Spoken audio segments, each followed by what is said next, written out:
without getting a paper in advance. My topic today is very close to Tim Maudlin's topic, and so to some extent I tried to adjust what I have to say so that it complements what you heard from him. Metaphysician in the vicinity of the Everett interpretation is likely going to be looking at two kinds of questions. One question is, what's the fundamental story about the structure of the world that is going with the interpretation? You can imagine God writing the fundamental book of the world, and you think, oh, I wonder what that book would look like. So we've got the fundamental book of the world. And then a second natural question to ask is, how exactly are we supposed to, what story do we tell about how the familiar truths of the world we know and love, of the macro world, of the manifest image, as it is supposed to emerge from the fundamental book of the world. So we've got the macro book of the world, God's fundamental book of the world that is handed over, and then we try and tell us the story of, well, how come this is true, given that this is true? Assuming that you don't want to start saying that too much of the ordinary macro claims that we make are in fact false. I'm mainly going to be looking at the second question, because I'm not very confident that. I'm even less confident to be asking say much about the first question, but let's just say a bit about it. And I'll just sort of report a bit about how I understand the Everettians around here are proceeding. They're working by a few ground rules that at least constrains their vision of what the fundamental book of the world will look like. One ground rule they're sort of tacitly working with is that there's no ineliminable vagueness in the fundamental book of the world. Why will he operate with the vague predicates? God would have no inescapable need to resort to vague predicates in writing the fundamental book of the world. Second idea is that the branching story of the world will be ineliminably vague. There'll be inevitable vagueness in the branching story, and associated with that, there'll be ineliminable vagueness in questions of to do with how many branches there are, ineliminable vagueness in questions of what exactly are the contours of this world. Working by those, why do they go for that? Well, roughly, their answer to the well-known basis problem involves recourse to vague specifications of basis, and what they don't want is unknowable structure that involves certain fine-grained structures that are inaccessible to current or future physics. So they want a specification of branching structure that's vague. They don't want sort of to posit additional unknowable, mysterious, inaccessible structure, and so they want to stick with the idea that the bottom line story about branching is vague. And relatedly, the bottom line story about the contours of this world are vague. Those two rules, the no vagueness rule and the vagueness in branching thesis, constrains their view as to what the fundamental story is going to look like. The fundamental story can't be a fission story. You can't have the fundamental, the book of the world can't say, well, there's, say, fission of space-times, you know, as you might think, because that would not square with the two rules that I just said. If you had that picture as the fundamental story, then you'd have branching story in the fundamental book of the world, and if the book of the world isn't vague, then the fundamental branching story will be non-vague. So they can't go for a fundamental branching story. The branching story has to be overlaid on the fundamental book of the world. And it puts other constraints. James Hartle asked, well, sort of in effect asked, well, could you go with an Everettian story where just one history is real? Well, you could kind of tell a story like that. I mean, suppose you had I mean, this is kind of wacky, but I've heard Peter Forrest go for something like this. Suppose you had a kind of configuration space, but you had a certain region of it that was haloed with concreteness Vim, let's call it. So we've got a region of configuration space with Vim, and then we say that the true history, the real history, the concrete history, the one concrete history is the region with Vim.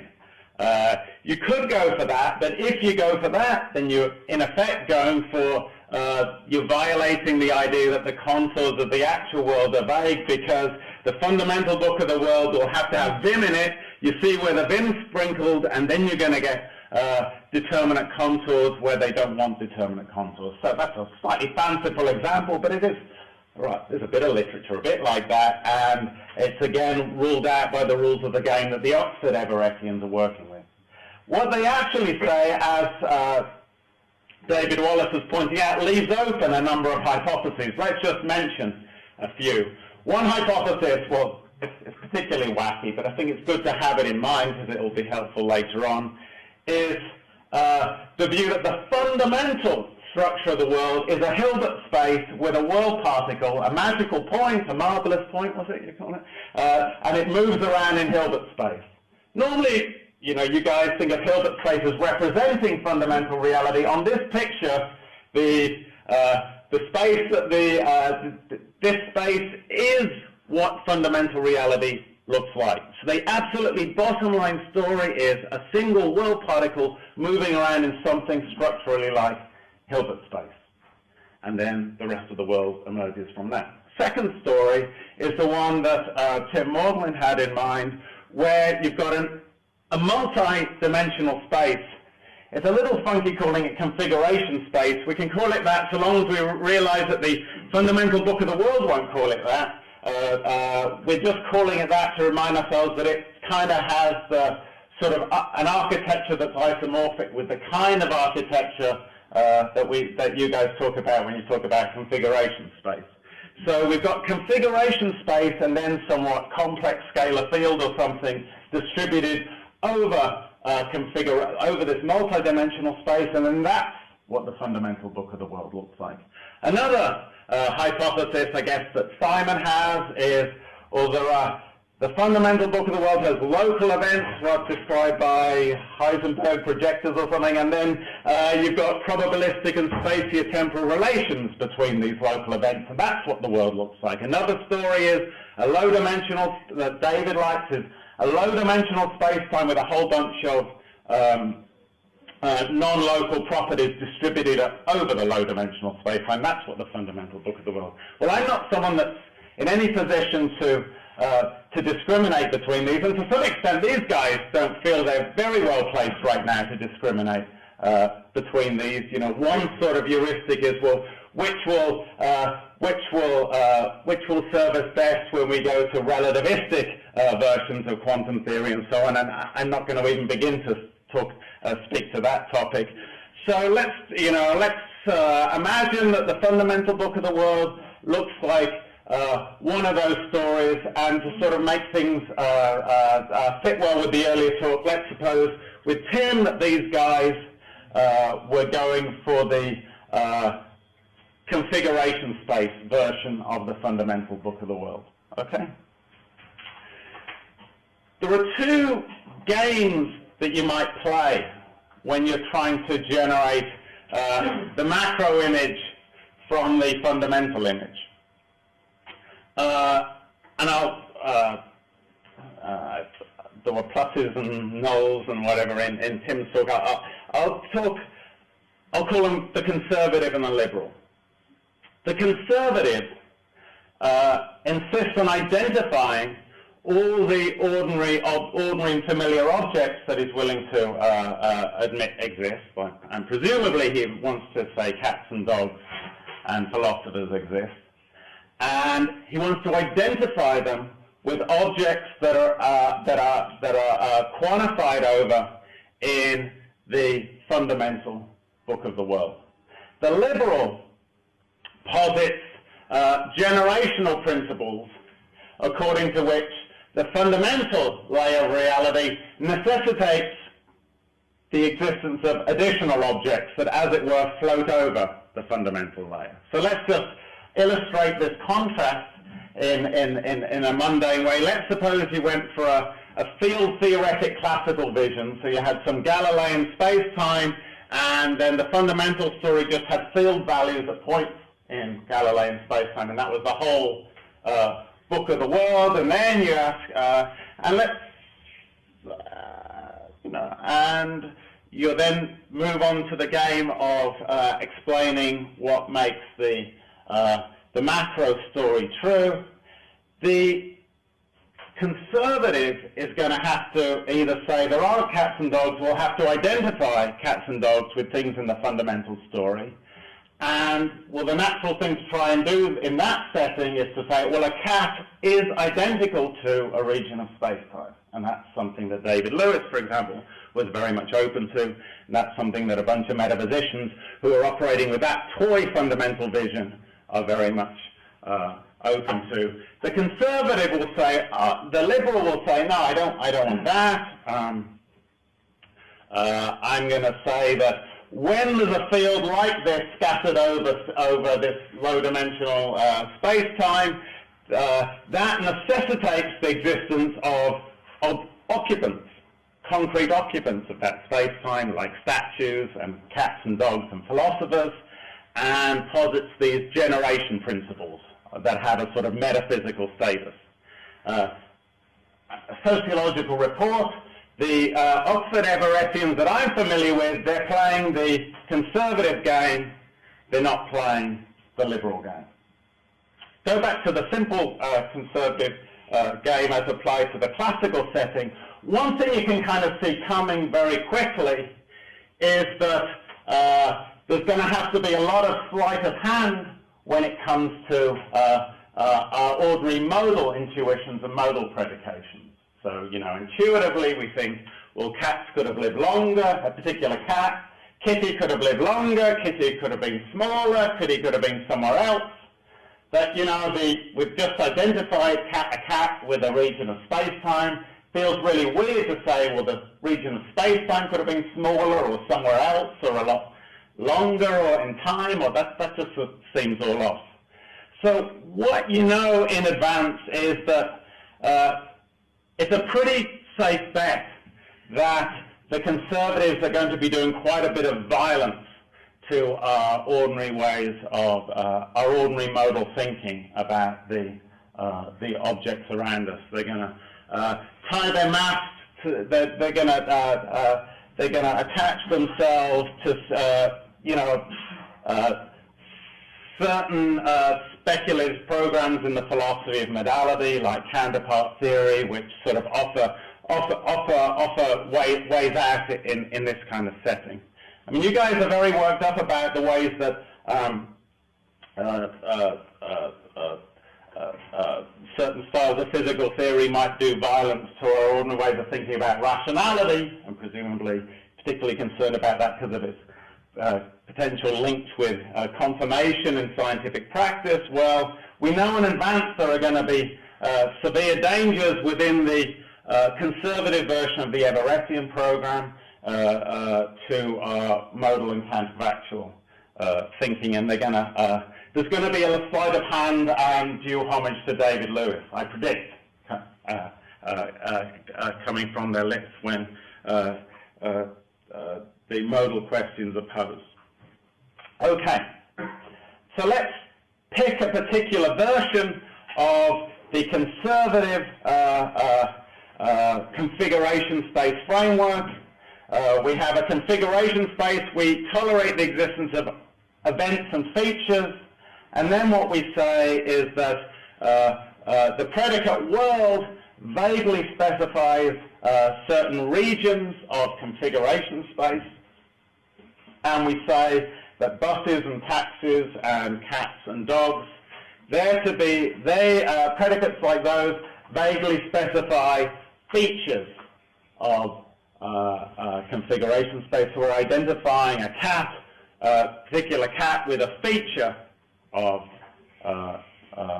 configuration space. I guess that's what I'm getting. The association of the predicate world with regions is guided by the decoherence heuristic. You want the regions to have not a lot of interference with one another, so that, as it were, when you look internally, you can consider you consider one such region as a world apart for the purpose of dynamics. It's a fundamentally dynamic conception of how to carve up the configuration space into worlds. Okay, so far so good. So we've got at least one version of the conservative Oxford Everettian game in mind.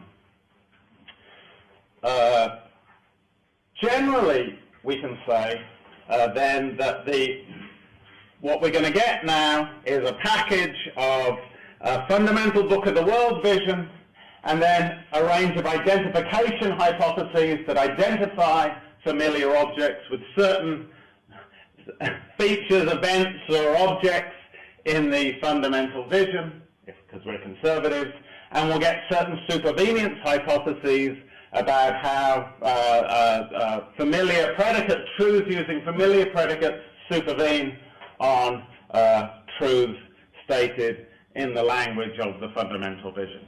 Okay, so that's the setup. Now I can start to move to the sorts of concerns related to what was bothering Tim. One thing to see at the outset is, I think it's useful to see at the outset that there can be packages of fundamental book identification and supervenience that, as a package, will square perfectly well with the sentences that we want to utter about the macro world, but they nevertheless look absolutely stupid as metaphysical packages about what the world's like. And so let's take a dramatic example of this. So suppose a philosopher came along and said, the only things that exist in reality are real numbers and sets of real numbers. And then that philosopher said, oh, yes, well, you're a real number, I'm a real number, and, and the property of being green is a set of real numbers, and you're not green, so you don't belong. The real number that is you doesn't belong to the real number, and then sort of jiggled it all so that when all was said and done, it came out true that I'm not green, it came out true that I'm sitting closer to Hillary than I am to Tim. Well, you couldn't object, hey, this theory says I'm not green, but I am green. That wouldn't be the right kind of objection, but it still looks totally stupid as a theory about what the world's like. And I think one good exercise is to get clear why that is a stupid theory. I should say, while it's a stupid theory, it is a theory that pretty much, Quine, the famous philosopher, entertained at various points. Quine, at various points, entertained the thesis that basically said, hey, maybe a space-time point is just a quadruple of real numbers, and a field value is a set of those quadruples. The bottom line story there is all there are real numbers and sets of them. So, while it's a stupid story, there have been philosophers of science that have entertained that as a serious hypothesis about what the fundamental structure of the world is like. So we now playing a delicate game of trying to get clear what makes a package of a triple-decker package of the sort that I've been sketching stupid, even though it pays lip service to the things that we want to say about the world around us.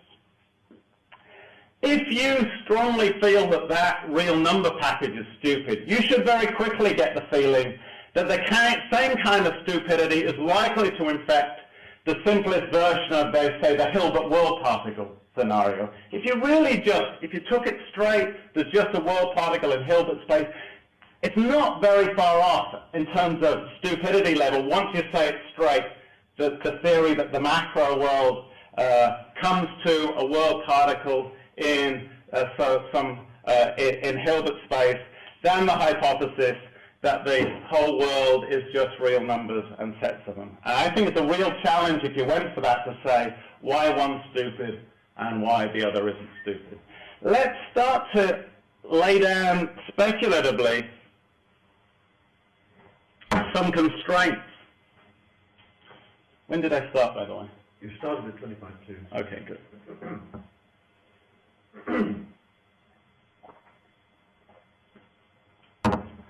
Let's start to, I want to speculate a bit about some rules of the game here. for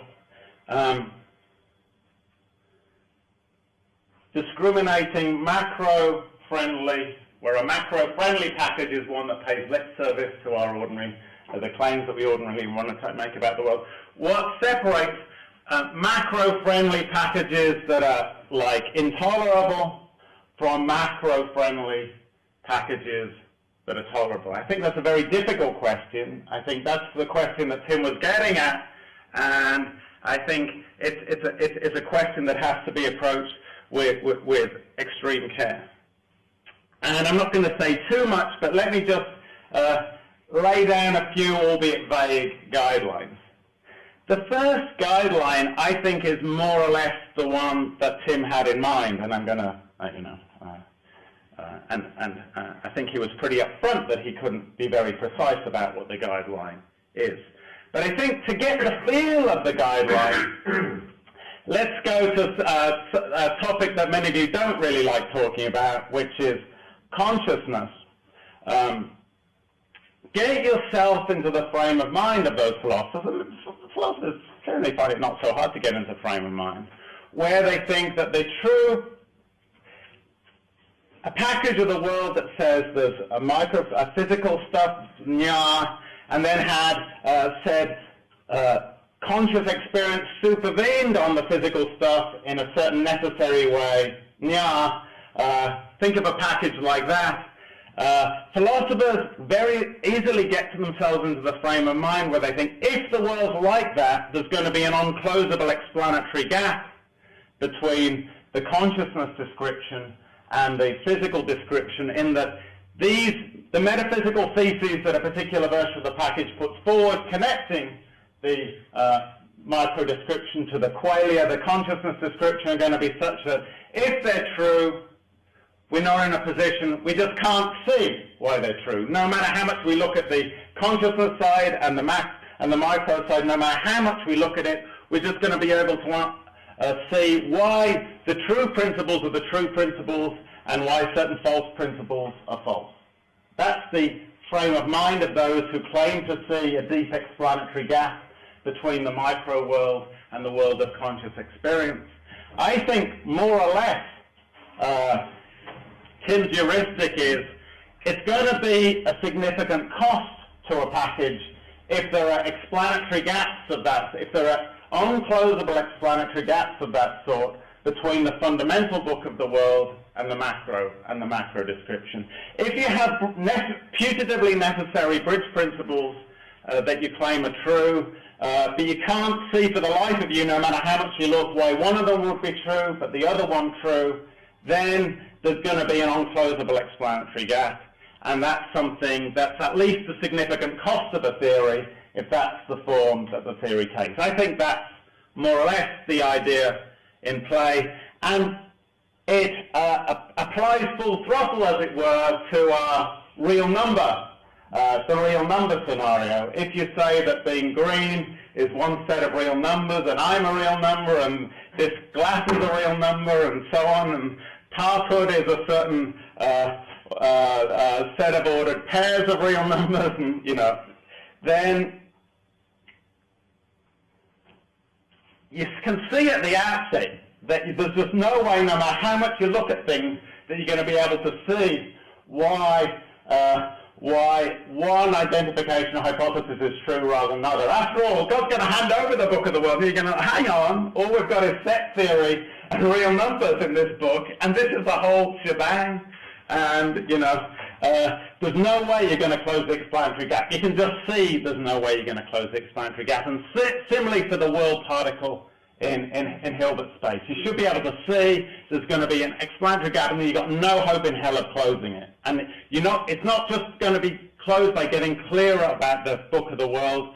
You can get maximally clear. You can have the book in front of you, understand it fully. There's going to be nothing you can do to enable yourself as an information processor to see why the true identification principles are true and why the false ones are false, and similarly for the supervenience principles.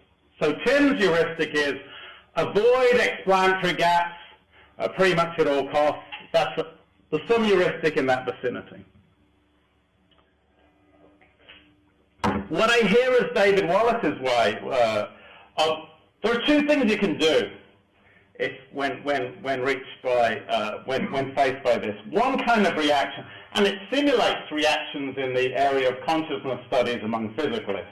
One kind of reaction is to say, hey, I'm going to close the explanatory gap. If you think enough about consciousness and you get clear about what it comes to, you're going to be able to see why a particular supervenience thesis is true, why and why certain candidate theses are false. Another reaction is, no, I'm going to live with the explanatory gap. There are fundamental necessitation principles, and we're just not in a position as information processors to see why the true ones are true and the false ones are false. I mean, we can have a guess by noticing a few correlations, but that's all we can do. There's no way we can see why the true ones are true, and maybe you'll even have a story that predicts why we, as information processors, would be unable to discern the true ones from the false ones. So there are two kinds of strategies. One is the live with the gap strategy, one is the dissolve the gap strategy. David's a dissolver, as I read him. His way of dissolving is to go for functionalism.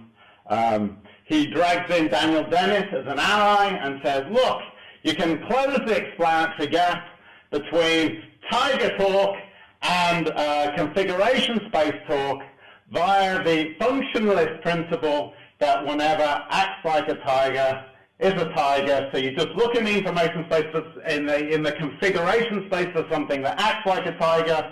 Via Dennett's dictum, you get to say, hey, well, it looks like a tiger and acts like a tiger, so it's a tiger. And of course, it only takes, I mean, there's a very natural first pass response to that. Hold on a minute. To know that it acts like a tiger, I've got to know that it growls.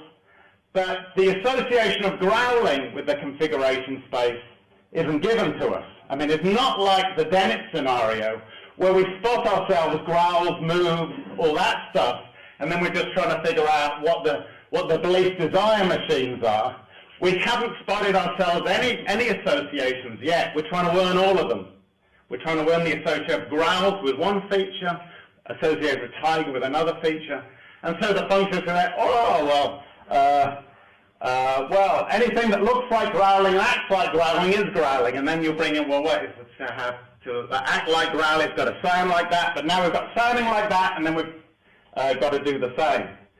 And without any associations, it's very, very hard to know what the take-home message of the functionalist is going to be in this setting where none of the associations of macro to fundamental world book are evident. None of them.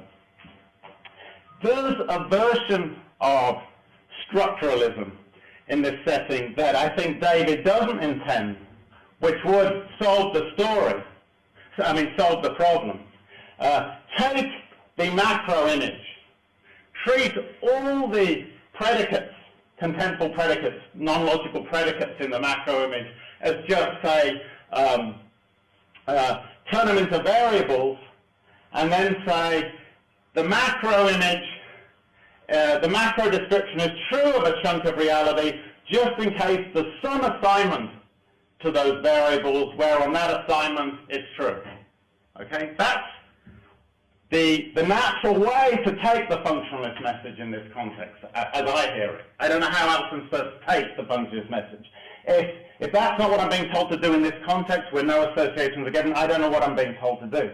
But of course, that would commit you to all sorts of stupid claims. That would commit you to the claim that, well, actually there are tigers in the natural number space, because after all, there are some devious ways of associating predicates to sets of natural numbers so that the macro claims all come out true. But that we all agreed that was a stupid theory. So hyperstructuralism, as it were, we just allow any realization in the sense that I just described to be good enough, shouldn't be tolerable to anyone. But if that's not what we're being instructed to do, then I fail to see altogether what I am being instructed to do when I'm just told, be like Daniel Dennett.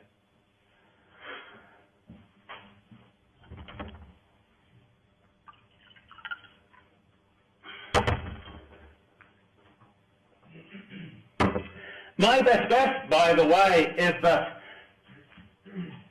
well, I wouldn't be surprised that some version of the Everettian strategy is going to have to live with some measure of explanatory gap. But it's not, after all, that damning. I mean, lots of us think that there is an unclosable explanatory gap when it comes to conscious experience and the physical world, and we think, hey, we can learn to live with that. I mean, no matter how hard you look, you can't see why the true supervenience principles are true. We're so constituted we can't see why they're true. We've learned to live with that, many of us in that sphere, and we've learned to not think that we can just, by functionalizing consciousness, just close it all up.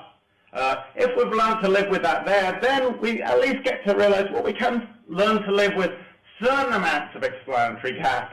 And what makes this area then very difficult, and I think Tim was sensitive to this, is it's a little tricky to know which explanatory gaps are livable and which are unlivable. And that's part of the confusion that we're faced with methodologically in this setting.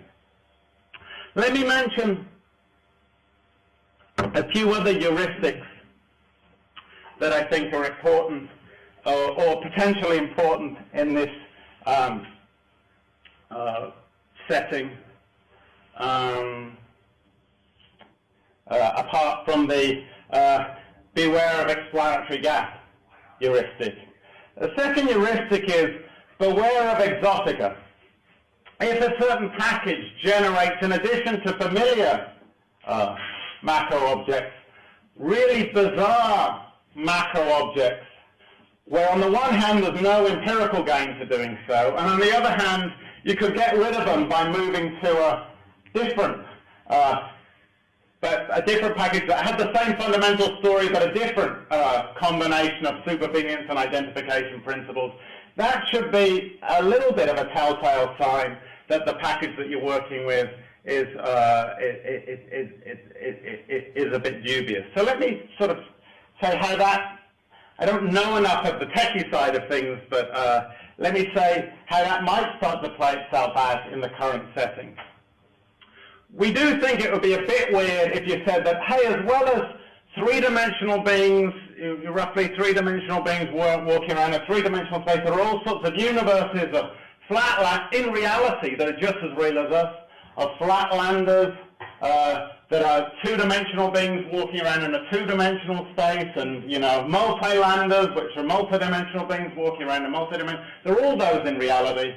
Well, if you had a theory that said that, you start to get a little bit worried. You'd have all these exotic objects with no significant empirical gain, and you'd sort of think, well, maybe there's something going wrong. Again, the prohibition isn't absolute, but you might worry about it.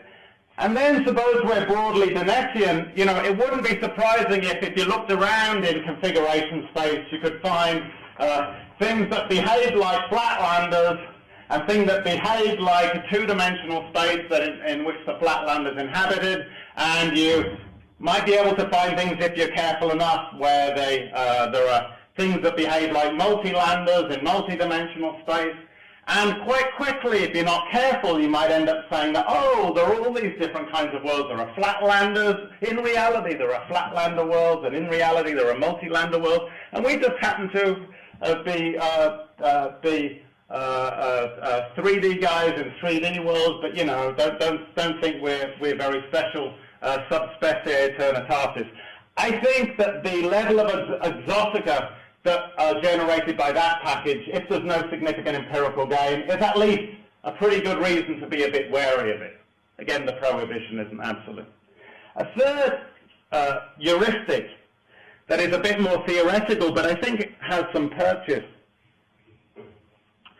in this context, is some of us who've thought about it, well, we tentatively come up with what we might call metasemantical principles, which are principles about how words get associated with features in the world. We saw hyperstructuralism's wrong. Once you see hyperstructuralism's wrong, you see quite in a pressing way the need for some fundamental metasemantical principles that select the correct interpretation from possible interpretations, the correct model from incorrect models, and one field of speculation is the field of speculation where we advance various fundamental metasemantical principles to explain how things work in this domain. There are some packages. It's quite possible that a package of the sort that I described will pay lip service to the macro image, but nevertheless fail to square with our favored fundamental metasemantical principles. So just to list a few so you get a flavor of things here.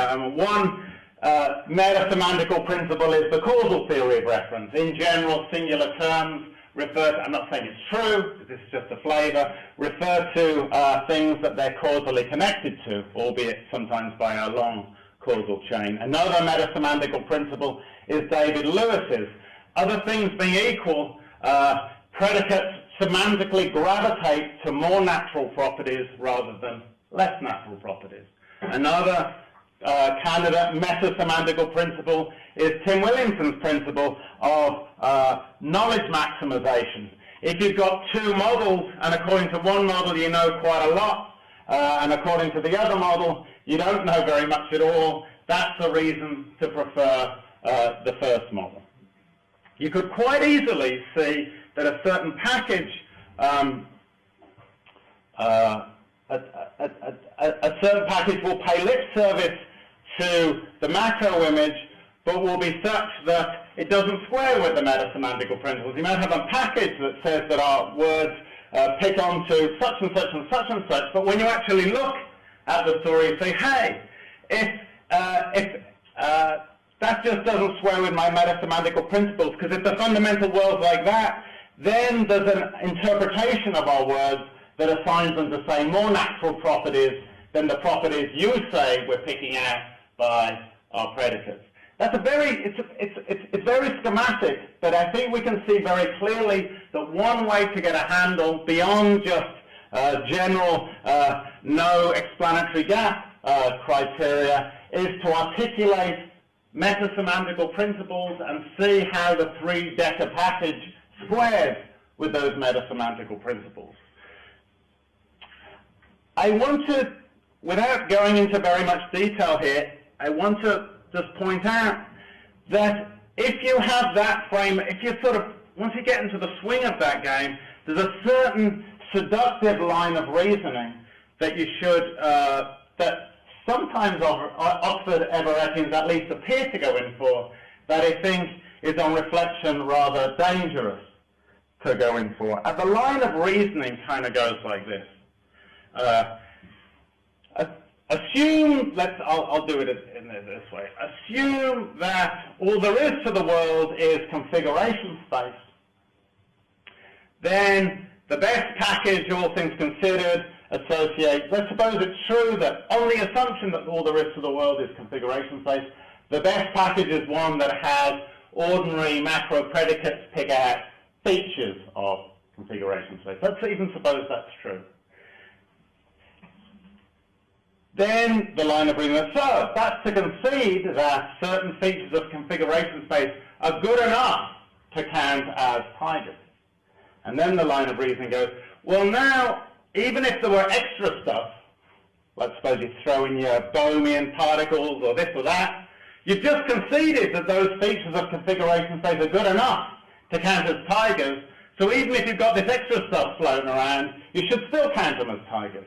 I think that's very, very dicey reasoning, and it is reasoning that I see people go in for at least a little bit too uncritically. And let's make it vivid.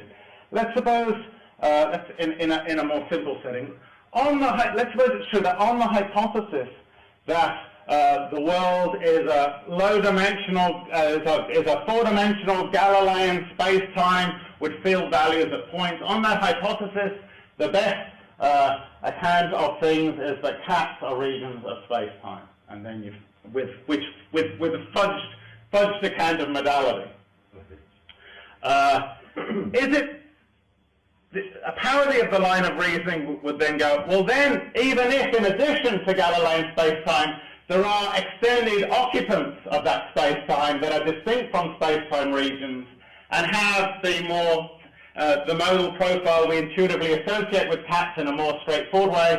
Even if you throw those in, you've just conceded that cat-shaped regions of space-time are good enough to count as cats. You should still say those regions are cats. Maybe you should say there are two cats, but you should at least count those as cats. Well, that would just be insane in that setting to do that. Basically, the credentials of the regions to count as cats get absolutely swamped once you hypothesize that there are these additional things. Their relative credentials are so bad relative to the occupants, we might imagine, that on the hypothesis that there's Galilean space-time plus, it becomes no longer plausible to say that the regions of space-time are cats. I do think that, at least taken at face value, some of the reasoning I see from Oxford Everettians is dodgy in the way that the reasoning that I just described as dodgy. And one reason you could see why it's dodgy is by appealing to metasemantical principles. You know, one is naturalness. You know, it might be that on the hypothesis just a configuration space, the predicate cat gets associated with objects that have a low degree of naturalness because they're sort of rather gerrymandered. But once you throw in other things that are more natural, they magnetize the predicates to them because they trump the original objects in terms of naturalness. And so on that richer hypothesis, the thesis that regions of features of configuration space of cats no longer becomes plausible at all. Okay, maybe I'll call it good there. Thanks.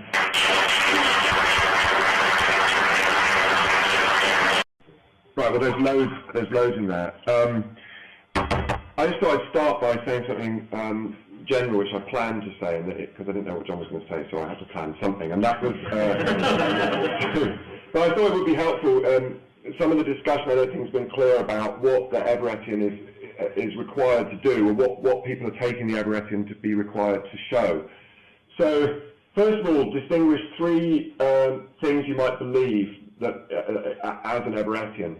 One, you might believe just that the Everett picture is coherent as an interpretation of quantum mechanics. That would be the weakest thing. The next thing you might believe is the Everett picture is actually the best interpretation of quantum mechanics. And the third thing you might believe is there are multiple universes. Now, it seems to me that, you know, you could go, a lot of people might go to the second without necessarily going to the third. And now, so those are the things that you could believe. Now, what about the burden of proof that's on the Everettian? Well, it's a familiar point in lots of areas of philosophy that one doesn't require the adherent of a view always to be able to convert the devout skeptic. So an Everettian might say, look, it's not my job to show that, given the empirical evidence, you ought to believe in Everett, you ought to believe in branching universes. They might say, it's just my job to show that, given that I'm an Everettian, my position is coherent. Now, I think we can similarly distinguish, moving on to what John was talking about, two different versions of his second question. So I think it's quite right to say, want to distinguish two things. One, what's the fundamental story about the world? Two, how do we recover the familiar macroscopic world from that fundamental story? But there's a weaker and stronger, or harder and easier version of the second task. Right, so the hard version is, which I think perhaps some of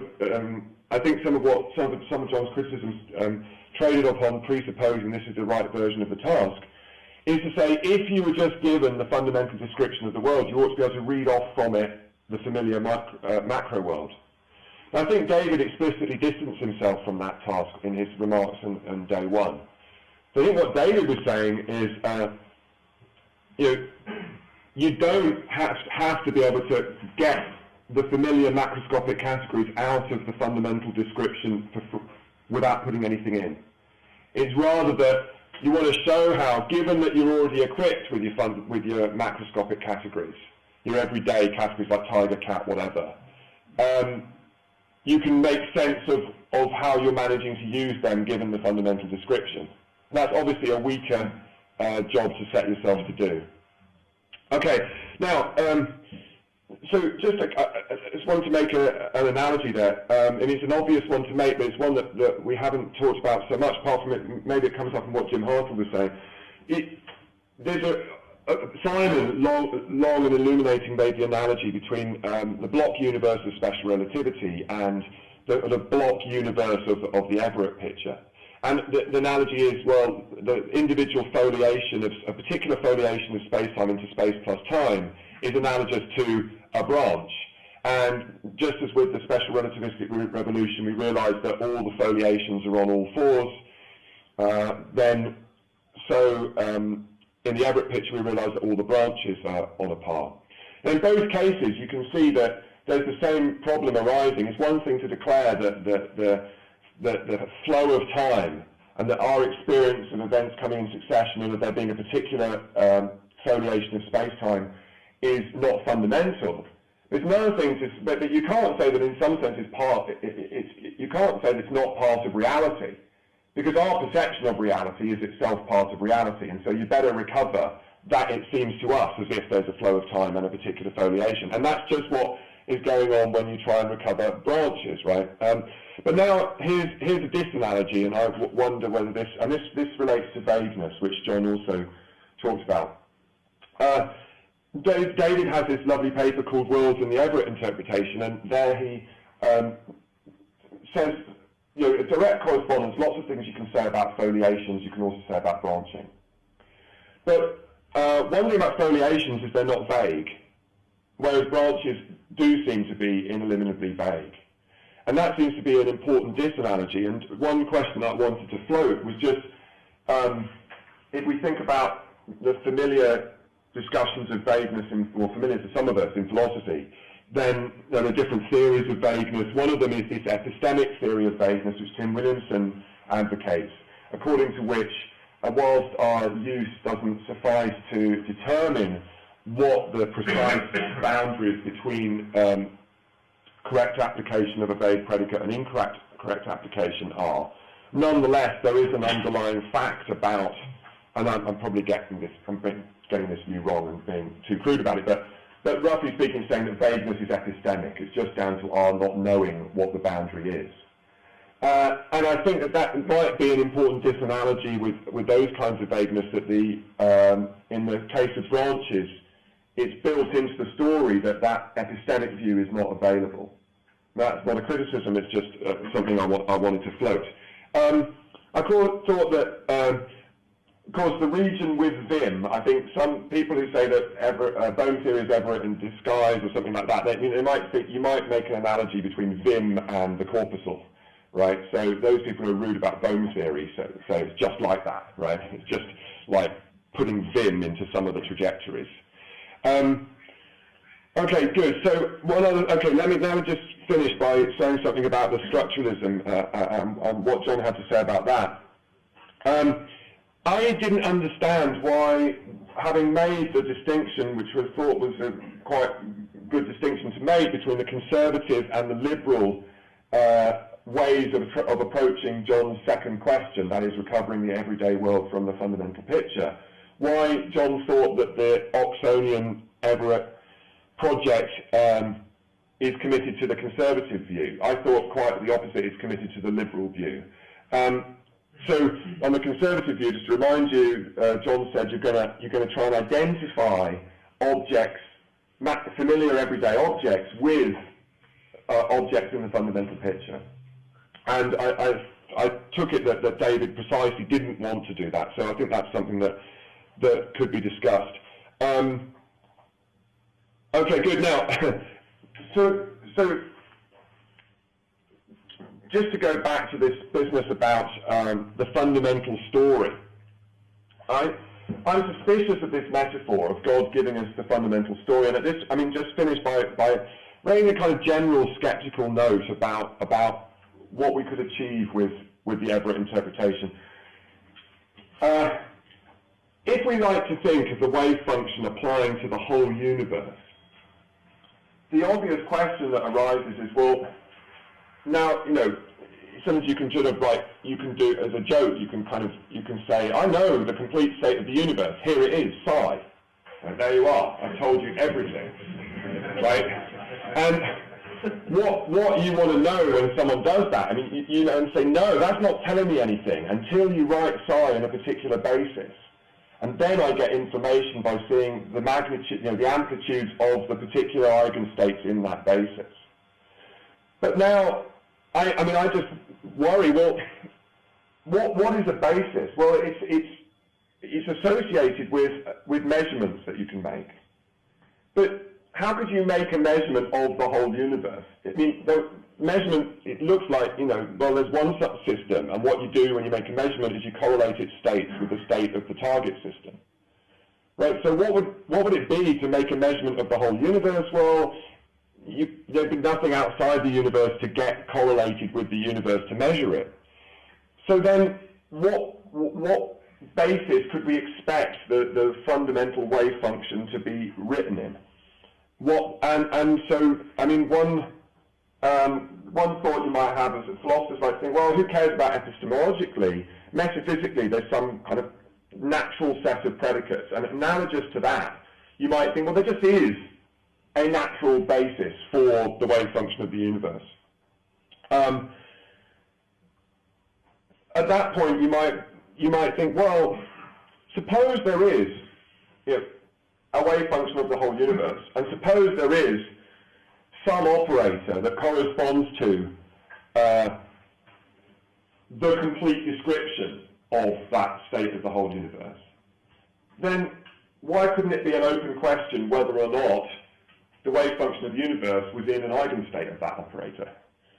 And if it was in an eigenstate of that operator, then the whole universe wouldn't be in branches, even though it might look, if you looked at a bit of the universe, as if there were branches. Okay, now actually, I should finish there, but I didn't find it that crazy to think that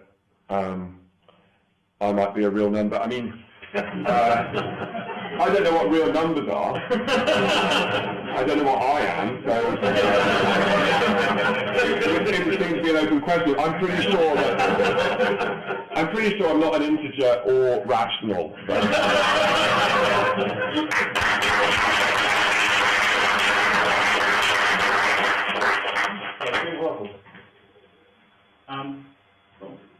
There were two separate talks this morning, right? Each, I think I should restrict to yours. I want to know what means you have to retreat. That is, in contemporary physics, it seems, and this hasn't been much stressed in this conference, it's much worse in the situation of whether we have, for example, one history or another history in a given text. There are all the other infinite number of possible decoherent texts in the theory that have nothing to do with everyday descriptions in classical terms, tables and chairs, cats, human beings, right? And if you look a little further in physics, right, say to string theory, we're getting even more exotic, right? Because we have 10 to the 1,000, 10 to the million, an infinite number of so-called vacua, right, which might conceivably describe the world, most of which have nothing to do with the world in which we see. Physics seems to be moving further and further away from the everyday at the fundamental level, for better or worse. Now, so it's less and less consistent with, I think, what you call metasemantical principles. So what will you say, right, if this trend goes on for the next 100 years, and you're living in a fortunate Everettian world where you live another 100 years? Will you still maintain metasemantical principles, which are in conflict with the existing physics, or is there room for you to modify?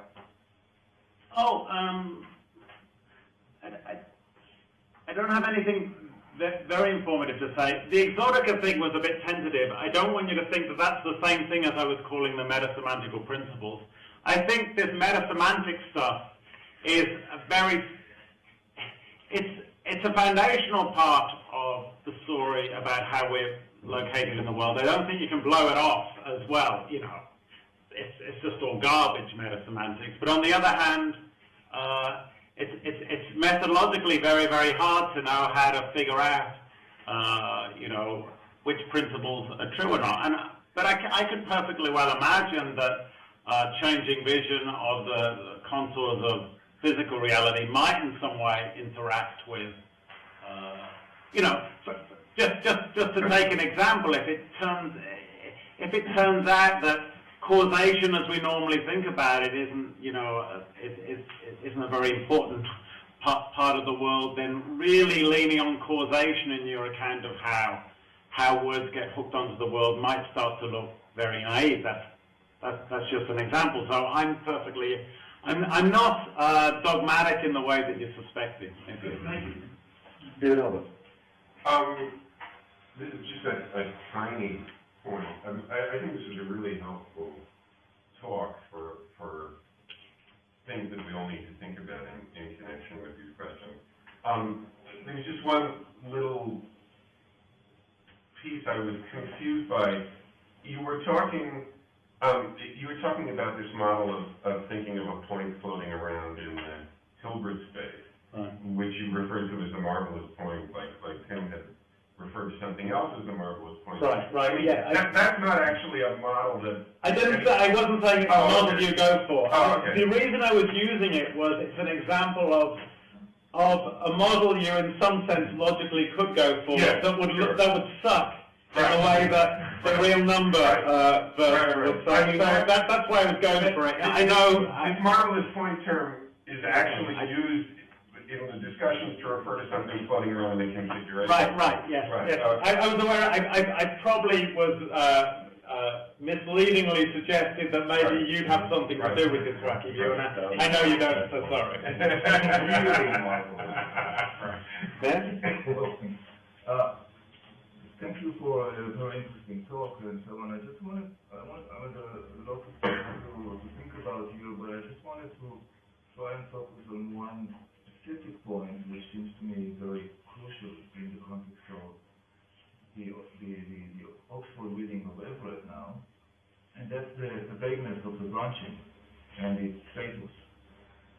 I think also James said, maybe I don't get it. I mean, exactly what is the intended status of the branching in the picture?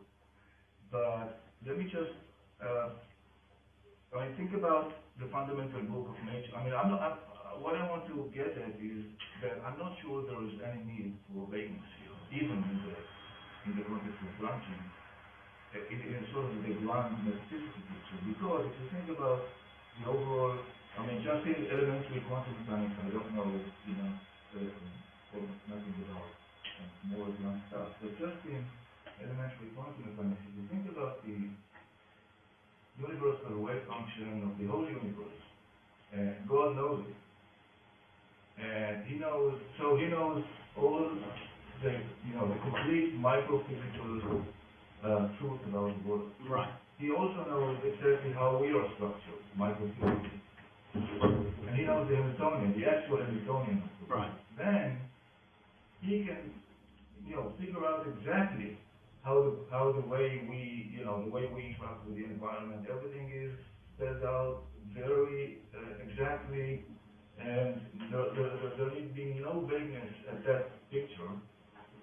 And so if branching is true, if the Everett theory is true, there need be no vagueness at the level. Okay, so this level. So the only kind of vagueness that will enter in is in the way we now use natural language and describe, we use natural predicates, natural language predicates, and we describe the world in a certain vague way. That's fine, but that's not fundamental. I mean, it's just, you can push the vagueness, it seems to me, all the way into the sort of language talk, natural language talking, and there's nothing fundamental in it. Let's just get clear. It's perfectly consistent, the Oxford picture. It's at least consistent. It's perfectly consistent to say that God could write a precise world book and the branch description of reality is inevitably vague. And I gave you, well, at least very schematically, a model for how that would go. Suppose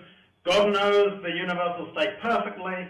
The way he'd describe it perspicuously is as some complex scalar field over configuration space. That's the fundamental story. And when you look at the fundamental story, there's not, you know, in any fundamental way, fission going on.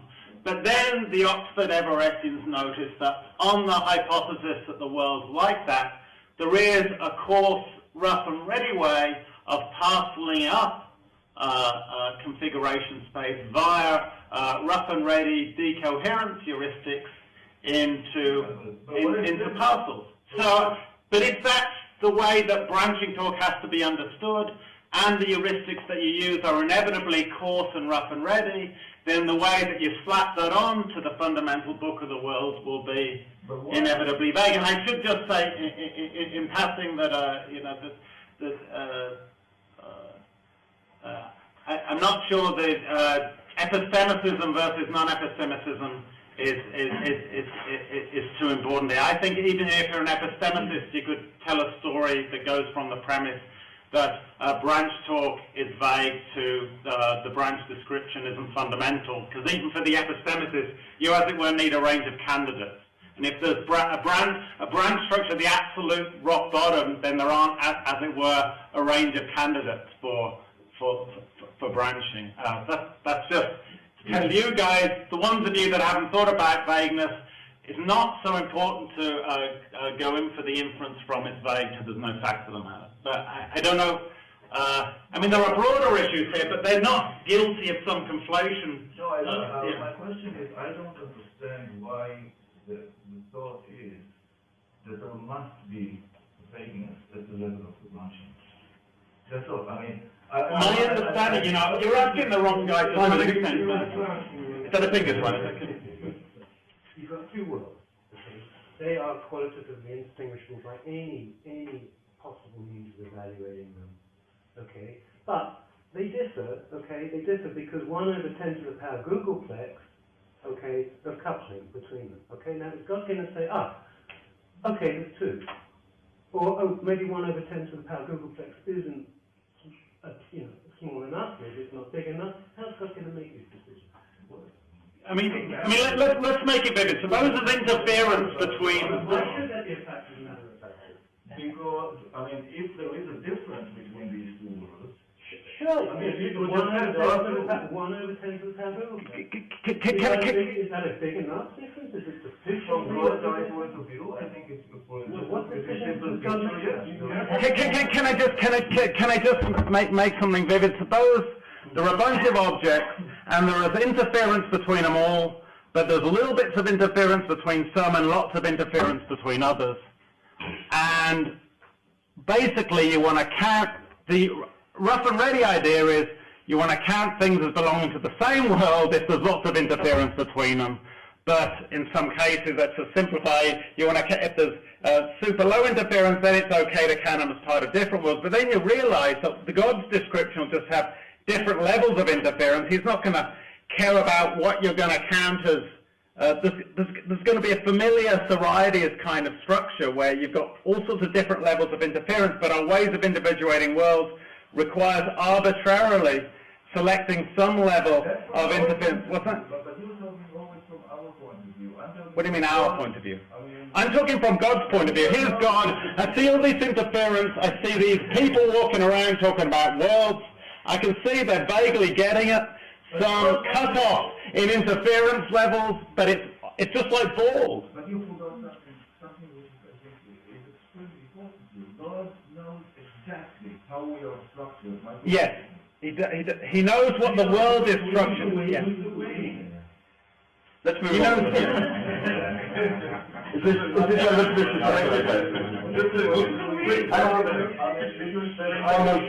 I claim that an Everettian never has to count worlds. You ask for answers to physics questions, you get answers in the Everettian picture. You never have to count worlds. You never have to worry about the Googleplex. David Tapano, did you have a contribution to this discussion? Okay. David Wallace is the next on my list. Okay, so this both James and much more so John was kind of talked about my work quite extensively. I can forgive for speaking slightly longer than I would otherwise do. I mean, a couple of little points. I think in complete agreement with John and against Mia's point. We can be quite banal about this, but we need to talk about world. I mean, the inflation rate of the UK economy is a perfectly real salient feature of the world. But God could know the application of every electron in the universe, and he wouldn't know precisely the inflation rate of the British economy. So I don't think we need to worry about the exotic world. It's totally ubiquitous across the special sciences. In terms of the more substantial criticisms that, or worries you were raising about structuralism, and about where this fits from a conservative liberal point of view, I think the distinction you brought up about your sort of Galilean space-time field model is quite salient to say what I think we would be on this. Suppose your Galilean model has two fields, and to go to my shadow matter example, there are two fields, the fields don't interact very much. The strategy for saying identifying cat with a space-time region is no longer available to us, because we have to say which field better. What are we actually going to identify the cat with? I think we're going to do something rather like what you then said we did in configuration space. We're actually going to identify the cat in this feature of the space-time region, or the wave function, or the sort of traffic field, or whatever. And the thing about features, and again, as a trivial point, I think the thing about features is they're possibly less engaged in running into sort of modal hand words you're having, although I wouldn't mind very much if they did anything. I think what's salient is what counts as a feature, what are the salient features, the criteria for that, I think, are going to be, as James pointed out, kind of top-down things in various ways. So I'm not sure you're that conservative or liberal. It's a commitment to the fact that all there is the metaphysical stuff and the features of the metaphysical stuff, but the salient features, the important features, the metaphysical features. You're conservative. Yeah, I think, okay, fine, so that's the second on it. And I think as far as the worry that the sort of hyper-structuralist worry that was coming up comes, to some extent I can see ignorance on the answer to that. I mean, we know there are going to have to be some, unless all hell is going to break loose, and then it's Newman, I guess, but unless all hell is going to break loose, some sort of functional strategies are going to have to be constrained in some way, shape or form as to what the rules are. The constraint, from a naturalistic perspective, looking at what science actually does, the constraint seems to be something like it needs to look kind of not cooked up in terms of theory's fundamental variables. I mean, Dennis, in Dennis' discussion, he might go on to lead up, he starts with the game of life, he starts with a self-contained situation, but in that and sees factors in a self-contained situation, doesn't really address, but I think it has tacitly that finding structure that's self-contained, like building all the structure into the code, isn't okay. I don't know what the right principal way of completing that story is, and to be honest, I just sort of plead a naturalist confidence that there will be such a story, because science can seem to work that way.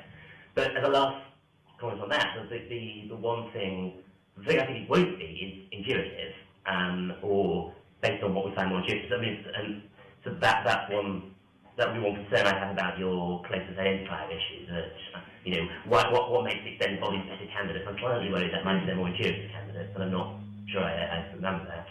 And the last very quick comment is that you say you wouldn't be surprised if you found in the quantum state these exotica and all sorts of weird things. There are people who've been much more up-to-speed here tonight, but I'd be very surprised. I mean, it's supposed to be in the Everett picture a robust discovery about the theory and something that's the world, and it contains an awful lot of this very interesting high-level complex structure. If it turns out by squinting in different ways from sea structure anyway, we're actually in trouble. So I think if we really were really wanting very much all over the place, the theory would be in big trouble. And I did think it would be a sort of minor worry or quibble, but I also think it's quite a big burden to check there would be some. What to say about the occasional alternative structures like Simon talked about before might be a little different. So there's a stream of vague comments.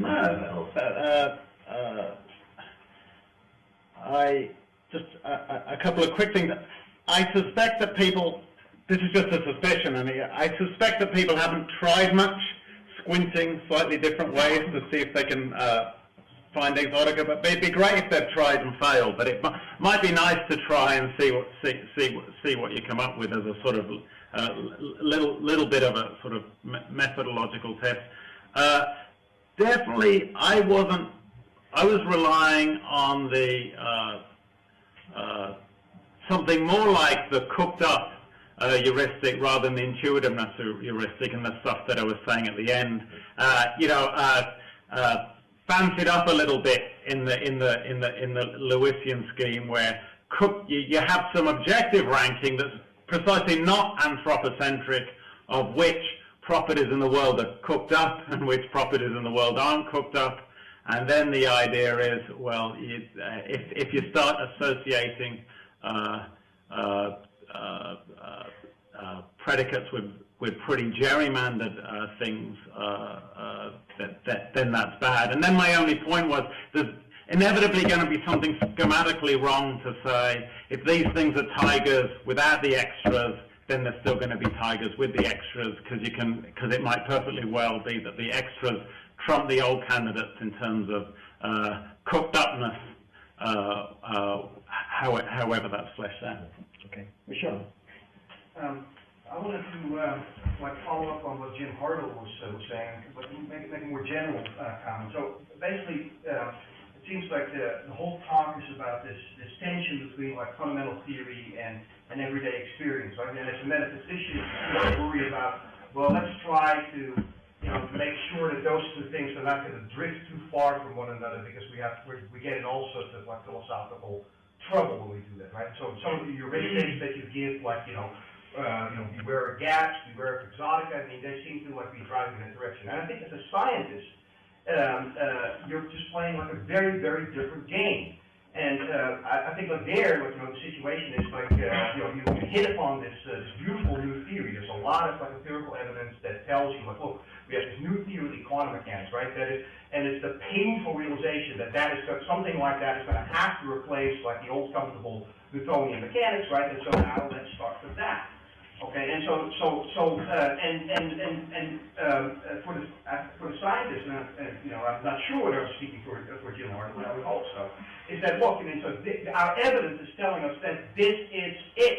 All right, and so unfortunately now, we're going to have to build up and recover from here, all these sort of everyday things. And it ain't going to be perfect, right? I mean, and that's just the usual situation, right? Michael Turner, cosmologists, introduced what I think is a very beautiful phrase about this. Science tends to be forward engaged. We constantly sort of take advantage on stuff that still needs to be developed in order to put this, to work out the scheme. And so just to pull in a few other things, right? So what Simon Saunders was saying, in response to Tim's talk, Tim, the way I heard it, seemed to be more comfortable. All these problems that you're talking about would be easier if it just were sort of billiard ball ontology or something, right? Where Simon quite correctly pointed out, this sort of historical artifact, right? We go back to the 17th century, corpuscularian philosophy. This seemed to be very odd. Everybody was, and I think that everybody understands what I'm talking about, because everybody laughed at the joke yesterday about Wheeler saying, well, first we had Newton with his incomprehensible action and addition, and then we had Maxwell's incomprehensible denial of action and addition, right? I mean, this seems to be sort of a difficult thing to be in, and so the frustration I have listening to your talk, listening to Tim's talk, is that, it seems that, the bottom line is this, science ain't metaphysics. Okay, well, I'm glad to see you worked up. Let's sort of, calm down slightly and just let me just touch on a few points. Here's what and by the way, there's nothing. I didn't intend anything in what I said to sort of betray some, strong allegiance to a naive early modern corpuscularian view of the what did I say that sounded like that? I thought I was being, totally new age, and then I get accused of that. Right? So it's the kind of thing that we're not familiar with, Newtonianism or Newtonian to the hopper. But then, this very strong claim, for instance, we could all agree that it would be completely nuts to think that we're all numbers. No, not all like numbers. No, you didn't understand what I said. I didn't say it's nuts to think we're all isomorphic to numbers and stuff. I said it's nuts to think that reality is just. You didn't hear what I said, is just real numbers and sets of real numbers, and that's the only things that there are. I just don't think you understood what I said. That is nuts. I think if you understood that, really, I don't believe you. I don't believe you. Where, your best scientific view No, you'll never ever find a fifth. Can I just read it? Would you like to calm this down? Maybe I'll start off with Can I just make one other point that's sort of trying to be less polemical? What you find in the history of these discussions is you get a scientific theory, and then philosophers, come metaphysicians, come philosophers of science, notice slightly different accounts of the structure of the world that are, as it were, in the spirit of that scientific theory. So the configuration space model and the Hilbert space model and the Simon-Saunders model are all fundamental theories in the spirit, in the ballpark of the Everettian picture of the world, which thinks of branches as vague. They're all in that. And what you find in the history of philosophy is that, philosophers are a bit more than working physicists, and fair enough. They care a little bit more about which of those particular versions of the theory are most plausible, elegant, natural, simple, compelling, and they also are much more careful and sensitive and interested in the question of how our ordinary ways of talking are made true by that fundamental description of reality. And then they know, in fact, they come to know much better than physicists know, that metasemantics is fundamental to an understanding of our place in the physical world. And I don't see where in anything that I just said there's a naivete or some backward thinking. And in fact, the only way of getting off the boat is a way of getting off the boat that super scientifically minded people have tried and failed, which is by trying to say, well, all those fundamental stories are just notational variants and going super instrumentalist. But, philosophers have tried that, they failed dismally, and so we're back to that old game, and history seems to have proven it's a legitimate, foundational, and compelling one. Okay, we've got a lot of people to squeeze in, so... Can I add some comment just briefly that, I think having invited a metaphysician to come and talk about the Everett interpretation, we shouldn't be criticizing talking about metaphysics. Guido. I think part of the contrast here, and it's something I was thinking also about Tim's talk, is about which direction of explanation seems more natural, and in fact, where the explanatory gap lies. One direction of explanation is starting from structure, dynamical symmetries, give you a way of reconstructing the geometry of space-time, and then in Occam's razor, you don't need to postulate space-time as a separate metaphysical entity.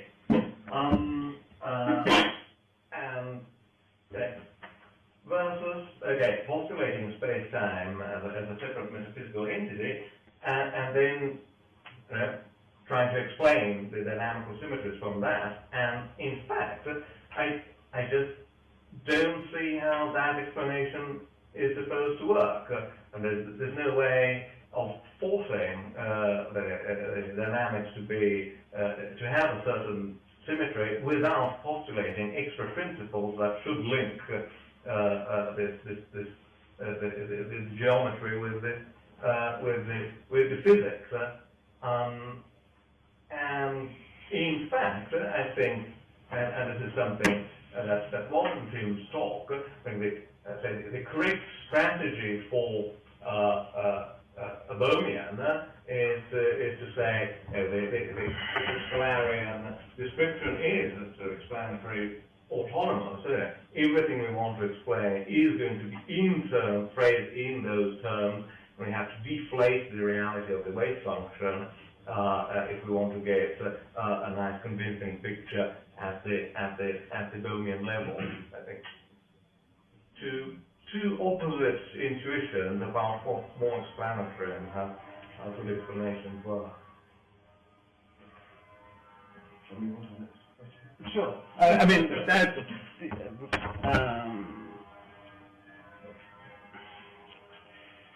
Okay, Sally.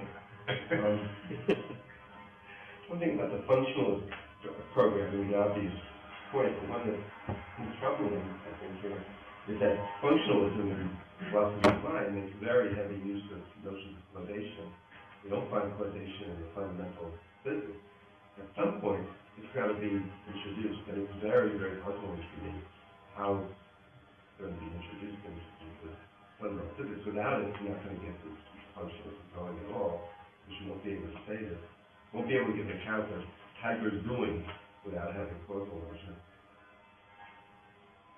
Can I make a comment on that? Yeah. Do you think that you have to have causation in fundamental physics, or do you think if you had law, No, because that's what you want to get. No, I don't think you have causation in fundamental physics. No, you don't. You have to. You have to.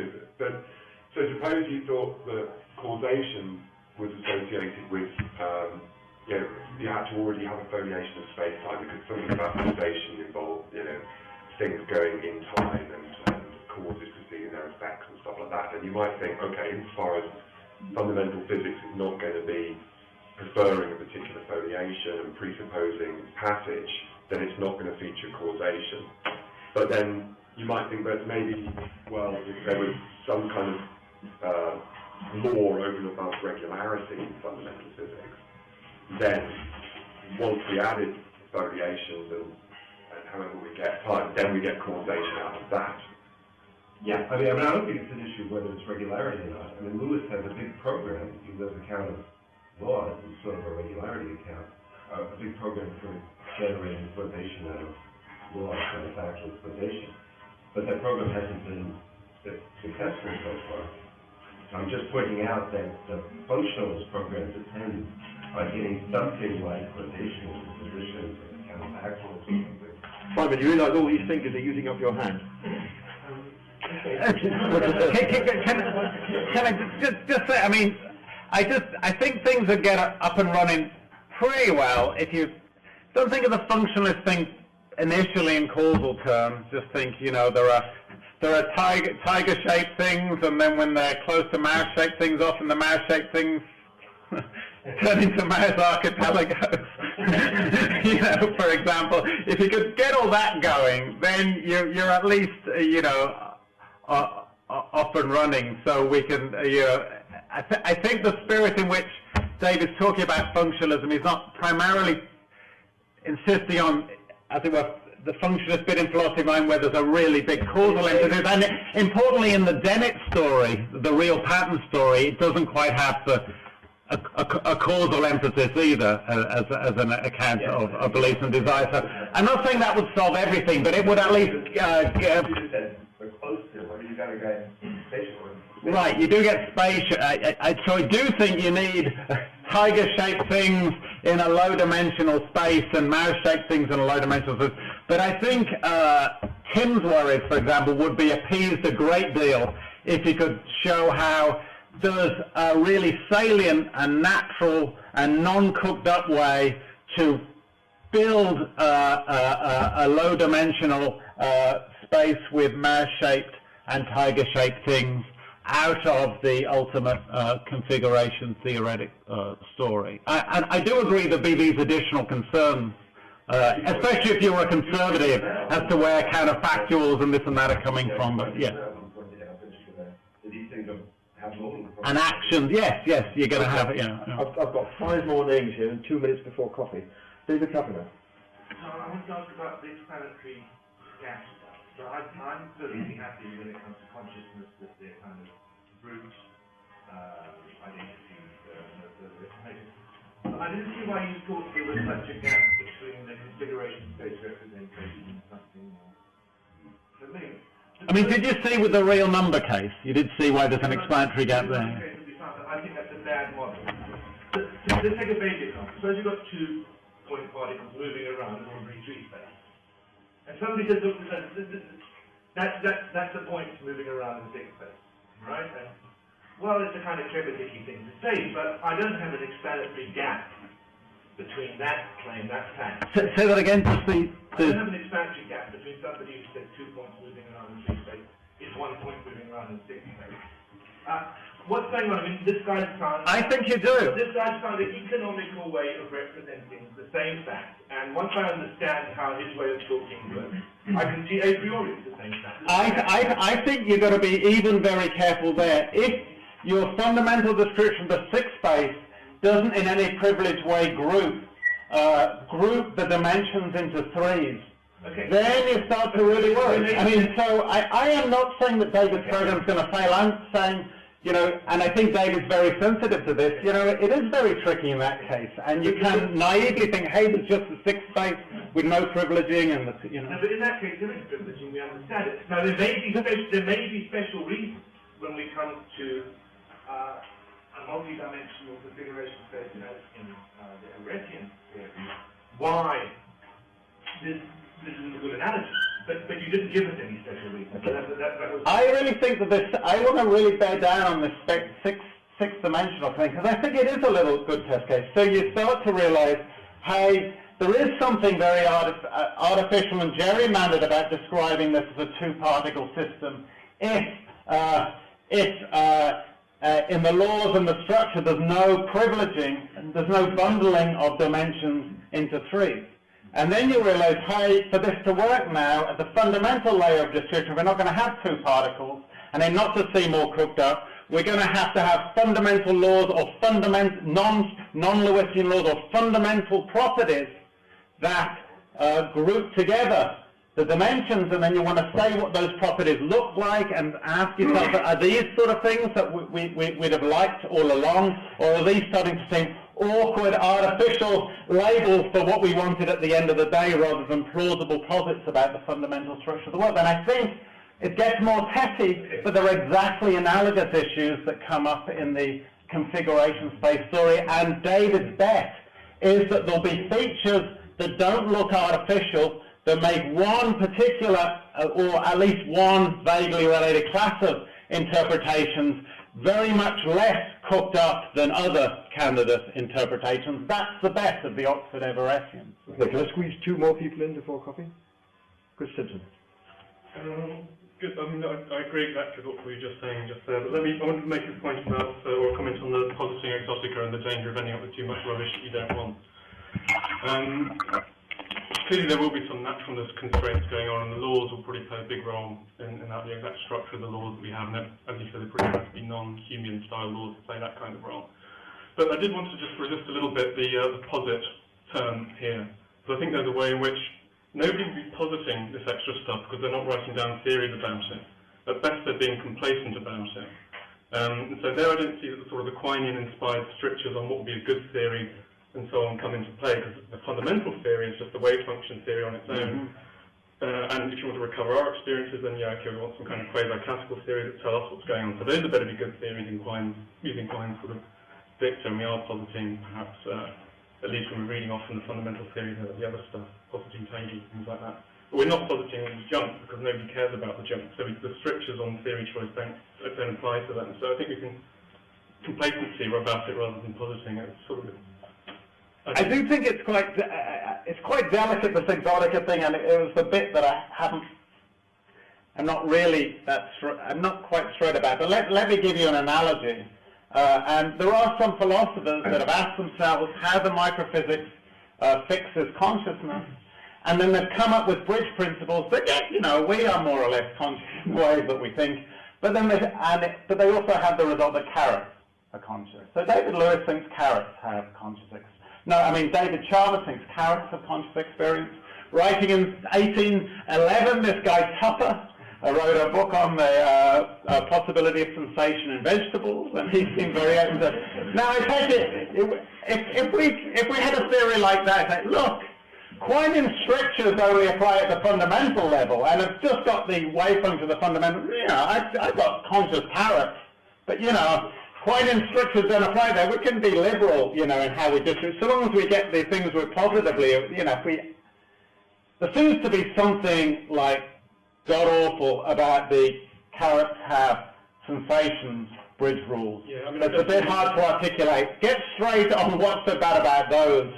That's the kind of that's the kind of prohibition on exotica I want, but I'm not very straight. The crucial thing is that you're using a predicate, the consciousness predicate, which features in the one theory and in the abnormal theory, whereas I guess I was thinking that the kind of junk you'd get in the other kind of the decoherent but non-quasi-classical histories, you know, you just wouldn't have any of the same predicates at all. Well, I think in Flatland there is a predicate, you know. I mean, there are two-dimensional physical beings moving around a two-dimensional plane all their lives. That seems, I don't see why I'm just, I am using and I don't think it's a good thing to, hey, I'm going to stipulate that the word space-time doesn't apply to those, or physical being doesn't apply to those. That's trying, suppose you thought that, churchgoers weren't out on a Sunday night, and then you pointed them out, and then you tried to stipulate, hey, I'm just not going to call those churchgoers then. That's not the right,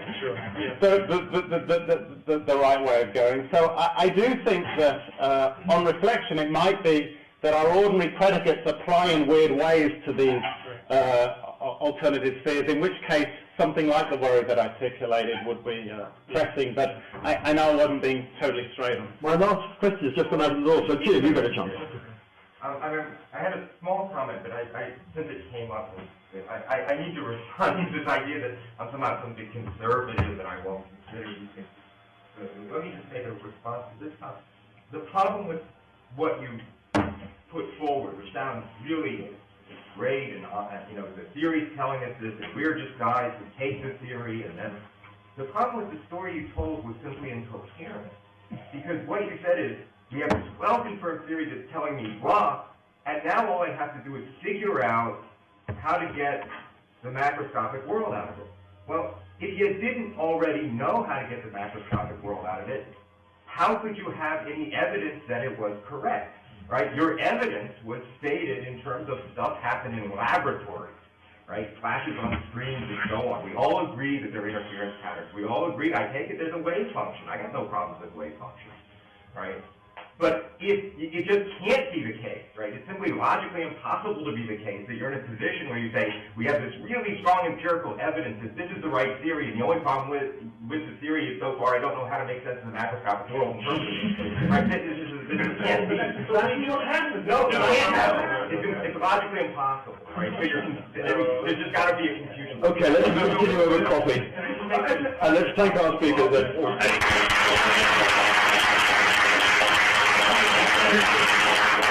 I want to join that one.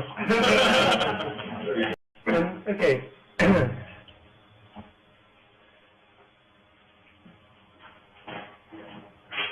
I'm going to talk on some material, part of which is joint work with David Wallace, and which is on the website, not yet published. Okay. Now, I want to begin with what I take to be what needs explaining about probability. And I'm being rather ambitious, as you can see.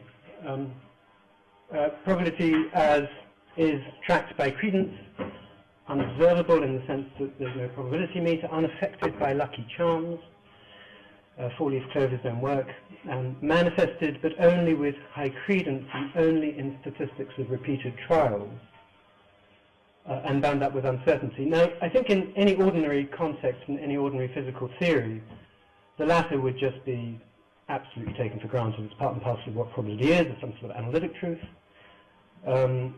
And I think manifested, but only with high credence and only statistics of repeated trials, that too, I think, would be analytic truth, if there is analytic truth. Unaffected by lucky charms, unobservable, tracked by credence. Or tracked by credence, of course, we all know to be a philosophical puzzle that preoccupied many, many philosophers now for many decades. And I absolutely agree with David Papineau's comments here that we can very easily lose sight of just how hard that problem is. But in any ordinary physical context, one would do what? Well, one would give up on that one. This and this would be taken for granted, and one may or may not have anything to say about these two things. Right. So it's part of my understanding of the Everett interpretation that it is extremely ambitious. And I think this rather meshes with some things that David Deutsch said yesterday, that one really should try to run with this and see how much it can deliver. And my claim is that it delivers answers to all of these questions. Okay. Now, I actually believe that the most contentious remains the principal. I do think it delivers on the others, but the principal only remains contentious because the principle of equivalence is contentious. I hope for progress on that. I think it remains somewhat unclear, is this a rational principle? Is it simply a very plausible principle? some will say, no, it's not even a plausible principle, and so forth. I hope we have some discussions about this afternoon, but I'm not going to talk about that now. I will talk about the other things. Okay, and I'll begin with the easier ones. The explanandum is probabilities of relative weights of branches in Everettian quantum mechanics. It does actually need, I think I once believed that it might be enough to say that probabilities of relative weights of branching in a branching structure, and that's enough to answer those questions. But I actually think you also need tensor product structures.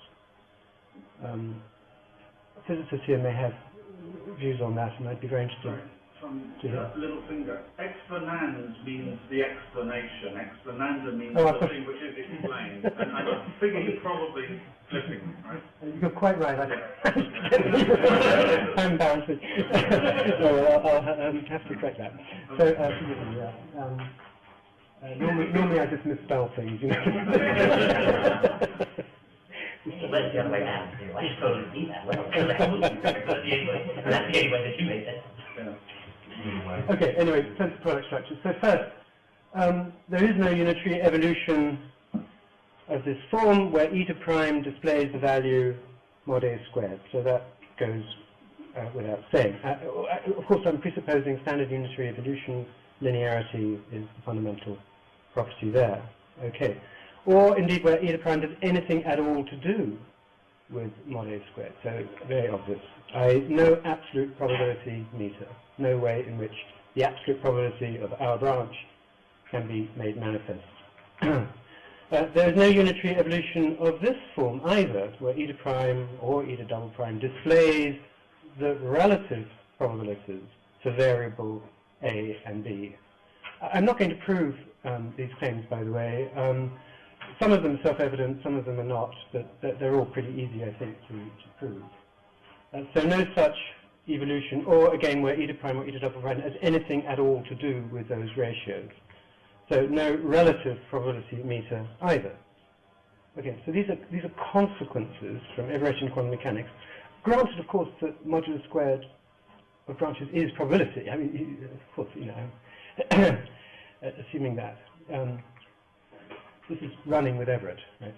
But is there a unitary evolution of this form, where eta prime or eta double prime displays the value, the relative probabilities for variable A, B, where the absolute value of C, or respectively D, is a function of the absolute value of A and B?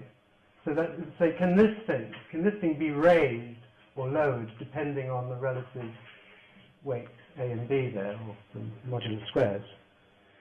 And the answer is, here I'm just restating it, sorry. And what that would give you, were there such an evolution, what that would give you is, with high credence, one could measure these relative probabilities. Okay, but still not possible. That's probably the most, that needs a page or two to prove, I think. Okay, but now, this is what you do have, a unitary evolution of this form,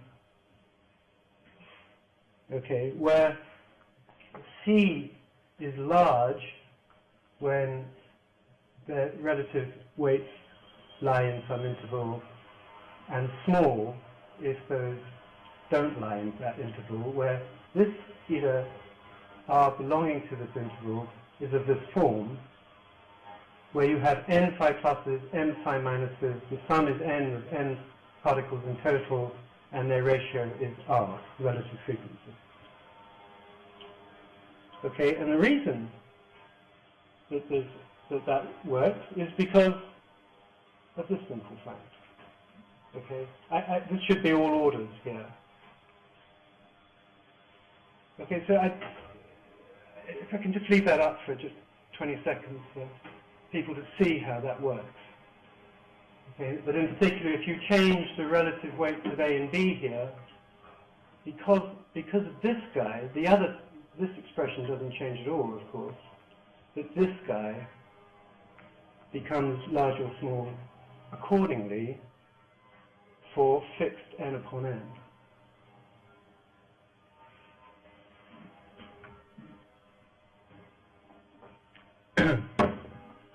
Okay, so look, I don't think this is at all surprising. I don't think I'm doing anything very original. I'm just pointing out something rather obvious, but still something that I think hasn't, at least not by me, been appreciated, is the extent to which what this tells you is that relative probabilities can be manifested with high credence in the statistical structure of repeated trials, or of a single trial with a large number of systems.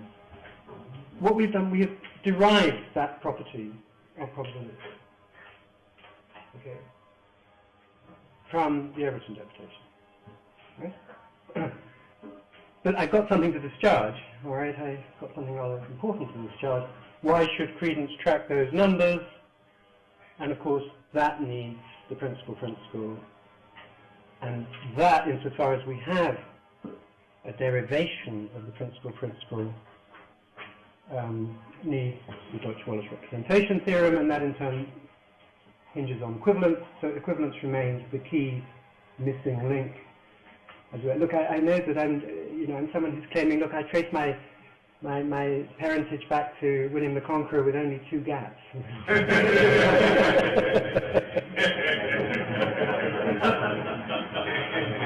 One of the gaps was just a few years ago.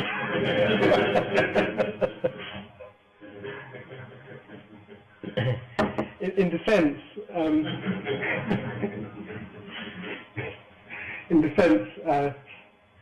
I think I'm rather somebody with an artifact, which very much looks like an 11th century object. It's appropriately aged and so forth, and it's an issue of, well, was it really the very whatever chalice that somebody held up or something like that? And I think when you have that sort of situation, the fact that you can trace its lineage with only 2 gaps is not so silly. and the artifact in question that I'm holding up for you is the Everett interpretation. Of course, some of you may look at it as not a very beautiful artifact at all. Okay, so looking back at the actual random, not the random. So physical probability this is what we had to explain, and what's been explained is in green. What remains to be explained, well, the principle we can say is explained with only 2 gaps. But what I want to focus on for the rest of this talk is the last one. That physical probability is bound up, or credence is bound up, with uncertainty. Okay, so everything I say now is just going to be on this topic. And I want you to appreciate the fact that time has moved on since we walked into the room. And we're not where we were. We were at the beginning of the talk. We are now near the middle. And the sort of thing that people have often said about this kind of representation is, well, I quite often put this up. Usually Julian Barber's in the audience, and he usually jumps up and says, what a lot of nonsense, and I agree with him. Rather saying the world is, it does not happen, only to the gaze of consciousness crawling up the lifeline of your body does it fleetingly come to life. And that seems to be really quite badly mistaken. It seems to suggest, for example, that there isn't actually any consciousness here, and that everybody walking in at 11 o'clock was a sort of zombie. One might think, oh, well, one's got to put that right and put the consciousness in everywhere up until now. But for a variety of arguments, some of them coming from special relativity, some of them coming purely from philosophy, that doesn't seem to be a very good idea either. And what one really has to say is consciousness is distributed everywhere on our lifelines. And I think that's absolutely the right thing to say. But what else is right to say? So in a block universe, which is what this gives you, a 4-dimensional perspective, in a block universe, what is the right thing to say? And some people say, with great passion, or at least they seem to put their professional reputation on the line about it, McTaggart as an example, there is no change. Time does not flow, there is no becoming, and there is no free will. That's also something that many people are inclined to think about the block universe. Okay, and an alternative, well, let me just say a little bit more about that. If it were correct that there is no change, time does not flow, there is no becoming, there is no free, I think one's conclusion would be that we have to throw away any physical theory that suggests we're living in a block universe. I think that's really pretty clear, isn't it? Whatever the empirical evidence for it, there's massive empirical evidence against, because there is change. There is becoming. And free will, I'm not aware of any constraints upon me at the moment, but of course I'm suggesting there what is an appropriate analysis of free will. So a better analysis in a block universe is that change resides in the relations among events throughout your lifeline. And then one's got to say something about, well, what is the flow of time, what is becoming, what is free will? And surely there's a lot to say about each of those topics. And someone who insists, no, those things don't make any sense, will obviously take great issue with those things that I will have to say about what the flow of time is, what becoming is, and what free will is. I'm not going to spend any time on that now. I'm drawing your attention to a very familiar situation, philosophical situation, predicament, I don't know what you want to call it, but something that's very familiar.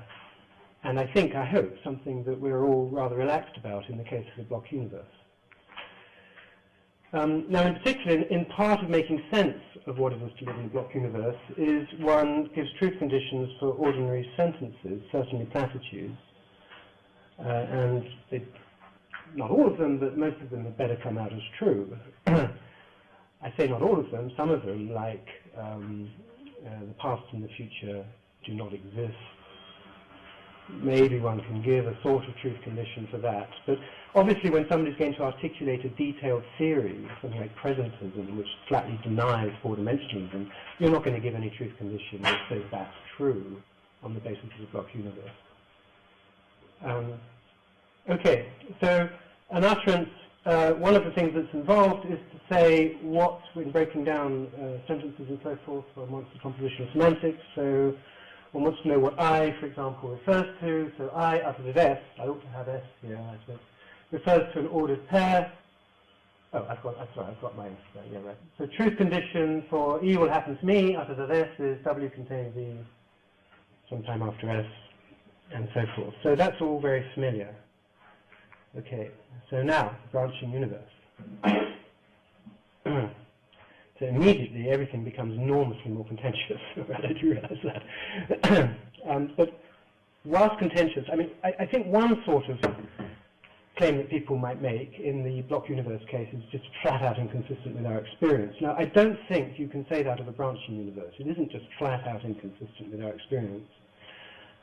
Because, well, no one to date at least has as I understand it, said that a bunch of people living in a universe who haven't discovered quantum mechanics, which is a branching universe and which happens to branch in the way that quantum mechanics says it does, would notice.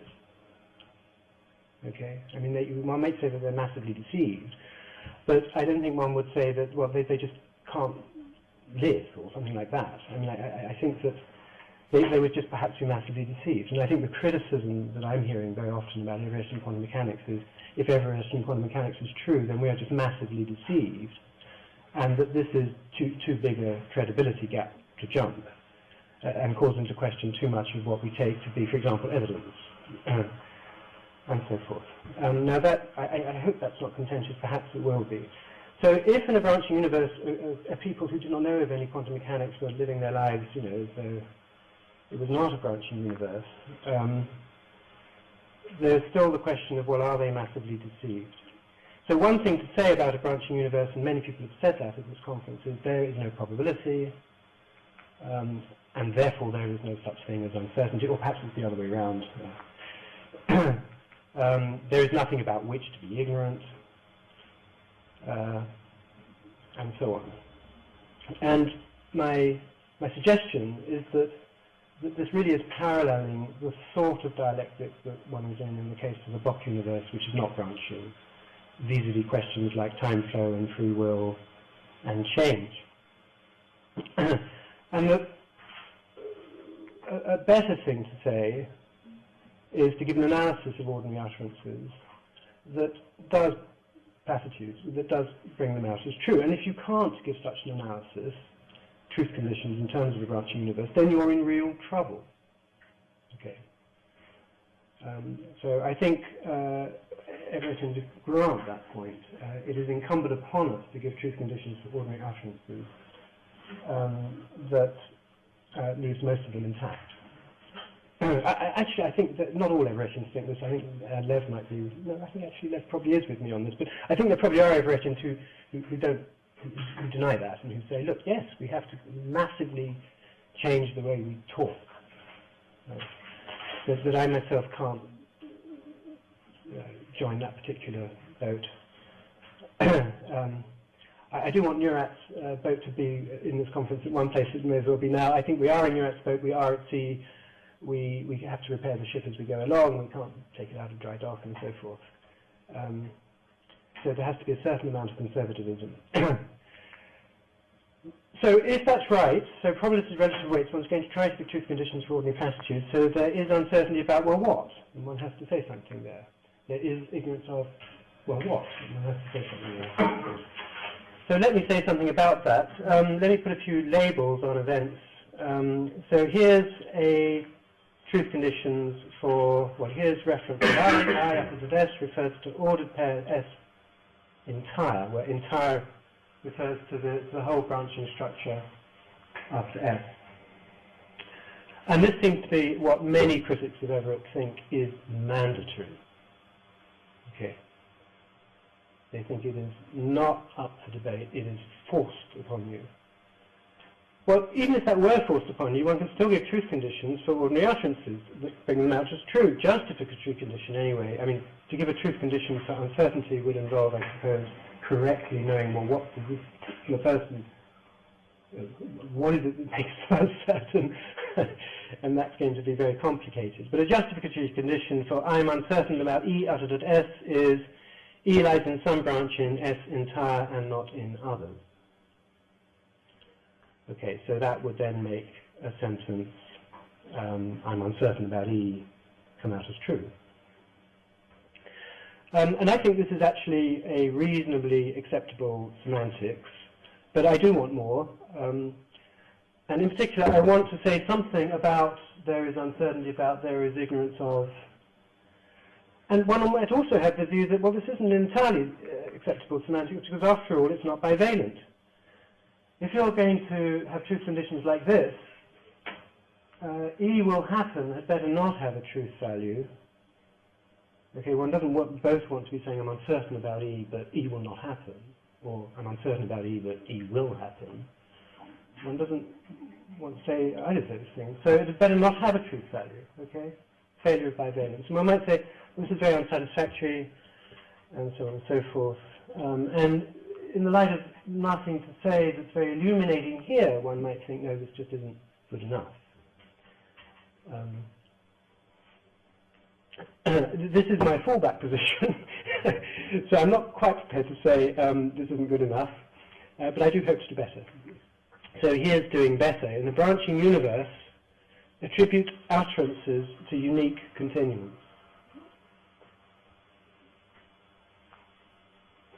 That's it, actually. Everything now follows from this automatically. I refers to a unique continuant. That's just the presumption. But in particular, I'm putting labels now on the unique continuants here. I'm neglecting subsequent branching, of course. Putting labels on those. I is uttered at S by each unique continuant overlapping at S. Okay. All these unique continuants overlap in this region. That's what philosophers talk. They say overlap, and that's what follows. Okay, so if that's true, then a justificatory condition for I'm uncertain about E uttered by WK at S is that WK at S does not know he is WK. Well, he might not know that E belongs to WK, so even if he did know he was WK, he might be uncertain about E. But supposing he knows everything there is to know, I'm going to come back to that phrase, knowing everything there is to know. But supposing he knows everything there is to know, then he's still uncertain about E, uttered by WK, because WK at S doesn't know he's WK. Right, and this has several advantages. One can say that what is uncertainty? Well, it's uncertainty about E. I mean, it's totally straightforward, actually. There is ignorance of who I am, and this semantics, of course, is bivalent. E will happen uttered by WK. S is true if and only if E happens to WK. Okay, so in particular, if WK at S says E will happen, he may or may not, well, if he's W1, he'll speak truly, and if he's W2 or W3, he'll speak falsely. Now, look, what have I just done? I mean, I think everybody here will think I've just pulled an extraordinarily fast one, or there's just something too quick about all of this. I mean, there must be something wrong with it. I haven't been able to find something wrong with it. Perhaps I haven't tried hard enough, or perhaps I haven't been sufficiently penetrating or careful, or whatever. Presumably David also will have failed as I failed, and so on. Now, one thing I do want to emphasize is that the claim isn't that, in some deep metaphysical truth, that I am a unique continuant in the Everettian universe. That's not the claim, right? The claim is that ordinary talk supervenes on use. And use just doesn't stretch to this sort of situation. And what we're in the face of, and this is what a lot of metaphysics is about, is how to extend ordinary talk beyond ordinary context of use. That's not all that metaphysics is about, and philosophy of language is about, and so forth. That extension is done by some people with an eye to there are fundamental truths to discover. That sort of extension is also done by people who are deflationary about fundamental truths of that sort and are looking for, to use the word in my paper that David Albert quoted, serviceability. Okay. So we're looking for serviceability. But this maneuver that we've pulled, what it really is it's going from this thing, this branching tree-like thing, to this thing. And it's going from transition amplitudes and branch weights and so forth to a measure over histories. Okay? So put them side by side. Well, let me do a bit more disambiguation. We had S, S, and S qualitatively identical, but now I'm making them into these ordered pairs. Okay? So I'm disambiguating this from this from this by viewing it, identifying it as a stage in this world line, and I could be talking about worlds, of course. I hope that's clear. Nothing particular about first person or anything like that, or persons. And equally, because there's going to be future branching, I should be disambiguating these events, E, F, and G, and so forth. Okay, so let me put that side by side with the overlap, the branching structure with which I begin. Now, the crucial, absolutely crucial point about this maneuver that I just made is that in passing from this to this, I have needed no information that was not already in this. Okay? And it took me absolutely years to understand this, and I think I was terribly, terribly slow, and perhaps it was always obvious to everybody, but I just couldn't understand this for a very long time. And those of you who've read any of my earlier papers will have read talk about reduplication as being a sort of a terrible mistake and so forth. And this came up in particular in partial criticism of the sort of thing that David Albert and Barry Lower were doing with Many Minds. Actually, Many Minds isn't like this just because it's not the case that there was one mind for every unique continuant. Right.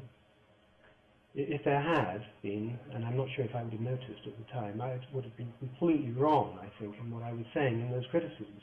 Because just because we can recover this from this, you know, it's not, physically speaking, using this is no different from using this. And physicists use this all the time. That's what history space representation of the quantum state is. And I don't think any physicist would have any trouble in passing back and forth between these two pictures. Okay? It is not to introduce metaphysical elements or hexaeties or or anything like that.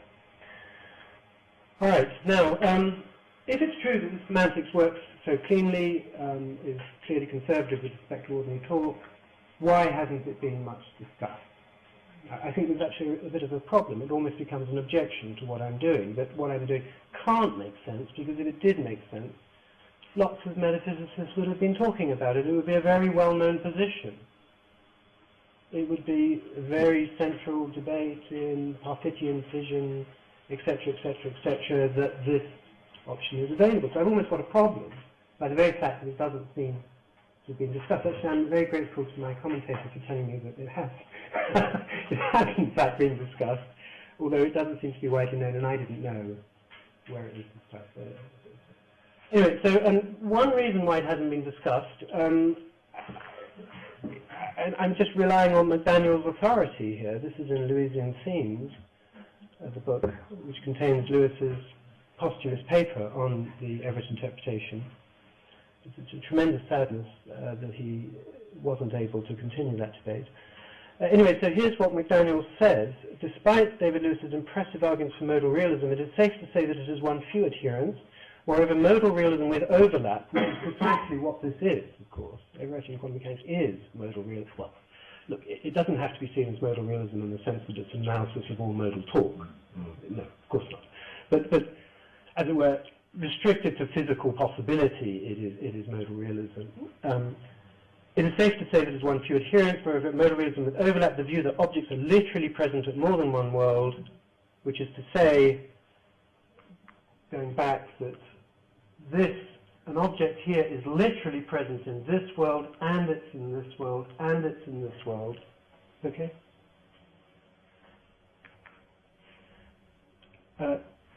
Is probably the least popular position to occupy in modal metaphysics. Consequently, the possibility that a version of modal realism with overlap might be a serious contender has been virtually ignored. That's the crucial sentence. It's not that it's unpopular, because it's been carefully examined and found to be incoherent in various ways. It's that it's been virtually ignored. So I'm relying on McDaniel's authority there. I'm not an expert in this literature, and indeed, Ollie is correcting me on this point. And perhaps you're correcting McDaniel too, because well, I think it's a question of what literature. Ollie's drawn my attention to a paper that isn't in the modal realism literature. If that's right, then we're not going to actually learn very much from the philosophers, and I think that's a great shame. I mean, one really think this is a case where one would learn from a body of extant work, a great deal of informed debate and so on and so forth. But we have some assistance from the philosophers, because David Lewis is one person who did discuss it. So one can certainly go to Lewis's writings, and that's what I'll be finishing up with, just to see whether Lewis has some deeply damaging criticism of overlap, which is why it was thereafter ignored. Okay. Well, I only know of a detailed discussion of this in Plurality of Worlds, so again, I'm ignorant of some of this literature. I'm sure there is discussion elsewhere in Lewis's work. Although he does discuss overlap in Survival and Identity, which is his contribution, and quite one that was widely discussed and debated, I think, a contribution to the debate over Parfitian fission. And I'll come on to that in a minute. But in Plurality of Worlds, he gave two arguments against overlap of worlds. One is it faces the problem of accidental intrinsics. The other, that it renders incoherent our ordinary thinking of the future. Now, the problem of accidental intrinsics will be unknown to all physicists here, and quite a few philosophers of physics, I think. It's the problem that if you're going to say that it is possible that Adrian was sitting on this side of the room rather than that side of the room, then you'd better say something. And what is the truth condition for saying that if he had sat on that side of the room, then he would be tilting his head the other direction from the direction he's tilting it? But what will make that true will be something about Adrian. Okay? So that's a view that a lot of people have about modal, what would really give content to truth conditions for counterfactuals. And I think... So the idea is that you try to see around something in a different place, tilting his head, isn't that he would have done something else had circumstances been different. What makes that true? It's got to be something about him. It's not something about some other person entirely that makes it true that he would have been doing blah, blah, blah.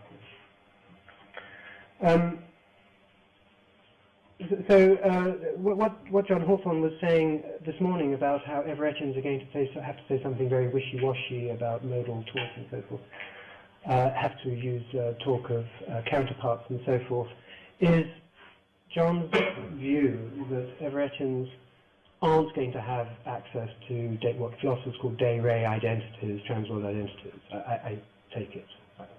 You said that we'd have to use counterpart theory. So,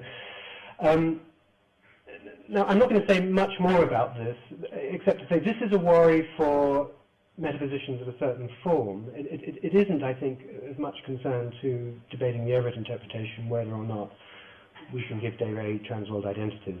As it happens, I think we can, in a certain sense. And I've already pointed out how, given branching, one saying that the very same thing is in two different worlds. That's what overlap is.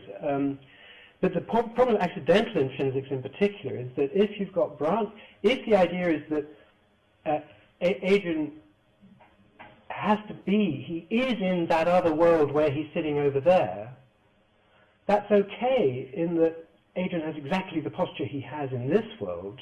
He could be, if we can make sense of it. Lewis, of course, doesn't really see a very clear way of making sense of it. If he had the posture that he has, it would be the case in that other world that Adrian, the very same person, would have been sitting somewhere else because that's a relation that he has to that other world. So his relational properties could be different in another world, with him being the very same person in both those worlds. But his intrinsic properties could not be the very same. Could not be different. If it's Adrian himself who's in that other world, he's got to have all the intrinsic properties that he has. Okay, so that's the problem of accidental intrinsics. And I don't think it's a problem that should bother Everettians. Okay, so the real argument in Lewis is that it renders incoherent our ordinary thinking of the future. But if you look at what he says there, it's simply that he ignores the semantics that I've just given. What does it mean to say the future holds a C fight? We have three options. So this is a branching structure, and one branch to the C fight and another one there isn't. This is an old thing of Aristotle, by the way, for physicists. Why are we talking about the C fight? We're very traditional, in our examples. We have three options. It is false that the future holds a C fight because the future is a denotationless improper description. It is true that the future holds a C fight because the future denotes neither of the two partial futures, but rather their disunited sum, which does hold a C fight. It is neither true nor false that the future holds a C fight because the future has indeterminate denotation and we get different truth values on different resolutions of the indeterminacy. Sorry, I don't know what that inverted comma is doing there. Okay, so he considers three options and he says none of these are very attractive. He doesn't consider the semantics that I just gave. Now, here's something else that he says shortly after. Lewis, again, a physicist, is famous in philosophy as maintaining that all conceivable possibilities exist. Possibly the different laws of physics and so on and so forth. A sort of Pegmarkian position, actually. Respect for common sense, and as such, he does countenance that there could be branching worlds, that there could be overlapping worlds.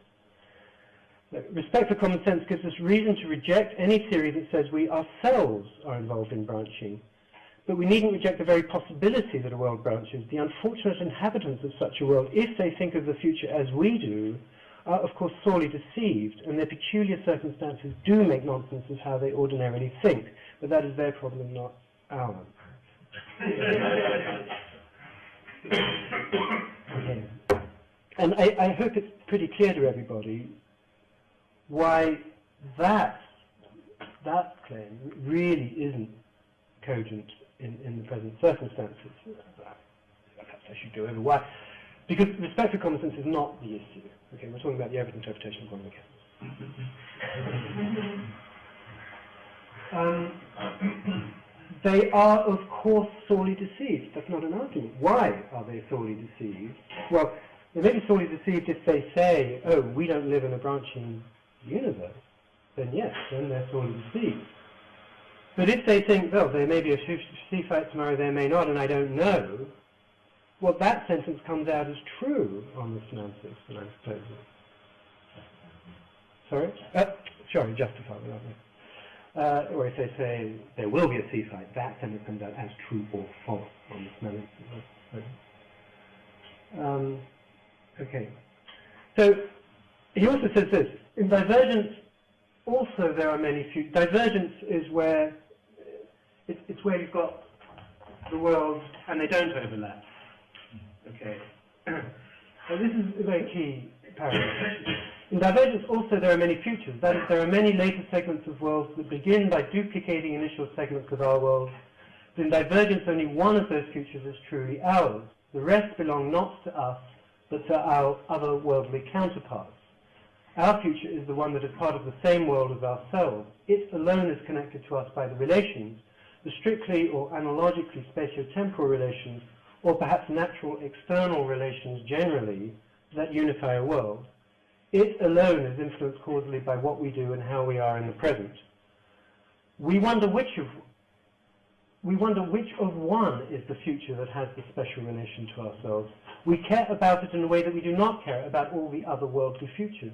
Branching and the limited overlap it requires are to be rejected as making nonsense of the way we take ourselves to be related to our futures.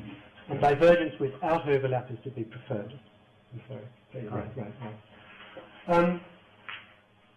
Now, the crucial sentence is this, because everything else that he says on the semantics that I've given is true of branching. Sorry, Okay. Simon, could you say which sentence that is? I've lit it up in red. Sorry. Oh, sorry. Well, if you're colourblind, you won't see my red pointer either. It alone is influenced. The red isn't red, but I'm sorry. Yeah. It alone is influenced causally by what we do and how we are in the present. That's the only sentence that's false on branching. But every other sentence is true, and in particular, our future is the one that is part of the same world as ourselves. My future is, of course, the future of my world. I am a unique continuum. And you are part of my future. And when I say you, I'm talking to a unique continuance, the one who's part of my world. And my world is the one that I live in. And I don't know what world that is. And better than that, of course, because Everett quantum mechanics, I say, explains all of this, Everett quantum mechanics explains why I don't know what world I'm in. Okay? How do you do that? Because what I know is what I'm justified in believing. Everything that I'm justified in believing, everyone who is overlapping is also justified in believing. Okay. Now, against the proposed semantics directly, so this is where Lewis directly speaks against this proposed semantics. It's in another context entirely. It's in Parfitian fission.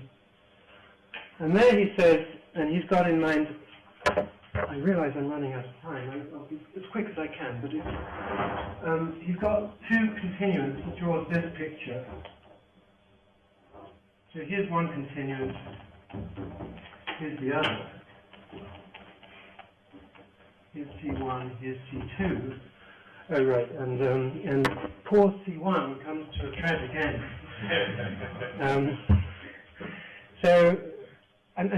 Now we get a very bizarre twist to the entire story, because actually Lewis did propose that in this situation there are two people present, that they are indeed overlapping people present. He didn't say that there's just person stages, which have successors. So what he says is the shared stage S, so this is S, does the thinking for both of the continuums to which it belongs. Any thought it has must be shared. It cannot desire one thing on behalf of C1 and another on behalf of C2. If it has an urgent self-interested desire for survival on the part of C1, that very thought must also be an urgent self-interested and not merely benevolent desire for survival on the part of C2. It is not possible that one thought should be both. So it is not possible for S to have such a desire on behalf of C1. So it is not possible for C2 at T to have the straightforward, common-sense desire that he himself survives. Okay, now, again, the crucial sentence is, it is not possible that one thought should be both. I mean, the crucial point for Lewis is that there is only one thought present, whereas the crucial point for the semantics I'm suggesting is that there are two thoughts, two utterances, because each unique person speaks, and utterance is attributed to unique persons. But this Lewis just flatly denies. The me in their shared thought, unless it refers to the thinking stage, has the status of an improper description. It cannot refer to C1 in C1's thought and to C2 in C2's thought. So those thoughts are one and the same. Now why? Why does Lewis say this? I do have a simple-minded explanation of why he says that, and it goes back to his paper, An Argument for the Identity Theory. But it's not it's a bit flat-footed, because if you look at the argument in the identity theory, that says that experience is identical with neurological processes. And he says that because they have the same causal roles. But if that's the reason to say there's only one thought because there's only, the one stage, these overlap, you've got to look at the causal roles of those thoughts, and those thoughts have different causal roles in each of the continuums. So on a causal role analysis, you would say, no, there are two thoughts. So it's not a very good defense of why Lewis says this, but I don't really know why he says this. But anyway, we don't have to say it. Two Tales of Schrodinger's Cat, and this I'm going to finish with. A shot rang out in the dark. Somebody said, he's writing a James Bond book, he said, I only read a book where it begins with a shot rang out in the dark. Something to be said for that. A shot rang out in the dark, the cat hissed. Peter turned to Susan and said, it's the end. No, said Susan, grabbing the cat, there must be a way out. The vet looked apologetic. The operation had taken much longer than expected. It's the end. He said, he'll be right as rain now, and Susan was delighted. And you all know what's coming.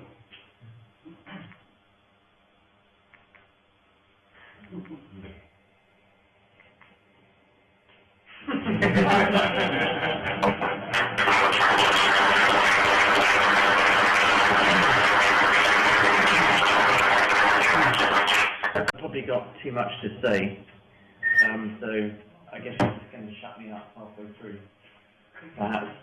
Anyway, so what I planned... Is that one thought or two? So the main thing I was going to discuss is the particular proposal, the particular claim about overlap and how to understand these indexical utterances in the context of a branching world. But I want to do two other things as well. I want to start by just sort of setting out the landscape and just trying to situate what Simon's doing with respect to some of the problems to the Everett interpretation that have been raised over the last couple of days. And the second thing is I want to sort of defend Lewis a bit in this context. So just setting out the landscape. What I picked up is that in defending Everett there are two things to do, and one naturally comes before the other. The first is to show how, from the fundamental ontology, we can identify or locate or get out of it something that is at least subjectively our familiar everyday world. And I take it that the criticisms of Tim and some of the things John Hawthorne was saying were criticisms along those lines, sort of for that, pointing out difficulties for that project, and what David was saying at the start was, you know, defence and a sort of sketch of how that should go.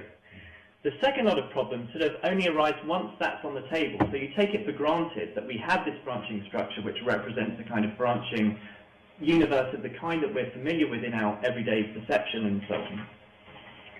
And then the problem is meant to be, well, the way to understand our situation in such a universe is as radically mistaken. And in particular, the very theory of such a situation, in such a situation, is sort of empirically self-undermining. So I take it that was the sort of tenor of David Albert's problems raised yesterday. And Hilary and David, I take it, or Wayne and Hilary and David, in a sense agree, right, that that the inhabitants of this universe, until they discovered Everett, were radically mistaken, right? And then Hilary says, but that doesn't matter. Wayne says that doesn't matter. You can still understand how such inhabitants of the universe can confirm their theory of the universe in that branching situation. David says they can't. Simon, that David, yeah. Simon, I take it, wants to say something different, right? And David and Simon want to say, no, the right way to think about it is that the inhabitants of such a universe weren't radically mistaken. Now, what I haven't got is how that part of what they want to say connects to the kind of confirmation and explanatory issues that were at the heart of David Albert's criticism. So I can understand, you know, you're saying, look, there really is uncertainty here. It's important for recovering our, or justifying our talk of probability and really making that talk okay, that I can find uncertainty in here. But what I haven't understood is whether that's part of the reply to the sort of confirmatory or explanatory criticism. Okay, so let me move on to the particular proposal.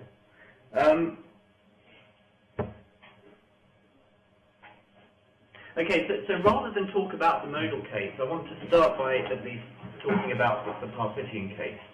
And I think it's worth sort of giving a bit of a background to you know, the situation in which David Lewis ended up saying this. Right, the situation was that Parfit suggests that what goes on in the kind of block universe, well, I'm not sure whether Parfit is a block universe theorist or not, but it's, I mean, let's pretend that's the way he's thinking. What the right thing to say in the block universe picture is that you've just got these various experiential happenings in space and time, and then say this one is a sort at T0, will I survive to T1, right? Am I around at T1? And for Parfit, it's true that the thinker of this sort is around at T1, just in case there is an experiencing subject at T1 who is related to the experienced subject at T0 in the right kind of causal and psychological way. So the identity of the subject at T0 and the subject at T1 just is a matter of the holding of the right kind of causal relations and psychological relations. But then there's a problem, because of course these kind of relations are ones which can be reduplicated in, you know, relatively recherché scenarios. And then the thought is, but look, the subject here is clearly non-identical to the subject here, right? So given that this is identical to this person, and there's no reason to say that this person is identical to this one rather than that one, it follows that this one can't be identical with that. So it looks like if there's this kind of branching, the person here doesn't end up surviving. And Parfit's answer is, well, that's fine, because although survival is a matter of sort of literally being around at a later time, you yourself, in cases of branching, it doesn't matter, because actually what mattered to us in survival, in literal survival, wasn't that we're around, it's that there's some future, you know, person stage who's psychologically related to us in the right way. So Parfit says, in such a situation, I'm not around later, but that doesn't matter, because what mattered to me wasn't whether I'm around, but whether there's some future stage that's psychologically related to me in the right way. And Lewis comes along and wants to have his cake and eat it, right? And that's why he says, look, you're not comparing like with like. It's person stages between which the R relation, the psychological relation holds. And it's persons whose identity you're concerned about. And persons just are the maximal aggregate of person stages. And so it just falls out of this view that at this earlier time there are two people and they both survive. And if you want to know what the analogue of identity is for person stages, it's what he calls the I relation.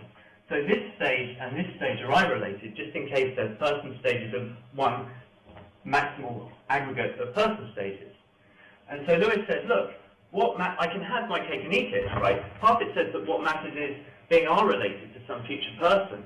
But for Lewis, being R-related, person stages are R-related just if they're I-related, just if there is some person that the two person stages are person stages of. And Lewis thinks that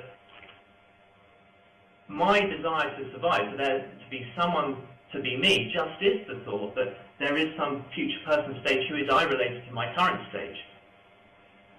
Now Parfit comes along. Yeah. 2 minutes? Yeah, 2 minutes. Simon, when he invited me to chair the session, said it would need very firm chairing. Okay. So Parfit says, look, that's not true, right? Because, well, okay, we've got it here, right? C1 is such that they have a person stage at T1, which is I-related to their current person stage, but C1 doesn't survive. So Parfit points out, look, there's a difference. And it's at that stage that Lewis retreats and says, well, that's fine, but because there are two here, they couldn't have had the thought, I want to survive anyway, right? Because they can't have the thought, I. They can't have I thoughts. So that's the context in which Lewis ends up saying this kind of thing. Now, you know, why does he say it? So Simon says something about the identity theory. I mean, the general sort of framework that Lewis operates is with, you know, let's suppose that, you know, at this point in time, C1 and C2 are sitting. And the thought is, well, look, it's true of C1 that they're sitting at this time because they've got a certain person stage which is sitting shaped, right? So the thought is that, look, C1 and C2 have a thought at this time just because they have a stage that's having a thought. So I think Lewis is wrong to say, look, C1 and C2 have to be understood as having the same thought, but you can see why it's quite natural to think, well, you know, the sort of flat-footed way of thinking about how continuants have properties at a time is by their parts having that property. Okay. Well, I've got two objections to make about the proposal. Commentators don't have to have 5 minutes. That was a ballpark figure for Give them 10 or Oh, I see. I'm sorry. Okay, so I've got two objections to make about the proposal that Simon has given us. I think in this situation it's quite natural to say that C1 can think that the two people can have different thoughts by thinking, I will survive. And the utterance for C1, you know, is false and the utterance of C2 is true, right? Because of the way the indexical works. There's a nice example of Mark Heller's, which is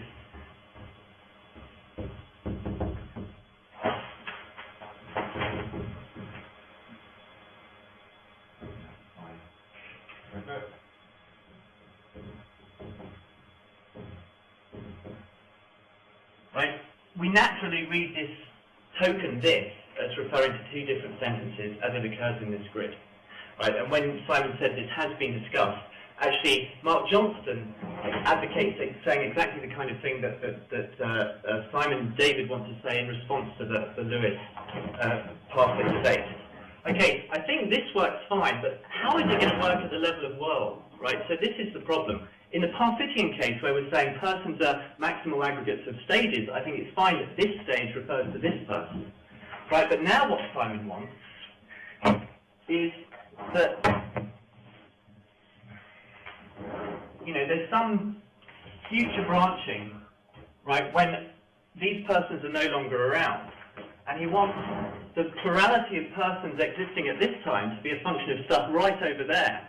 And what these ones are referring to be a function of branching right over there. And I think it's that kind of thing. Okay, you can say it and it works and it'll get the sentences to come out right. but it seems to me that it's doing grave violence to the kind of meta-semantic principles that John Hawthorne mentioned. And yeah, I mean, very briefly, you had the three ways Lewis said we could go. I take it his third one was your fallback option. I mean, I would recommend that one to you. Yeah, but I should stop there.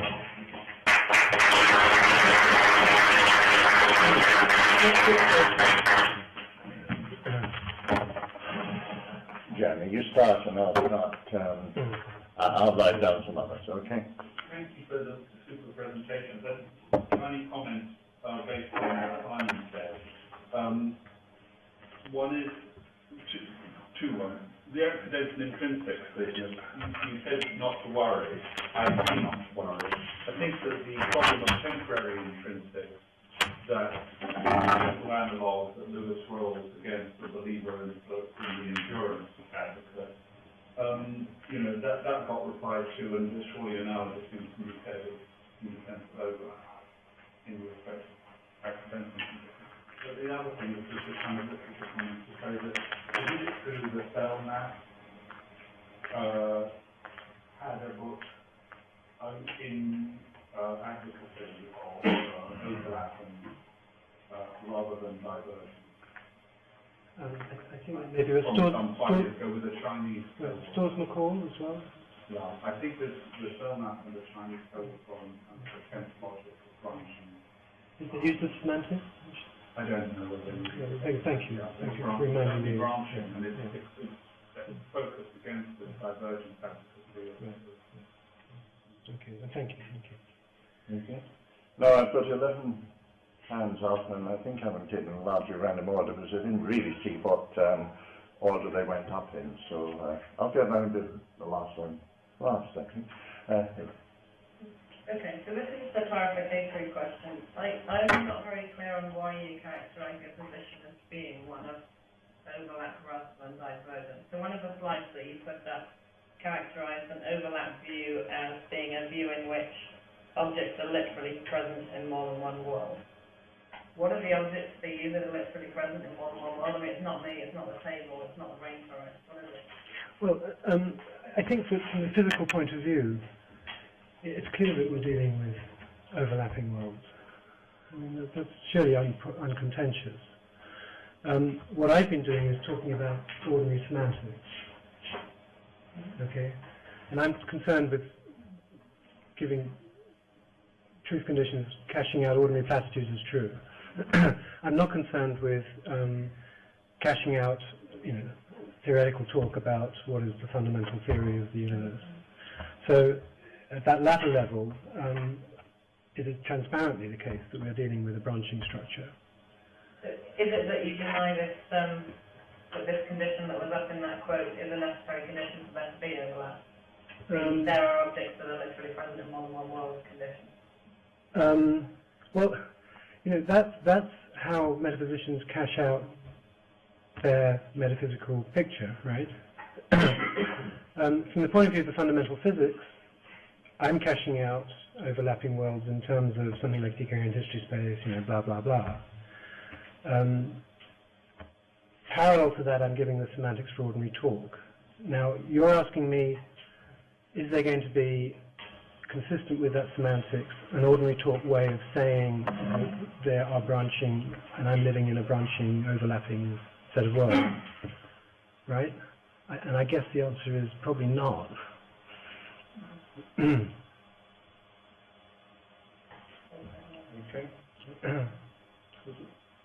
Yeah.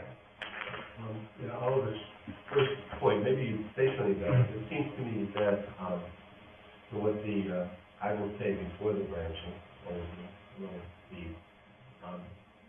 will be branching, I will see only one branch that I will see heads up or split up or whatever.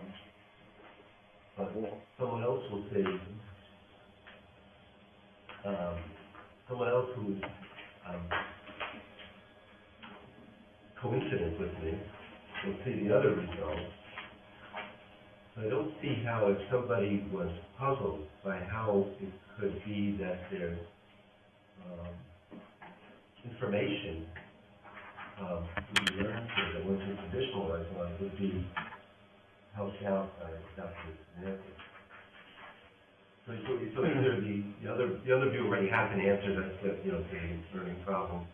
But if it doesn't, I don't see how this helps at all. Well, I myself am not clear on to what extent this will provide a different sort of answer to the evidential problem. But it does seem to me that it provides an answer to what we want to say about evidence to a believer in Everett. And someone who believes in Everett, it seems to me, and who sees this ordinary talk as not having deep metaphysical truths, I think it allows one to say all of those standard things, well, I'm going to see one thing or another and I don't know what, and so forth. It doesn't convict people of some weirdly strange things that they have to say. Now, as I to say again, how it bears on somebody who does not believe Everett, who wants to know what could count as evidence for Everett if it's true, not if they believe it to be true, I'm not sure. David, you've had a finger as well as a hand, but you're only getting one go. My hand to the finger in that case. I think it's crystal clear. Totally clear then from the uncertainty in the situation, raising next uncertainty. I don't know which. There's lots and lots of uncertainty in the situation. It's not propositional uncertainty, but it's not the sort of analogous to evidential uncertainty that I think was like David yesterday, for instance, which may be laboratory of false things up. It's just straightforwardly, I don't know which one of these guys I am. And we just straightforwardly have to go to you can sort out evidential uncertainty by gaining more information. Oliver. Sorry, evidential uncertainty index for I mean, I don't think it is merely sort of self-locating uncertainty, apart from in the sense that all uncertainty is self-locating uncertainty when you become a modal realist.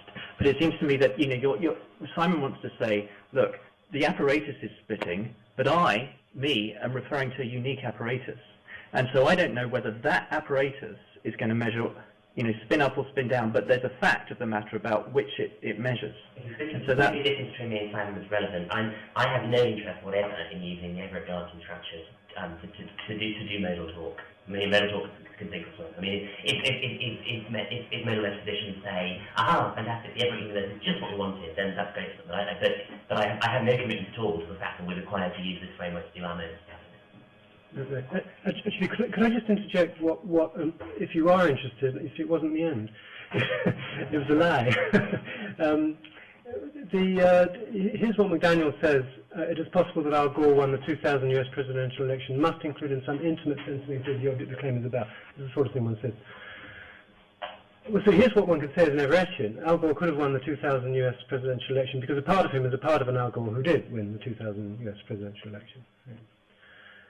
So and I don't know if that's intimate enough, but I don't actually care either whether this is acceptable or not. So I don't think we differ too much on that. But actually, does that?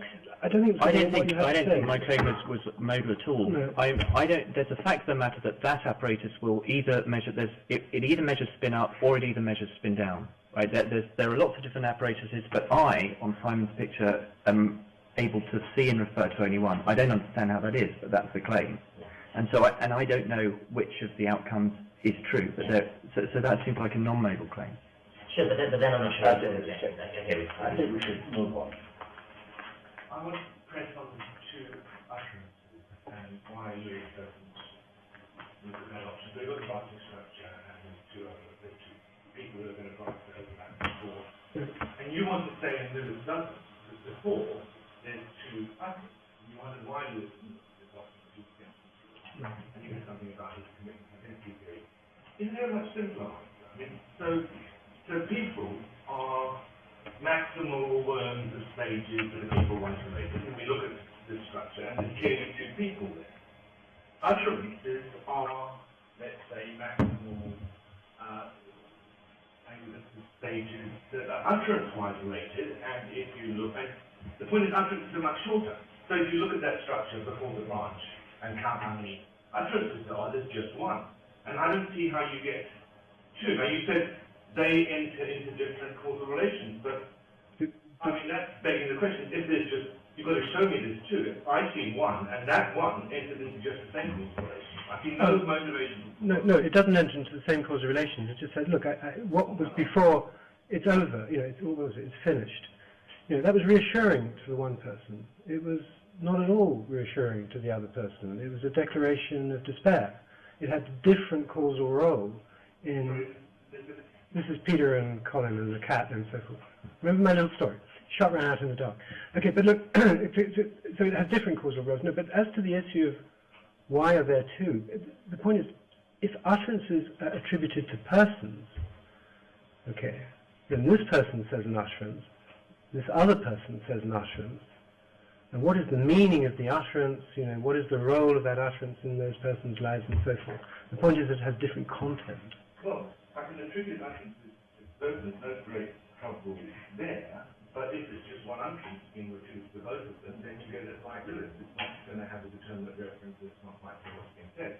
You should have got two utterances, it seems to me, maybe from the fact that utterances do.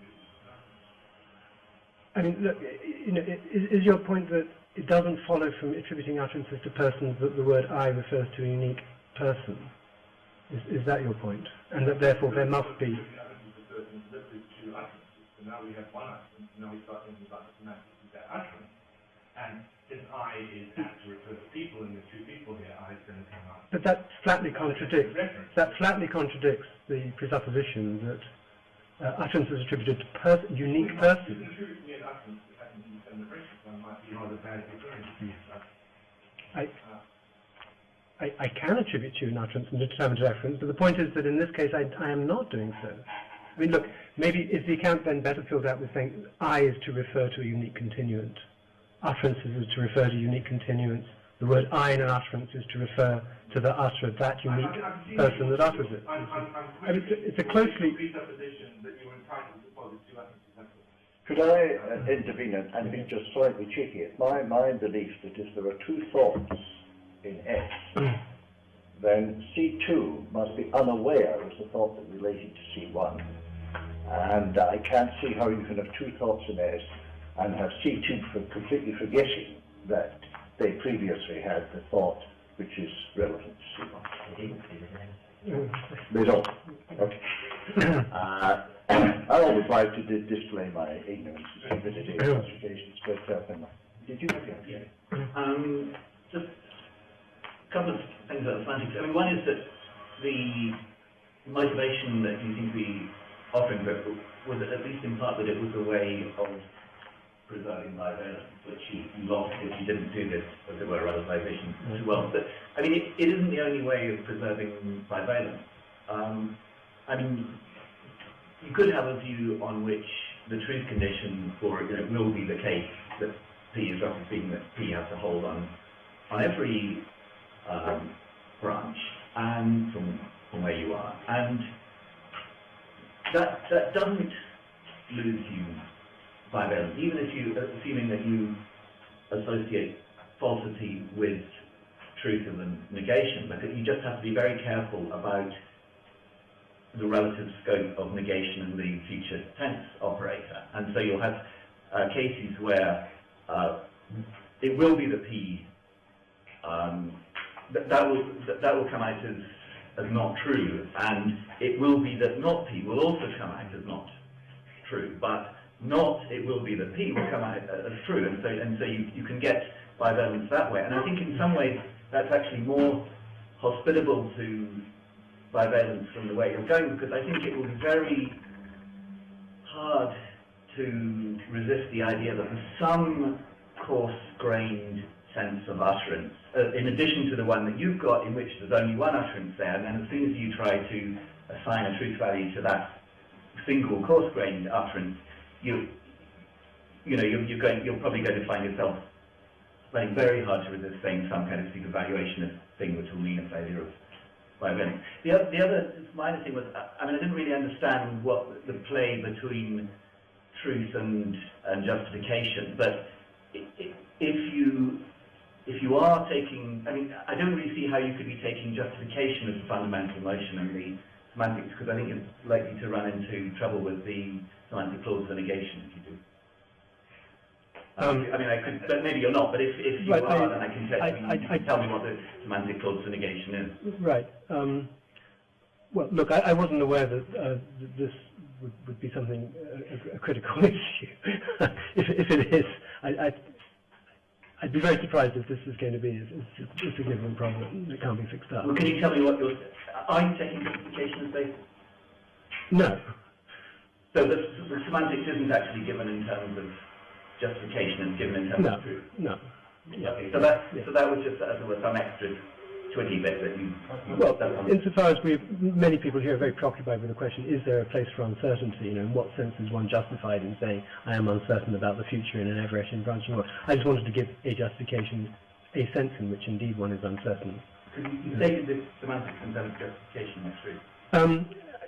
Okay, that was just a slip. I think then, yeah, if this is going to be, if I'm going to set out, you know, here's going to be a detailed semantics, no, I would not proceed in terms of justificatory conditions, no. Well, to support Simon, using an analogy, and this is now Wayne supporting Simon.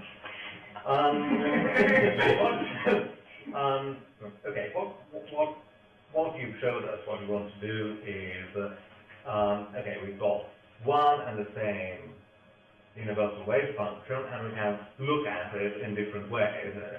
Spin up plus spin down, tensor product. Now I'm ready to look. I can look at that and spin up and I'm ready to look, plus spin down and I'm ready to look. There's no metaphysical difference, but the second one is more serviceable when you want to talk about semantics. What I think is a very good analogy is what happens when we have perform a measurement, not in our future, but at space-like separation. The question whether we should consider that this measurement at space-like separation is inducing branching of us over here. And what I take Wayne to say is that, well, really, we are free to consider things of branching as happening along any hypersurface, space-like hypersurface that contains the measurement of it, and all of those are equally good ways of thinking of the universal wave function, and again, that's perfectly analogous. We might think of the distance space-like measurement as not inducing a branching of ourselves over here. In fact, maybe because until we our world will have possibly the future life curve of that measurement, or we could just look at it along any hypersurface that we want. In fact, one in which that measurement now is in the past, so simultaneous with us now, and we are branching due to that measurement. There's a perfectly good ways of looking at the universal wave function. I think if they are in that situation, they are also in this situation. Yeah, I think that's an observation. I think that's an observation. I know what you mean. Okay. Did you have your hand up? Yeah. Just a follow-up from David Sanders' point. I guess I'm still not seeing why the thought I will survive has two causal roles. I mean, it happens to end up in that one. two persons. That can't be right, has two causal roles. Well, I mean, look, I think in that particular example, it may be the one that dies is dying rather quickly, isn't it? What is the causal role? What is the causal role? Yes. This person said yes. Take promise. Okay. Promise to girlfriend. Now, what is that promise? What is the status of that? What is the role of that speech act? in this situation? You know, no. Oh, she says, you lied to me. You said you would survive. You know, it was a lie. You know.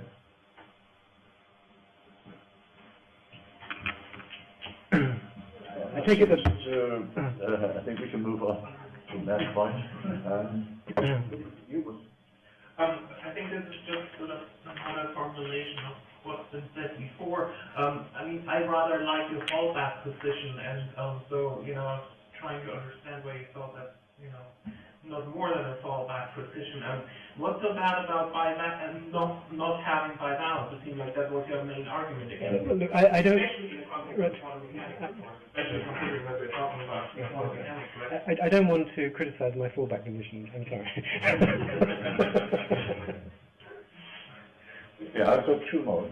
I've got addressing a question to two Simon. Simon the organizer and Simon the speaker. And maybe it's Simon the organizer. The honourable thing for Simon the organizer to do would be to tell Simon the speaker not to monitor. In your introductory you had a nice slogan, which I thought you were going to talk about today, and that is, we expect what we remember. And it seems to be relevant to your title of probability. Do you have anything to say about that? Oh, but I think that's... I mean, look, what is the dialectical position here? It seems to me that I am under some coercion here. And I think all of us always are. We are coercively, we expect more of the same. And this is our Humean predicament. Okay. Now, and in a sense, that ought to be enough. You know, why do you expect, how can you expect something? What else can I do? I can only expect what I've had before. I can only expect more of the same. But against that, there's another sort of coercion, a coercion of reason, which says, no, look at these reasons why you cannot expect more of the same. And insofar as you were thinking anything like this before, you were just wrong then too. So that's another sort of coercion. And in a sense, it seems to me the issue is this, so the right onus here. Is there a defensible sense, an intelligible, transparent, clear sense in which I can say, I don't know what's going to happen, given Everett? And this talk is all about, here's a defensible sense in which I can say I'm uncertain about the future. So, it, as it were, is a defense of, and removes those two different coercions, you know. It allows that coercive Humean habituation stuff, you know, to work as it ordinarily does. And a part of my problem with, well, I'm now going to speak against my fallback position, a part of the problem, it seems to me, with the fallback position, well, it doesn't address the point that the computer... Actually, you know what? I'm not going to argue against my fallback.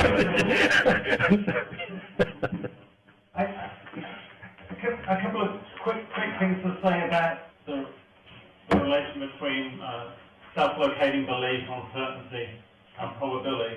I think first, and it's sort of important, it's often ignored, but in this setting it is very important, the methodological situation before we kind of look at the Everett stuff is when you kind of pay a bit of attention, one in which, crucially, we recognize that for self-locating beliefs with indexicals, the principal breaks down. We knew that already. So let's take a sort of very simple example. Take claims of the form, contingent propositions of the form, P if and only if actually P.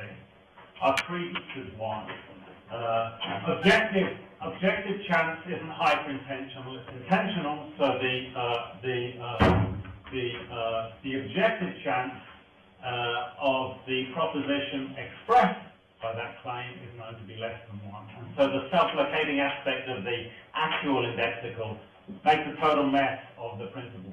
And we knew that already. So we weren't in a situation where we want credences to track the principal. We're in a situation where the self-locating belief, we know that they should track objective chance. That's the situation that the pre-physicsy situation. I think I thought it was very misleading that that's been dropped out. I think a second thing that I think is very important is to see how some of these ad amalga discussions interact with your semantics. So take a case where you go, there's three-way fission with half, quarter weights into 3 subjectively identical duplicates at a later time. So there's a bunch of philosophers that have argued, and they seem to be winning, that at that later time, you have uncertainty as to who you are, and your credences should go third across the 3 day-state possibilities. So the principle they're going with is distribute your credences evenly across day-state duplicate possibilities within your world, and they've argued that there's that length of that winning. If you tack on your metaphysics and semantics to that principle, then what you get is the result that even before the splitting, you should be third, as between who you are by the Elgar principle, and so then crucially your self-location hypotheses and your credences about them won't match at all the branch rate. So it's absolutely vital to you, if you're going to go with that package, to argue that the growing orthodoxy as to how credence should function with regard to day-state beliefs and duplication scenarios is wrong. Yeah, no, I don't agree with that latter point. I think your former point is very interesting, and I need to understand that better. But the latter point, I don't agree. It seems to me that the Everett interpretation and this sort of issue has very little to do with Sleeping Beauty stuff. Just they turn the camera That would be a very quick reply. But look, I understand, one needs a whole presentation on this, but I think in general the right thing to say is the way these issues have been debated in a lot of contexts in philosophy is rather sensitive to issues that are really flatly denied in the Everett interpretation. And you need to see how in each case that checks out. I think the issue of no determinacy in branch number already just makes nonsense of any attempt a la, Ferders to work out probabilities in these counting ways. I mean, as should be obvious. I mean, have Sleeping Beauty wake up 100 times. What's the probability then? That you can escape from the outer framework just by having vagueness in specifications of who you are and vagueness in that's just not going to work out. To think that the third approach is going to be vitiated by vagueness in terms like John, she wakes up 100 times. She wakes up 100 times. What's the I'm sense? interested in the elder discussions as applied to classical fission cases. Oh, but this isn't being applied to classical fission cases. So the orthodoxy has it that you go a third away in a classical fission case. And I think once you go with Elgar on that, then I know you're adding in extra tweaks, you're adding in indeterminacy, branching, and this and that here, but I think it becomes very hard to resist being a third in this situation. It becomes unclear what the extra elements of vagueness are doing to really disrupt the further arguments, and then it's going to be a mess if you have 3 day state possibilities before branch. Andy says I think never have to count branch numbers. I think we're moving a fair bit from what Simon's talk was about. I think it would be better to pursue this point in a general discussion this afternoon or at some other stage. Having said that, everybody's been so well behaved that we still have a few minutes left, and unless I missed someone, I've got to the end of the people who put up their hands at the beginning. I've had David Albert, and I've had you already, Dick. I've had David Albert indicating. Anybody else hasn't? And I've had you already too, David. Can I have David first, and then... Paul would like to. I guess this is an attempt just to press Barry's question and sort of John's question a little harder. I didn't see how all the problems went away when David said, well, it's as clear as can be.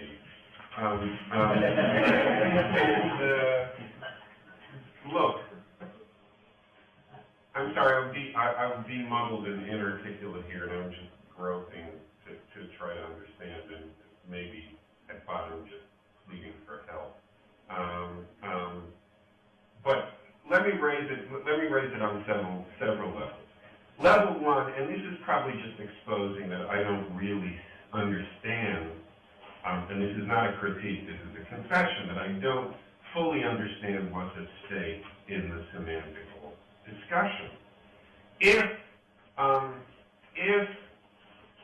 the the discussions really are supposed to have semantical but not fundamental metaphysical import, okay? If they're just supposed to show how speaking in a certain way about a fundamental metaphysical structure on which we're all agreed could make sense, okay, then I don't know why I'm not justified in thinking about these problems about probability and so on and so forth and just ignoring them, okay? And just saying, look, I understand the other structure, I understand the fundamental metaphysical structure, I think I see how things go there. It just seems like it could be held to be completely irrelevant to that discussion that there's another coherent way of mapping this onto our ordinary language. So that's one level of confusion. And like I say, I'm very ready to be instructed here as to how I'm just misunderstanding the import for what's at stake in the semantical discussion. The second level of confusion, which I guess is the one that Barry was pressing, is even if the semantical discussion turns out to be more, to have more teeth than I'm understanding it to, and even if the semantics somehow establishes not merely that there's a coherent way of uttering I am ignorant or a non-insane way of uttering that I am ignorant, but that I really am ignorant in some sense, it's hard to see, given the fixed metaphysical structure underneath it, how learning what I learn after the branching is going to be a way of learning about the fundamental metaphysical structure of the world in a way that's going to allow me to distinguish between two dynamics that, say, assign different weights, assign different amplitudes to the same branch. Okay, so that's an unfairly long and multi-part. Okay. Let me just say a couple of words. Perhaps, David, you'd like to say something too. But just to your first point, it seems when you say metaphysics, I have to translate to physics. Yeah, fine. The physical structure. Okay, good. And what I think you come back to, I mean, as a way rejecting the semantics and so forth, is still a metaphysical view, and it's a metaphysical view, I think, which is essentially a stage theorist view. Which is what? A stage theorist view. I mean, I think you're a Siderian stage theorist in the Everettian case, and okay, you know. No, but Simon, look, I'm wondering about things like how the semantics is going to suddenly make it clear that, say, the amplitudes explain. No, that's coming to the second. That's coming to the second question. I was just addressing that. On the second point, look, what I am discovering by doing experiments and so forth is what happens on my world. That's what I'm discovering. I hope my world is typical. It may not be typical. I may get deviant outcomes. But nothing. Okay, did you want to finish that point? Well, I'd rather not stop David here. Well, perhaps we can come back. I think this is. I would like Paul. Since you invited David, do you want to say something very quickly relevant to this today? Yeah, I'll say something very quickly. I think the second point is very again, because I think that if the first point goes through, what I try to establish is that actually the ordinary language stated set of rules we have for theory confirmation things map onto this theory in a different way and whatever. If they map onto that theory, well, those ordinary rules told us how to they make their it can be checked, it can be tested. But no. I just want to. Second point. Sorry, okay. Just to restate. In a way, I agree with you, but Yeah, good. That's very good. It was a fight. Yeah, but we didn't hear. Okay, well, there's a link on the site, a paper I've written against the argument by David and Simon, and they've heard my objection to it many times, but I've tried to try and put it slightly differently. I mean, I should say, that on the site it's listed under anti-Everettian arguments, so I don't see it as, I'm very much an enthusiast with the Everettian approach. I just think there's a problem with this argument. Perhaps David Papineau was indicating a different way to put a point anyone else in mind, I don't know, but I mean, this is the way I like to put it now. We're in this situation of overlap, which is very unusual. And we're considering utterances, whether single or multiple, and the reference to those utterances and who they're attributed to.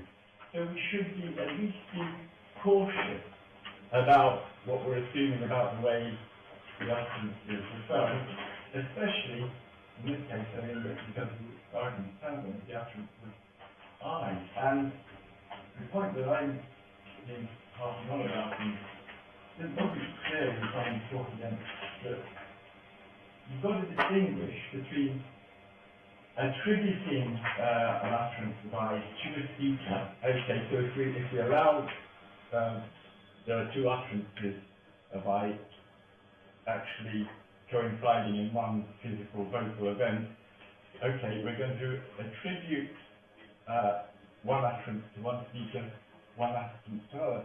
It's another thing entirely what the reference to that term is going to be. I mean, so it seems that Simon and David want to help themselves from the assumption that you can attribute the utterance of I to the person seeing a outcome, and the reference of their utterance of I to that person as well, and you can allow them then to succeed in referring to themselves. And my whole argument is that, well, actually, no, there's good reason to suppose that actually the lexical reference breaks down in this situation. We cannot suppose that the utterance of I does succeed in self-referring. So, in that case, say, I don't know which person I am, doesn't make sense because I can't even say that my utterance of I refers to the person it's supposed to be referring to. It doesn't get off the ground. So. Is yours directly? No. No, I'm afraid I don't think we're going to have time. I'm sorry. Son. Okay, just a brief comment. I mean, I think the way I understand this sort of criticism is here's a condition that's in place in non-branching scenarios, namely where a local bit of physics will uniquely pick out a unique continuant. And that isn't the case in the branching situation. But I think to insist that has to be in place, you know, that some local bit of physics has got to, as it were, causally connect uniquely with, and so forth. I think it needs a lot of argument for that principle to achieve the kind of seriousness that it needs to have. Because to say again, this is not the claim that here's the most natural or correct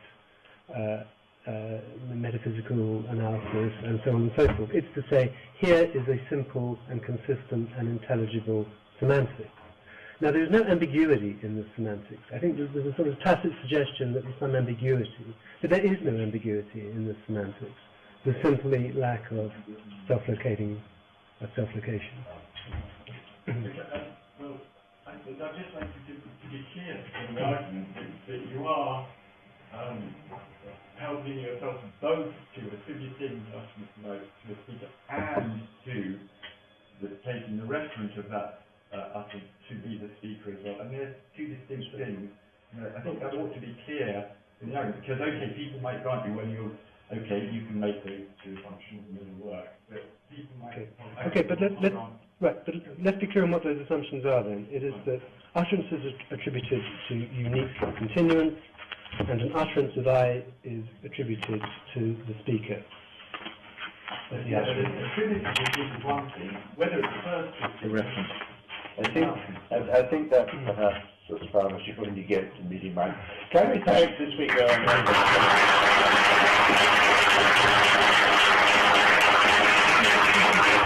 I've got it for discussion. So without further ado, Antony. Thank you, Adrian. So the subject is pilot wave theory really a theory of many worlds? It used to be said the pilot wave theory of de Broglie and Bohm was ruled out by experiment. I think we've gone well beyond that now.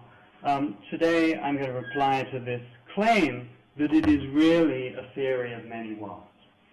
So first pilot wave theory is a theory that was the dynamics, the fundamental dynamics in configuration space, was constructed by Louis de Broglie in 1927, and in 1952, Bohm showed how you could give a full derivation of the quantum phenomenology, provided you made an assumption about initial conditions. Now, the fundamental dynamics is that there is a wave function in a many-dimensional configuration space.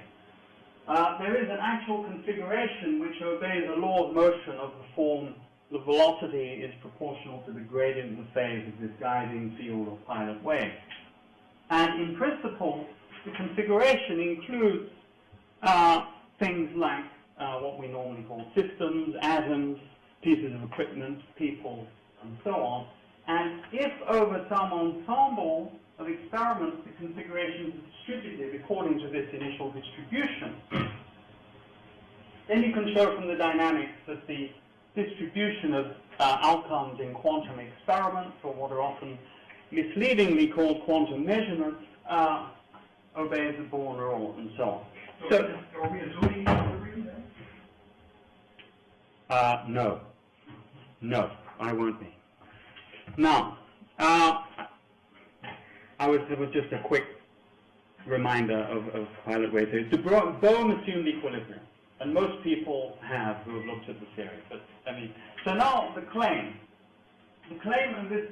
So the main people are Deutsch, Say, Brown, and Wallace. And I'm paraphrasing here. I think this is a reasonably accurate summary of what all three of these people, or four, are saying, that if you take pilot wave theory seriously as a possible theory of the world, and if you think about it carefully, you ought to see that it really contains many worlds with a superfluous configuration added to one of these worlds.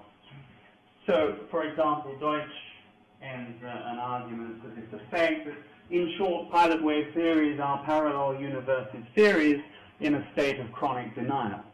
And this, of course, inspires the title of my talk, is it many worlds in denial? So, before addressing the claim, I want to say a little bit about ontology versus mathematics in physics. And then I'd like to say a bit about pilot wave theory interpreted on its own terms, rather than with assumptions that only make sense from the point of view of rival theory. First, just a little bit about ontology versus mathematics. Nothing philosophically deep, but look at an example of, say, classical mechanics, where you may have a Hamiltonian trajectory on phase space, following Hamilton's equations, or you may rewrite it in Hamilton-Jacobi form. Most people would say that for a given system, there is one actual trajectory, and the alternative trajectories corresponding to alternative initial conditions really have a mathematical significance. They're not really there. The ontology is the actual trajectory. Similarly, and this is perhaps a better, not perhaps, certainly a better parallel, I think, with pilot wave theory. An example of, again, in classical physics, test particle motion in a background electromagnetic field. Here you have, say, an electromagnetic field in free space that most people regard as ontological. And if I have put in a test charge, it follows a trajectory. Of course, it could have followed other trajectories, but normally we would say that the electromagnetic field is real, spread over space, and the actual trajectory is real, and the alternatives are just, they are, as it were, contained in the mathematical structure of the electromagnetic field, but they're not really there. There isn't really another charge moving here.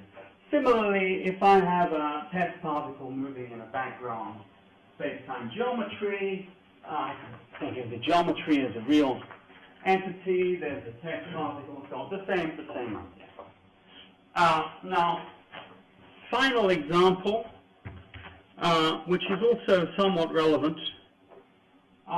Look at a classical vibrating string that is fixed at the endpoint obey small displacement, the usual wave equation, I can analyze this wave equation using the methods of linear functional analysis. I can introduce a Hilbert space of functions, Mission operator, derive eigenfunctions, and these form a useful way of, here I'm assuming that the initial velocity of the string is 0, just to give a nice example. I can say, look, I have a general solution for the evolution of the total displacement of the string as the sum of modes, which of course can also be written in this sort of abstract Hilbert space form, if you like that. So I can think of the total displacement as a superposition of these different modes.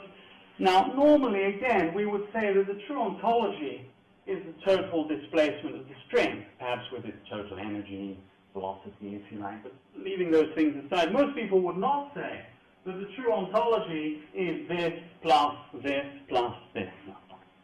Good. So, let me now, all right, one other remark. I wouldn't want to give the impression that the ontology of physical theory is always obvious. Not always obvious. We probably wouldn't be having this conference if the ontology of quantum theory was obvious. In the past, classical electrodynamics, there was a historical tussle among various people. Do I regard the electromagnetic field as real? Some people thought it's their formulation, action at a distance, electrodynamics, electromagnetic field is just some mathematical auxiliary field. Most people think that it makes sense in classical physics to regard the electromagnetic field as real. I think for good reasons. It sort of contains a lot of structure, information about what's going on. It evolves in time. It seems to be, it's probably tricky to give a very tight philosophical argument about why it should be go. Well, maybe it's not so tricky, but let me just stick to here what is the common physicist viewpoint. Okay, and so now the question is, in the Broglie-Bohm theory, as I've given it, with an ontological pilot wave, there are some people who claim that maybe the pilot wave is just a mathematical object. I don't think that's a good view. But anyway, and of course, if you took that view, then this whole discussion would just evaporate. There would just be the configuration, and there wouldn't be an issue. But I don't think that's a good way to look at it. So there is an ontological pilot wave. Is there an ontology of many worlds if I take this theory seriously and analyze it on its own terms? Okay. Now, pilot wave theory on its own terms. I should say that in my view, most people who look at the theory, including some people who work on the theory and support it, do not look at it entirely in its own terms, or at least not to my satisfaction. So, first of all, a little bit of history, and this will be relevant. The theory was constructed by Louis de Broglie in the period 1923 to 27. He regarded it from the very beginning. You can see in his first paper where he is trying to explain what he thought was the interference and diffraction of single particles, which he was thinking about photons or X-rays, and he was trying to understand how can a particle pass near a diffracting screen far away from it. It doesn't touch it and doesn't move in a straight line because we see diffraction.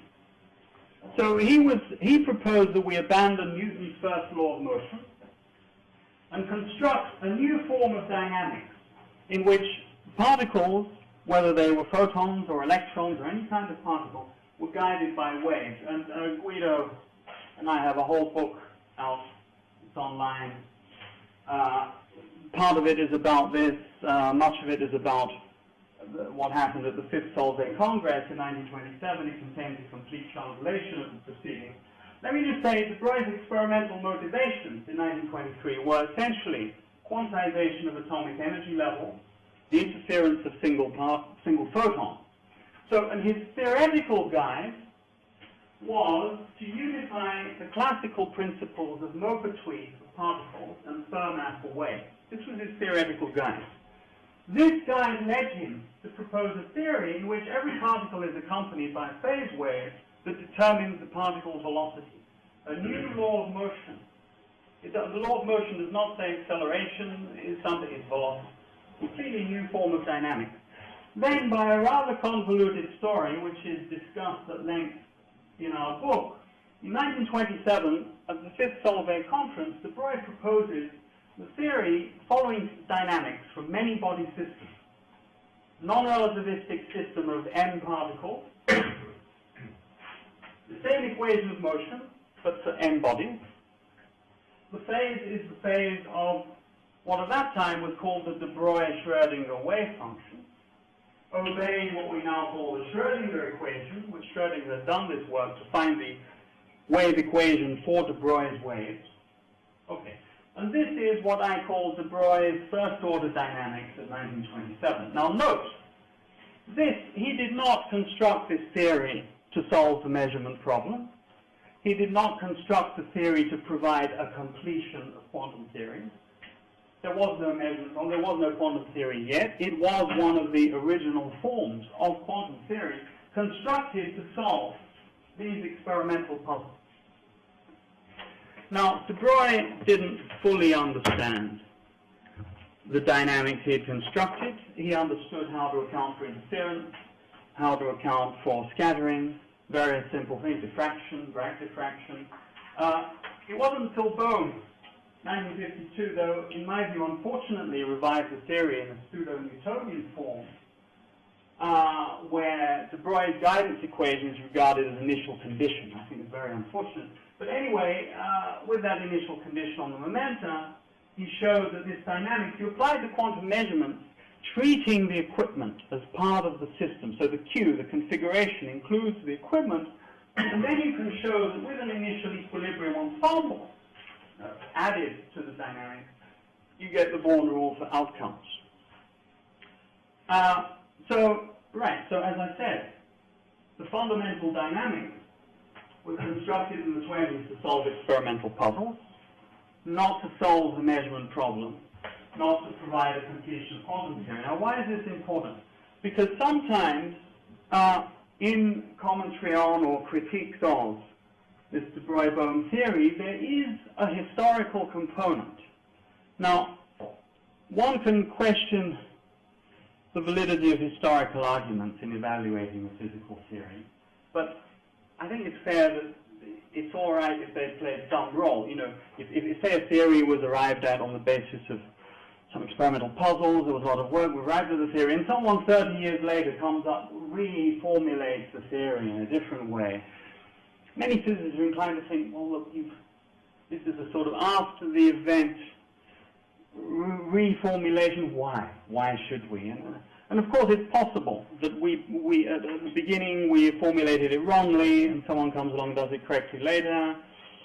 But you know, but look, what I do want to say is that if you are going to use historical arguments, you better get the history right. So, for example, Deutsch in 1986, in an interview with Davies and Brown, is published in a very nice little book called The Ghost in the Atom, talking about the Broglie-Bohm theory, says these structures are being introduced solely to solve the interpretational problems without any physical motivation. Now, de Broglie, in 1923, he introduced this structure with physical motivation to account for atomic energy levels, to account for signal processing interference. Similarly, there are people who unfortunately refer to de Broglie's first-order dynamics as Bohmian mechanics, which makes things even more confused because then one thinks this theory was somehow constructed as an afterthought in 1952.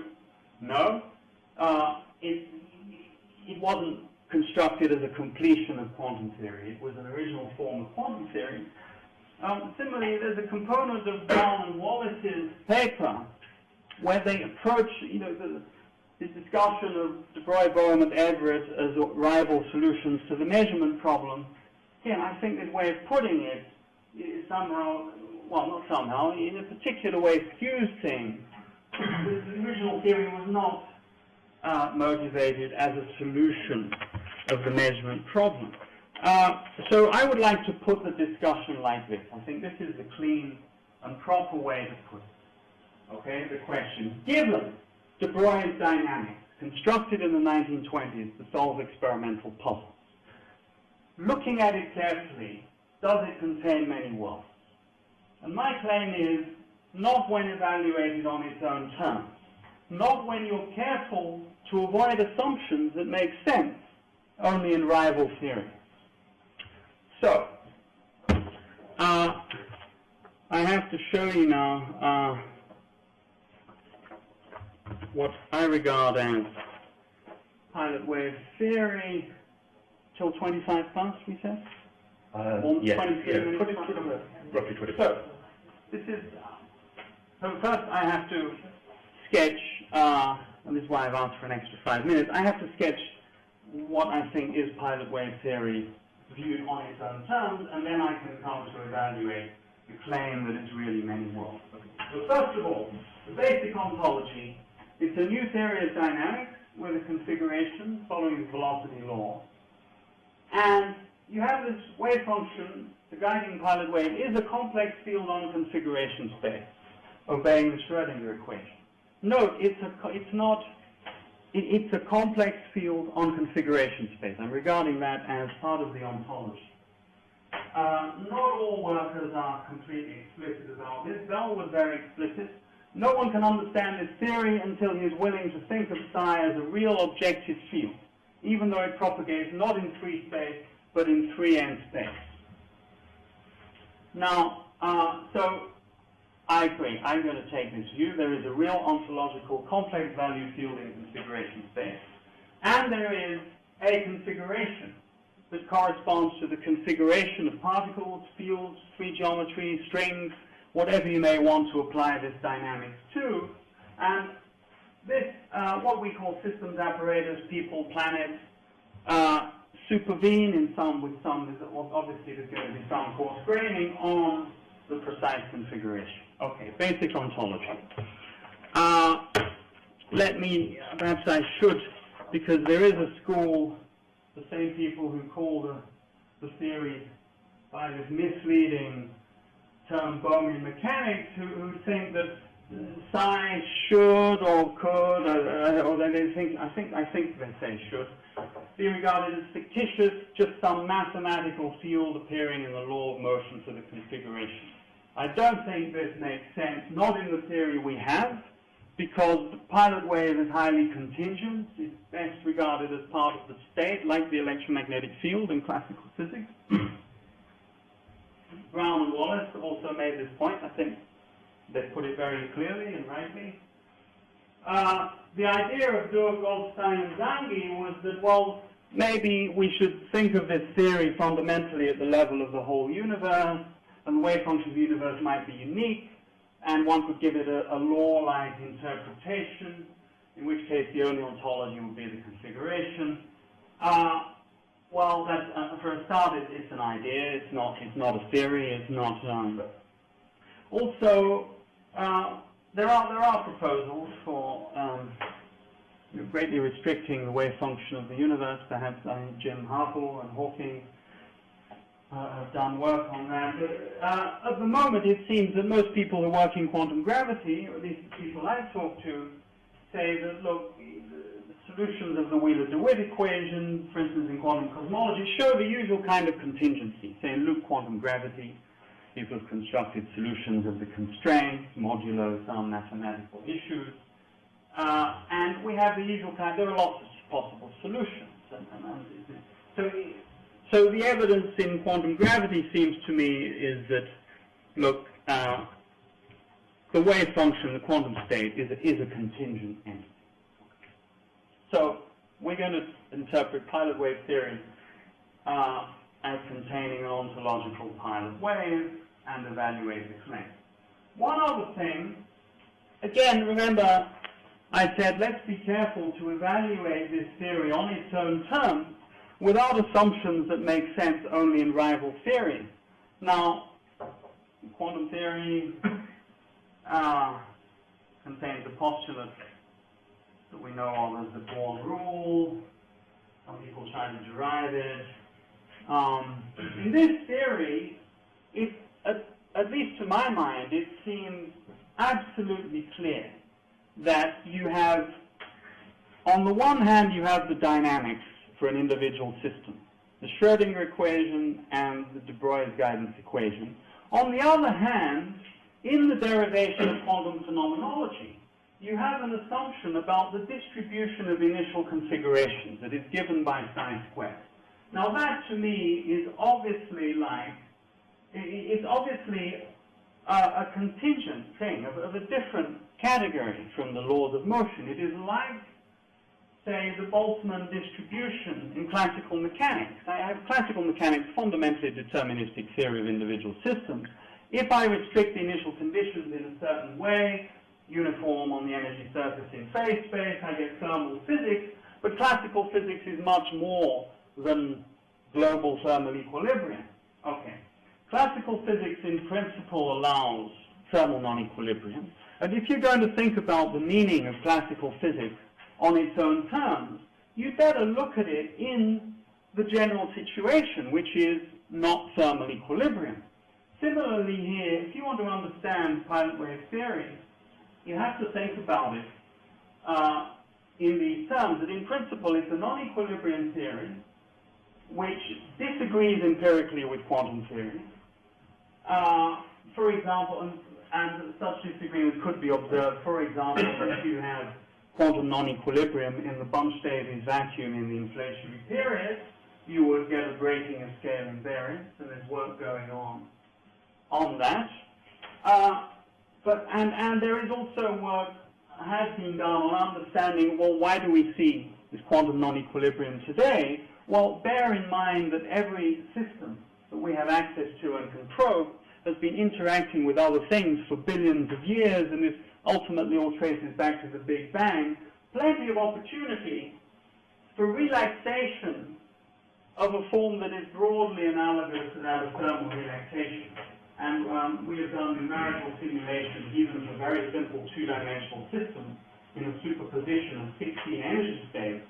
And you find that given some simple initial non-equilibrium, distribution, and this is the initial wave function, it very rapidly evolves to equilibrium with an approximately exponential decay of this coarse-grained H function. Of course, there are all the usual issues and conundrums about foundations of statistical mechanics, essentially similar to those of classical physics. But I think that here the theory is telling you that quantum physics is merely an equilibrium phenomenology. Quantum theory is a special case of a much wider physics. Okay? The pilot wave theory allows you to explore this wider physics. It contains non-local signaling. You have to rethink the fundamental structure of space-time. I think you have to have a preferred time. In particular, it has its own theory of measurement, sub-quantum measurement. There was a very important conversation between Einstein and Heisenberg in Berlin in 1926, which Heisenberg reports very beautifully in his book Physics and Beyond. And they are basically discussing the role of observables in physical theories, and Heisenberg is claiming that we should only base physics on observation. It's the usual kind of operational thing that philosophers know doesn't work. But Einstein said something very important. He said, look, it is the theory which decides what we can observe. There's no God-given notion of how do you measure something. If there's a system I want to measure, I want to construct a piece of apparatus that correctly measures a certain property. I have to understand the physics of how this apparatus interacts with that property in order to be able to construct it so that the pointer will point to where it should do to indicate the real property. You know, you can't construct an ammeter to measure electric current unless you know a little bit about electromagnetism. Okay. So, when you've understood some physics, you have a theory, you look to the theory to tell you how to measure things. Okay? It is the theory which decides what we can observe. So now, remember the spirit of this talk. We're starting from this pilot wave theory that was constructed to solve experimental puzzles, and then we're going to look at it to see what does it tell us about the world. Well, let pilot wave theory itself tell us what we can measure and how to measure it. In principle, if the theory were true, if there was non-equilibrium, which is what the theory is generally about, you do not ask quantum or classical theory to tell you how to do measurements. And in fact, I'm going to be saying that, well, let me say that later. Okay, so here is what pilot wave theory tells you. Now, I've given a simple, exactly solvable model in a couple of papers. Let me just very briefly say what the result is. Let us say I have a single particle, and there is a wave function, and I want to measure the trajectory of the particle without disturbing the wave function. Okay? It's the kind of ideal, detached, godlike measurement that you can do in classical physics. You can do it here too. What you need other particles that you call your pointer. Let's say that these particles make up your pointer, that have a non-equilibrium distribution that is very narrow. Narrow, what do I mean narrow? Let us say this is the wave function of your pointer, some narrow Gaussian. The actual distribution of pointer particles has to be much narrower, let's say approaching a delta function spike, arbitrarily narrow. This is to do an ideal, perfect subquantum measurement. Now what you can do, if you couple the pointer to the particle very weakly for a short time, so this coupling constant times the time is becoming arbitrarily small, okay? And you have some initial package, the wave function with the particle in it I'm trying to measure, multiplied by the wave function of the pointer. This thing being arbitrarily small, this just remains arbitrarily close to the initial state, and the pointer position moves by this tiny amount, which is also tending to zero, but that tiny amount contains information about the actual distribution. Now, what happens as you take the limit, this tending to zero, if you simultaneously take the limit where the width of the non-equilibrium distribution tends to zero faster than this is tending to zero. So in other words, the width of the non-equilibrium distribution divided by this A times T tends to zero, then you can show that the probability that, I hope it's sort of intuitively clear what's going on, that essentially, roughly speaking, the usual uncertainty noise, if you like, in the position of the pointer is not there, and you can measure the position of the particle without disturbing the wave function, and a sequence of such measurements will enable you to track the trajectory. Now, that is one form of an ideal perfect subquantum measurement, which the theory tells you that is a true measurement. And of course, we can't do them, and the theory, if you combine it with some knowledge of cosmology, also tells you that, well, it's not so surprising that we don't see non-equilibrium now. Everything has been interacting, relaxing. What can we do? What we do is we do what people call quantum measurement. From the point of view of this theory, it's a very unfortunate terminology. And in fact, I'd like to draw a parallel. David Deutsch yesterday was talking about this very peculiar procedure of quantization that we still use in high energy physics and so forth. We start off with the classical theory that we know is wrong, and then we have this funny way of promoting things to operators, quantizing to get what is supposedly a true theory, and I completely agree with Deutsch that this is not, there's something wrong here, there's something you shouldn't have to start with a wrong theory and do something to it to create a right theory. You should just start with the right theory in the first place. But I would add, the same thing goes with measurement theory. If you look at quantum measurement theory, it is constructed as a kind of quantization, if you like, of classical measurement theory. And here is the heart, I believe, of the whole problem. So, from a pilot wave point of view, what we call quantum measurements are merely experiments of a certain kind that bear a formal resemblance to classical measurements, formal resemblance is that, well, look, if I had a variable q, and then we're doing classical physics now, I have a variable q, I want to measure it with this pointer y. Well, classical physics will tell you, look, turn on this coupling Hamiltonian, look at Hamilton's equations, you'll see that the pointer will move. The amount by which it moves will be proportional to the value of q times a times the constant times sine. That is, classical physics tells you how to perform a true measurement in classical physics. Now, unfortunately, historically, people, when they started looking at non-classical systems in the 1920s, they constructed a theory of measurement that is obtained by sort of quantizing. You introduce an interaction Hamiltonian that is a quantum analog, an operator analog. Okay? And so we do these experiments that we call them a quantum measurement of the observable q hat. What does such an experiment really do from the point of view of pilot wave theory? All it does, it generates a branching of the total wave function where the branches are labeled by eigenvalues of this linear operator, which from pilot wave point of view, well, I have this complex field on configuration space, just like with the classical string. It's convenient mathematically in some situations to analyze the evolution in terms using linear functional analysis, introducing linear operators and eigenfunctions.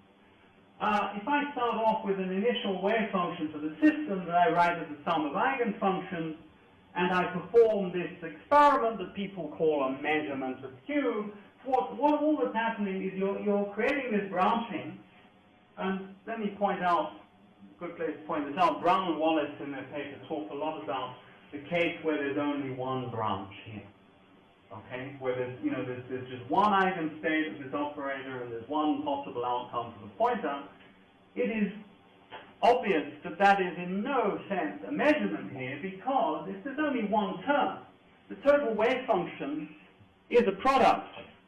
The velocity of the pointer doesn't even depend on where the particle is at all. There's no sense in which it is a measurement of the actual particle, anything to do with the actual particle configuration. So, but let me move on. In the general case, you get this branching, and then as Bone showed us, with this initial distribution, the trajectory ends up in one of these branches in configuration space with a probability of the degrees with the Born rule. But the point here is, in pilot wave theory, you've not measured anything. In quantum, generally speaking, there are some cases like position measurements where it's faithful, but generally speaking, there's no relation between eigenvalues and ontology. Quantum theory will say, well, this observable has this value qi, or this is an eigenvalue. Pilot wave theory says, look, you've just created a situation where the trajectory, the particle ends up being guided by this function that is an eigenfunction of that operator. And let me give a striking example that there's no general relation between eigenvalues and ontology. This is an eigenstate of the kinetic energy operator. Okay? And let's say I perform a measurement of kinetic energy. It's a single outcome case, only one possible outcome. Yes, the kinetic energy has the value E. In pilot wave theory, because the phase doesn't depend on the position, the particle is at rest. What one might call kinetic energy is just zero, it's at rest. So there's no general relation between eigenvalues and ontology. And what I'm going to say later is that, look, the reason people have assumed what I call eigenvalue realism is that they have taken the classical theory of measurement too seriously as a model of how to perform measurements. One last thing, the emergence of classical physics is a complicated story in any formulation of quantum theory. You just say that in some simple cases, one might take an Ehrenfest approach. We have a narrow packet approximately following Newton's law. If you do this in pilot wave theory, well, okay, the narrow packet behaves like a classical particle if by behaves you mean with respect to classical operations, such as modifying the external potential. But strictly speaking, there's a localized packet of complex field following the Schrödinger equation, and there's a point-like particle following the Breuil's velocity equation. Okay. That was a long introduction. I have 15 minutes? Okay. So the claim. Let me now address the claim. So Deutsch in 1996, the other universes exist in the same sense that our universe exists. It's also a logical consequence of pilot wave theory. Here is the core part of it. The trajectory of the Breuil theory occupies one of the grooves in that immensely complicated wave function. The question the pilot wave theory must address: what are the unoccupied grooves? Here's a key statement. The unoccupied grooves obey the same laws of physics as the occupied groove that is supposed to be the universe. That is another way of saying that they are universes too. In short, it's many worlds in denial. So note the crucial, what seems to be the crucial point of the argument is that, well, these unoccupied grooves obey the same laws of physics as what you're pointing to as being the universe. Similarly, say, Bohm theory contains the same many worlds of dynamically separate branches. I'm not sure this is exactly what Deutsch had in mind, but let me just give these quotes, and then I'll try to evaluate the claim. Brown and Wallace are talking about empty packets in configuration space are none the worse for being empty. They still contain cells, dust motes, cats, people, wars, and the like. Now, I'm going to examine this claim. There are a number of people today who say that, look, the many worlds are really at the macroscopic level, classical decoherent worlds. There was an earlier period where a lot of people talked about microscopic many worlds, an atom in a superposition of energies. I'd like to address both suggestions or ideas quickly from a pilot wave perspective. Again, we're going back now. Here's assume pilot wave theory. Look at it on its own terms. Are there many worlds? Well, let's have a look at some examples. Superposition of values. They have what is often called a superposition of two momenta, plus and minus p. Are there two momenta? Is there some multiplicity here of two particles? Or no, there's a single value field, which yes has two Fourier components like the vibrating strings, but there's one single value field. A true subquantum measurement that pilot wave theory contains within itself tells you, well, I could measure the trajectory, and here I would find the particle is at rest. Same example we saw before. If I did a so-called quantum measurement of momentum, at the end of the experiment, the particle would be guided by the plus p eigenfunction or the minus p, and it would then have acquired a momentum plus p or minus p. During this so-called measurement of momentum, the particle has been accelerated from a state of rest to plus p or minus p, and you could confirm all this by performing a true subquantum measurement. You could watch this happen. So the general point, again, beware of this false eigenvalue realism. Beware of the incorrect belief that quantum measurements are really measurements.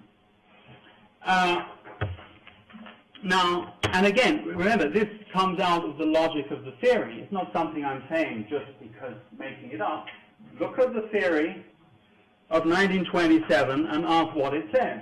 Similarly, say, double slit experiment. Are there two particles going? No, there's one wave going through both slits. There's one trajectory, which one could, in principle, track. Final example, which is then relevant to the macroscopic case. Let's say I have a superposition of classical, what one might call classical Ehrenfest packets. Remember, I have this thing approximately following Newton's law. Imagine I have a sum of a superposition of two of these, and let's say it's for a hydrogen atom, a single hydrogen atom. Is there any sense in which I have two atoms? Each packet behaves like a hydrogen atom in the sense that, well, under a change of this external potential, it will move in a way that they both, emotions will be changed in the same way, because they're behaving the same way. I have two worlds, but again, no. Look, the true subquantum measurement can track the actual trajectory without affecting the packet.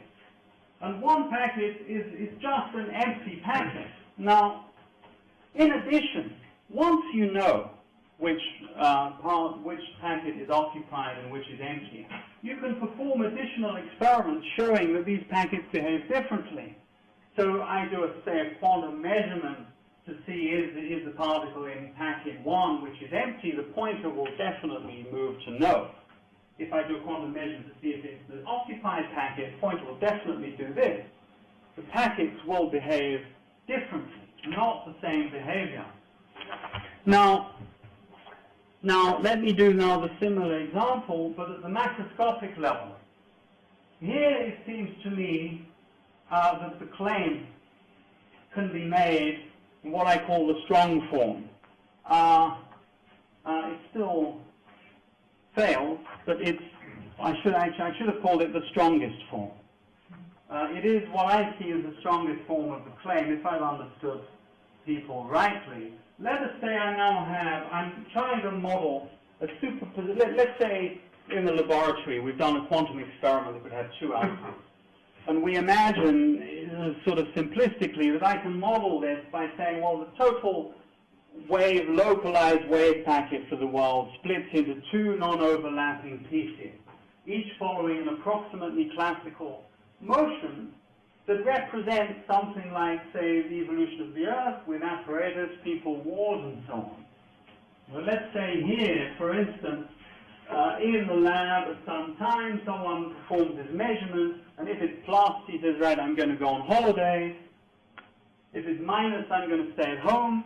So this there's a knock-on, maybe not a very good picture, there's a knock-on effect from the change in the pointer. So these two packets at the beginning, they separate with respect to the pointer position. And let's assume that then this has a knock-on effect that they separate with respect to macroscopic variables. Now, this is a totally unrealistic model of the macroscopic classical limit, but if one considers that, then it does look like, well, here well, it does look like, it is true that here there is something real evolving along both approximately classical histories. If I agree that the wave function is ontological, there certainly is something executing that alternative evolution, but again, in principle, with doing true measurements, you could track the true trajectory, and you could perform experiments showing that these alternative branches actually behave differently. They do not obey the same laws of physics. So the claim fails, even in this strongest form. And in addition... In what sense is this stronger than previous discussions of the claim? So the previous discussion of the claim was only for microscopic systems. I'm going to give a weaker form now. Sorry, maybe I'm not clear. It will become clear now on the next slide. But what I want to say in addition, what I've already said, is this model of the macroscopic world is unrealistic. The Ehrenfest narrowness, things spread, it breaks down quickly, especially if you have chaos. Why does that matter? Well, let me give an alternative and equally unrealistic picture here. What one might call the claim in a weak form. Say now I'm modeling the two alternative classical worlds by WKB packets, which separate according to this pointer. Okay? Now, in quantum physical chemistry, each packet is sort of associated with a family of classical trajectories, which is not very clear. In pilot wave theory, you will get one trajectory, which will be approximately classical. I now ask, is there something else in this theory that is executing an alternative, approximately classical trajectory? No. There's just delocalized psi here, there's delocalized psi there, that has a different support with respect to the y-coordinates. I agree that the psi here and the psi there is ontological. I agree that this is ontological. I see one classical trajectory, not more. Of course, with different initial conditions on the configuration, there will be different trajectories, but then that becomes like the case of test particles in an external geometry, and why should I regard those as ontological? They're just different initial conditions. Okay, I was going to talk about realistic models with decoherence. I think I'll leave that. Let me just say briefly that I think if you look at realistic models of a system coupled to environment and so on, what you really get is a delocalized Wigner function which you can associate with approximately classical trajectories, but there's no reason to, in pilot wave theory, to believe that the other trajectories are anything other than associated with alternative initial conditions. Maybe in the discussion I'll use that, because I do want to make some other points. So very quickly a remark. Pilot wave theory is generally empirically distinct from quantum theory. So at the outset, surely the claim fails. I've never seen an argument to the effect that non-equilibrium pilot wave theory is really many worlds with the Born rule, that somehow the non-equilibrium distribution of particles wouldn't do anything. I don't see how, if one is looking at the theory itself, really one could even begin here. At best, you can argue that if you're confined to equilibrium, then there is an appearance of many worlds. Just as there is an appearance of locality, uncertainty, of quantum physics generally. People are worried about how to explain quantum computation. I agree that the wave function is ontological, and there is more than just the configuration. And there's not a problem with explaining quantum computation. In addition, there is work going on about the possibility that non-equilibrium allows even more powerful computation. And finally, a warning about structure. I mean, David Wallace talked about this view. Well, a tiger is a pattern which behaves as a tiger.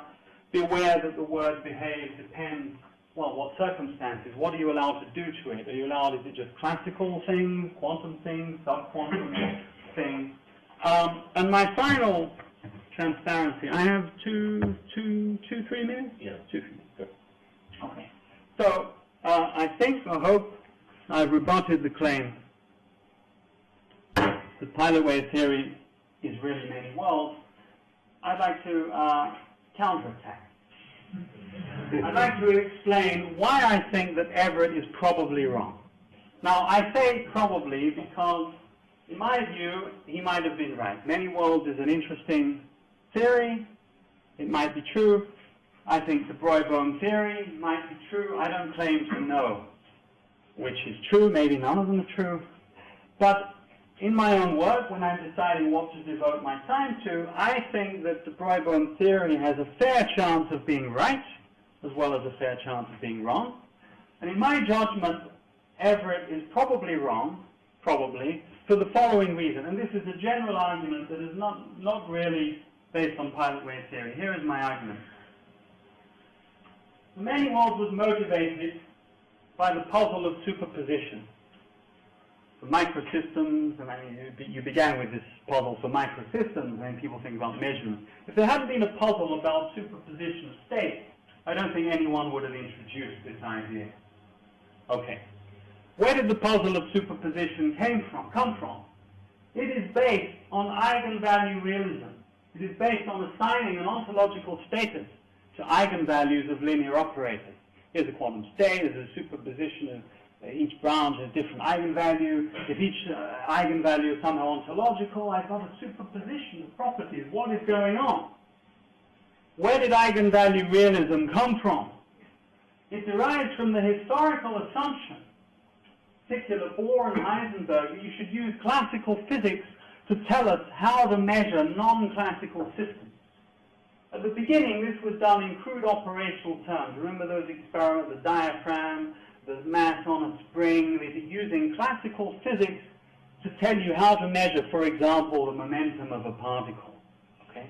This then got formalized by von Neumann and various people, where when you use this formal analogy, you take classical measurement theory, here's the Hamiltonian, interaction Hamiltonian of classical measurement theory, and you quantize it to generate quantum measurement theory. It is constructed as a kind of shadow or image of classical measurement theory.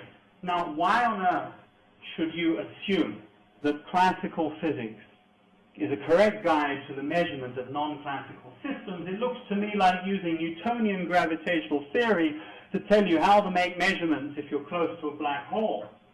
To me, this assumption, the Bohr-Heisenberg and that is built into quantum theory, is intrinsically unlikely. It's a kind of quantization, as I said, of classical measurement theory. And, final remark, Einstein saw all this in 1926. Going back at the end of that same conversation with Heisenberg, where he's telling him, look, you can't just start with observation and build a theory. It's once you have a theory that you get to by hook and by crook, but the theory tells you how to measure things. And he sees that what Heisenberg is doing, he is taking this view that when I talk about observation, I continue to interpret it all using classical physics or assumptions taken from classical physics.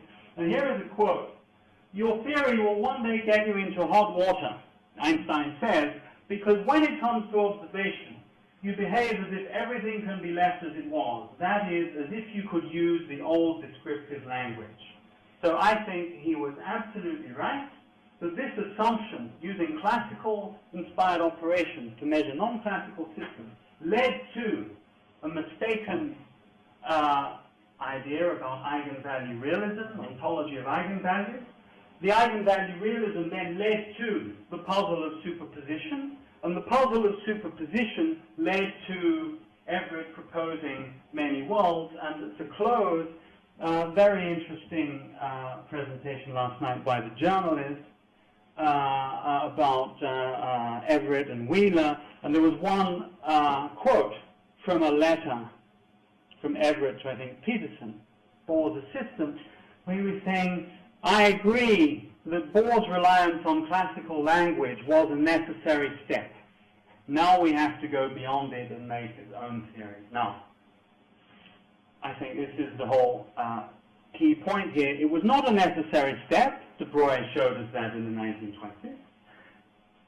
Further, my claim here, not only was it not a necessary step, it was a misleading step. It's a step that took you to eigenvalue realism, puzzle of superposition, and to many worlds, and that's it. Thank you.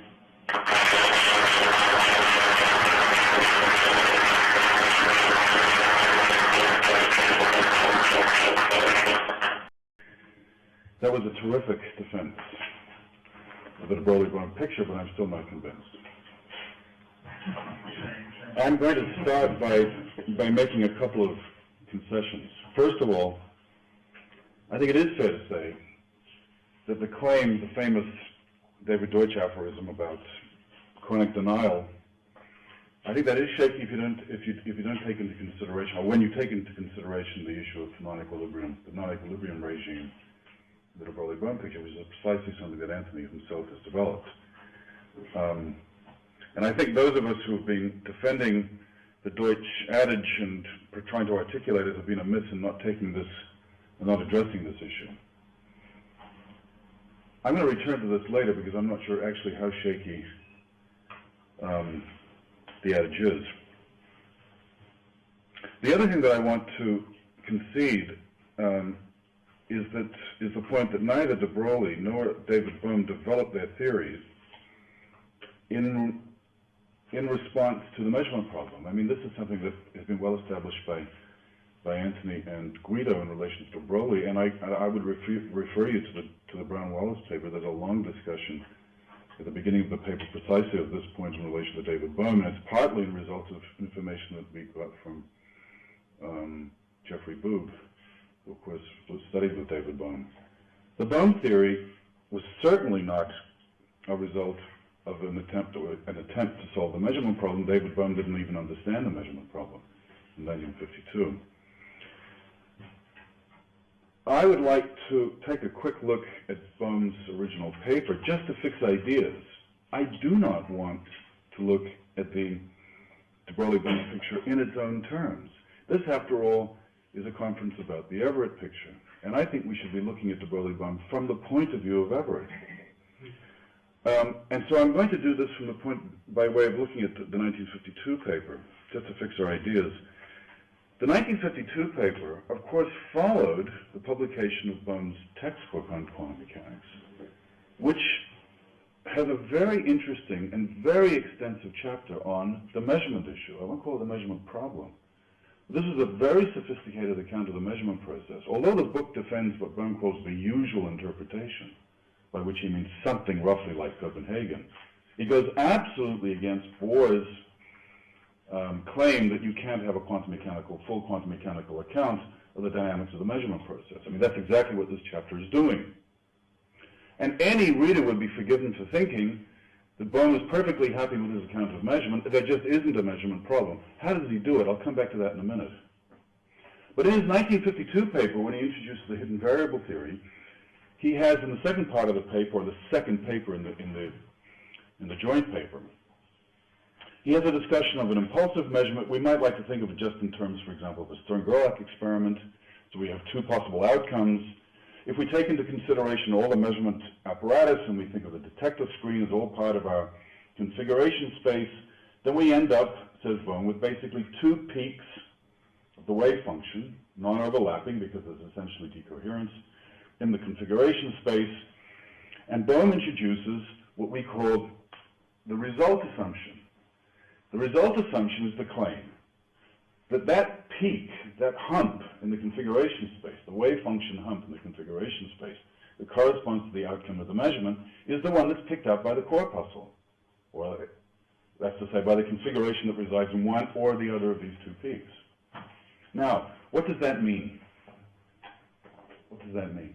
The language that he uses, and this is, by the way, consistent with the language in his book, is that the wave function by itself, each one of those peaks, autonomously has all the structure you need to account for a definite event. After all, if that weren't the case, everything that he wrote in his book a year earlier would have been false.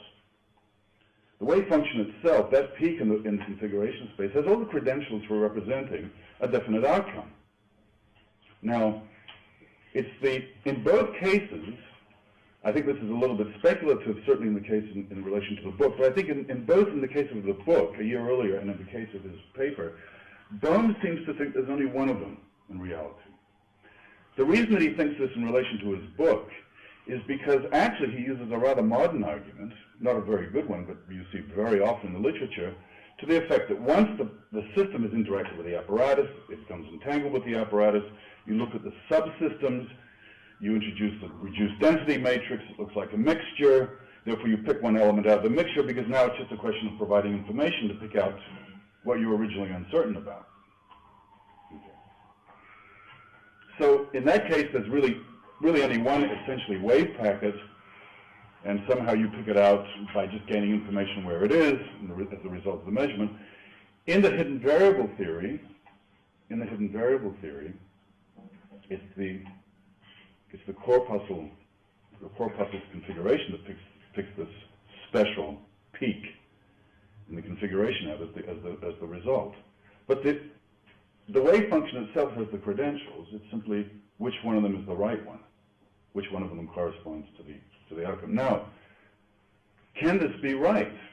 I think if I understand Tim's position, is that this is just not comprehensible. I mean, the wave function does not have the structure. It does not have the credentials. And as I said the other day, Tim is not the only person to say this. Peter Holland, in his book, The Quantum Theory of Motion, said it very, very clearly. He talked about the particles, the hypothetical corpuscles, together with a wave function, providing the form and substance of material bodies. But this is very seldom said. It is almost certainly not Bohm's own position. Tim may be right. I don't think he is. But at the very least, I think we can say that the issue is not an obvious one. I do not think this is an obvious issue. And that's to say, it is not obvious that peak in the configuration space fails to have the credentials associated with a definite measurement outcome. And this is exactly the problem in the de Broglie-Bohm picture. If you cannot convince yourself that the wave function is somehow insufficient, then the role of the corpuscles in picking out one of them suddenly seems to be, if not redundant, then rather mysterious. What is the active role of the corpuscle in this particular case? Now, the reason that we looked at, Antony, the reason that we looked in the Brown-Wallace paper at the case of a definite outcome, when, for example, the original spin system is in a state of spin up, and it goes with probably 1 to some point on the screen, and then there's the whole wave functional description of that situation, was not because that's a measurement process. It's because the vast majority of commentators, I think rightly, think that that quantum mechanical description, which you get by probability 1 in this case, is all you need to account for the definite outcome. Whether that was the result of a measurement is neither here nor there. It's what is the ontological status of that final state of the system plus apparatus. If it has the credentials, well then, unfortunately, it's difficult to see what active role the corpuscles are actually playing. Now, I think it's important for us to separate ourselves from de Broglie's original motivations. De Broglie clearly was introducing particles right at the very beginning. And even to separate ourselves from Bohm's initial motivations were simply to show that some algorithm for picking out one element amongst those heaps in the configuration space could be written down properly, and it was a violation of von Neumann's no hidden variable theorem. That was basically Bohm's position. I don't know whether he believed this theory originally, but that was precisely what he's trying to do, to show that such a theory was possible. Let's stand back from all these historical considerations. Given what's been said, what we want to know is, if the wave function has this ontological robustness and it carries the credentials for representing, if it's suitably peaked, for example, in a suitable way in the configuration space, the outcomes of measurements, why do we need to introduce corpuscles? Obviously, if we don't, we're into something like the Everett picture. The Everett picture saves the appearances, unless you adopt something like Tim Moreland's line. And in that case, one can now appeal, since it saves the appearances, one can now appeal to arguments that we've been looking at earlier in the conference related to how the probabilities emerge, whether or not you take the Deutsch-Wallace representation theorem, whether or not you take something like Wayne and Hillary's account using a sort of a De Finetti type decision theoretic approach based on learning from experience in a probabilistic context and so on. Now it's starting to look as if the Born rule is going to emerge naturally in this thing, in this approach. And that doesn't fit very well with non-equilibrium statistics. So was the original claim that de Broglie-Bohm was ever in denial, the claim that it was shaky in relation to the equilibrium statistics? Well, it depends on how well you can motivate the corpuscles. I wouldn't bet on them.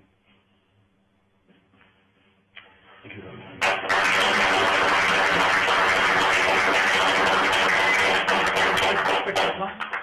A minute. So, okay, so we seem to agree that if you have non-equilibrium, then the claim is shaky. Okay, now, you said we should look at it from the point of view of Everett. I still think it's important to evaluate theories in general on their own terms.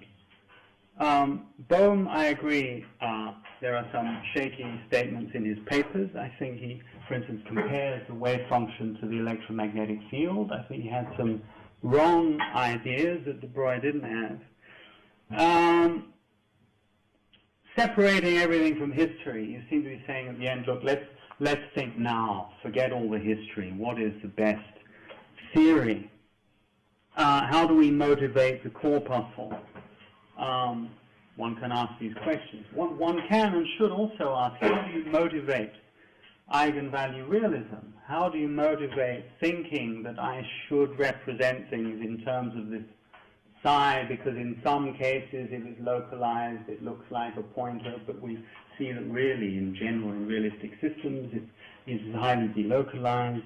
Then the discussion then becomes something very different. I've addressed, take pilot wave theory seriously, is it many worlds into now? Now we're asking, well, okay, maybe it isn't, but now let's move on and ask which theory is better.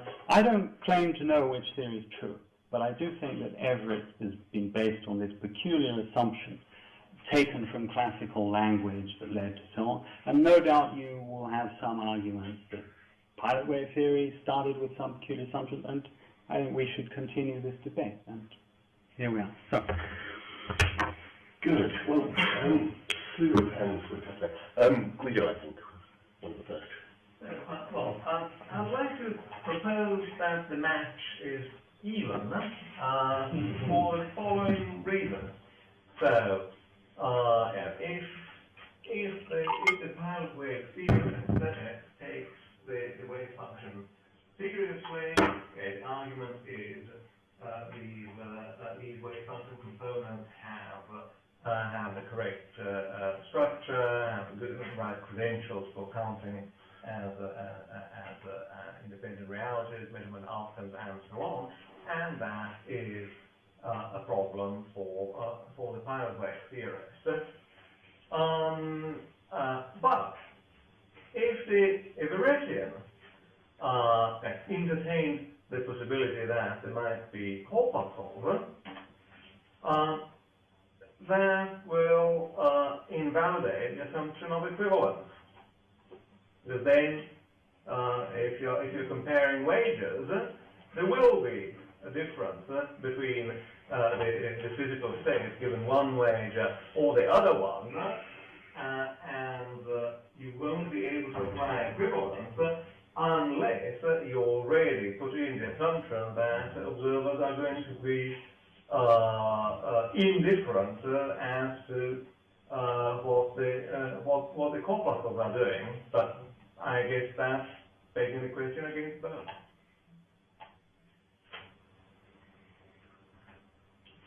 Well, do you want to? I mean, sorry. Go after you. Go ahead. Well, so I don't know. An argument about deriving the Born rule. The derive problem in non-equilibrium opens up all new things and non-contextual probabilities and so on. I think there's work to be done in thinking about these questions. I mean, to me, the important point is that these are distinct physical theories, and you know, if people want to argue backwards and forwards about which one they prefer for various reasons and assumptions, I think there's a whole range of things that one can say. I mean, I just might make one remark in relation to this. It's certainly true that if you introduce corpuscles, then the logic behind the equivalence principle in the representation theorem fails. And this is precisely why you allow into possibility. I mean, you can't rule out non-equilibrium by logic. There may even be other reasons for having doubts about the representation theorem, such as that, you know, maybe it only makes sense when the agent is on a branch that has the Born rule in the agent's memories. In which case, it's only applicable precisely in the case in which you don't need it. At least if you adopt the line that Hillary and Weiner are pushing. But the issue that I was trying to raise was, why introduce the corpuscles? Why cut them out? Because the Baer Why theory did Schrödinger cut them out? saves the appearances. Okay, long list of questions. Isma, was that a finger or a hand that went up? Yeah.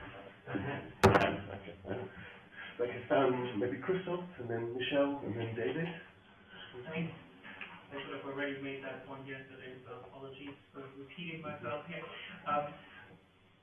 One thing I do think is remarkable, right, about Einstein's reaction to Bohm is that he was so not at all impressed by the Bohmian proposal.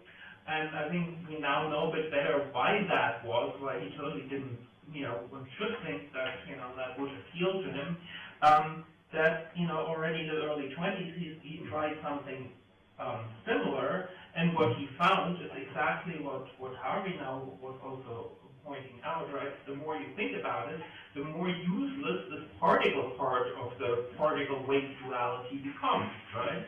So in the end, I think it's just a good physical point against the Bohmian story that this particle has none of the things that you expect a physical particle to have, and you basically have to claim that physics for the last 70 years has measured all the wrong quantities, right?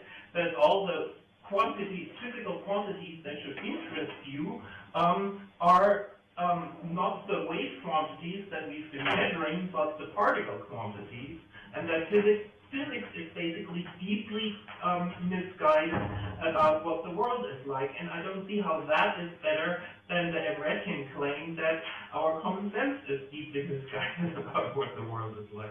So what you said historically about Einstein is just wrong. Einstein was developing never published guiding field theories for photons, and he didn't publish them because the guiding fields were only in 3 space. The correlations were not strong enough to give you energy momentum conservation for single events, which Einstein believed must be right, unlike in the BKS theory, which was a sort of theory like this. There were various other things. Wigner reports of a symposium in, I think, 1925. Einstein's doing a similar thing now with electrons, too, with the Broglie guiding waves. Again, they were 3 space fields. He couldn't get single event energy momentum conservation. That's why he abandoned it. There is also unpublished work by Einstein about looking at a mirror in black body radiation, and he's assuming that the photon impacts at distant points are statistically independent, and he realizes that the mirror is going to develop an unbounded mean velocity through Brownian motion, which he rejects.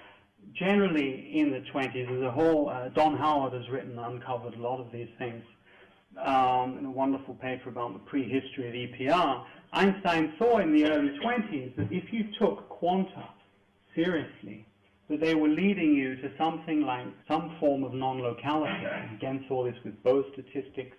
So he drew the conclusion around the mid-20s that the basic concepts of quantum theory must be wrong because they lead you to non-locality. And he saw this even more strongly in 1927 at the Solvay conference, where his objection to quantum theory was essentially the EPR argument. There's an extensive discussion of this in our book.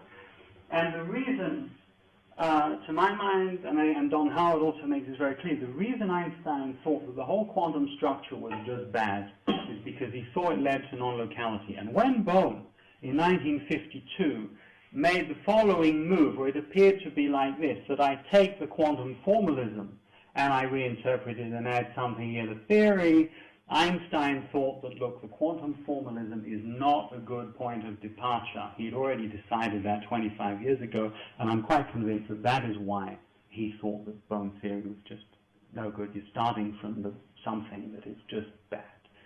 So, but now we know that we have to have non-locality, at least if we're in a single world. So all of this train of thought that Einstein had from the early 20s, well, he was assuming locality. You take that assumption away, then this line of thought that he took, we would now say is wrong. Michel?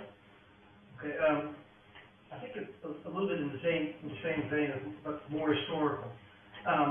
So I very much enjoyed your especially the historical part of your presentation and showing where this the Butterfield stuff came from.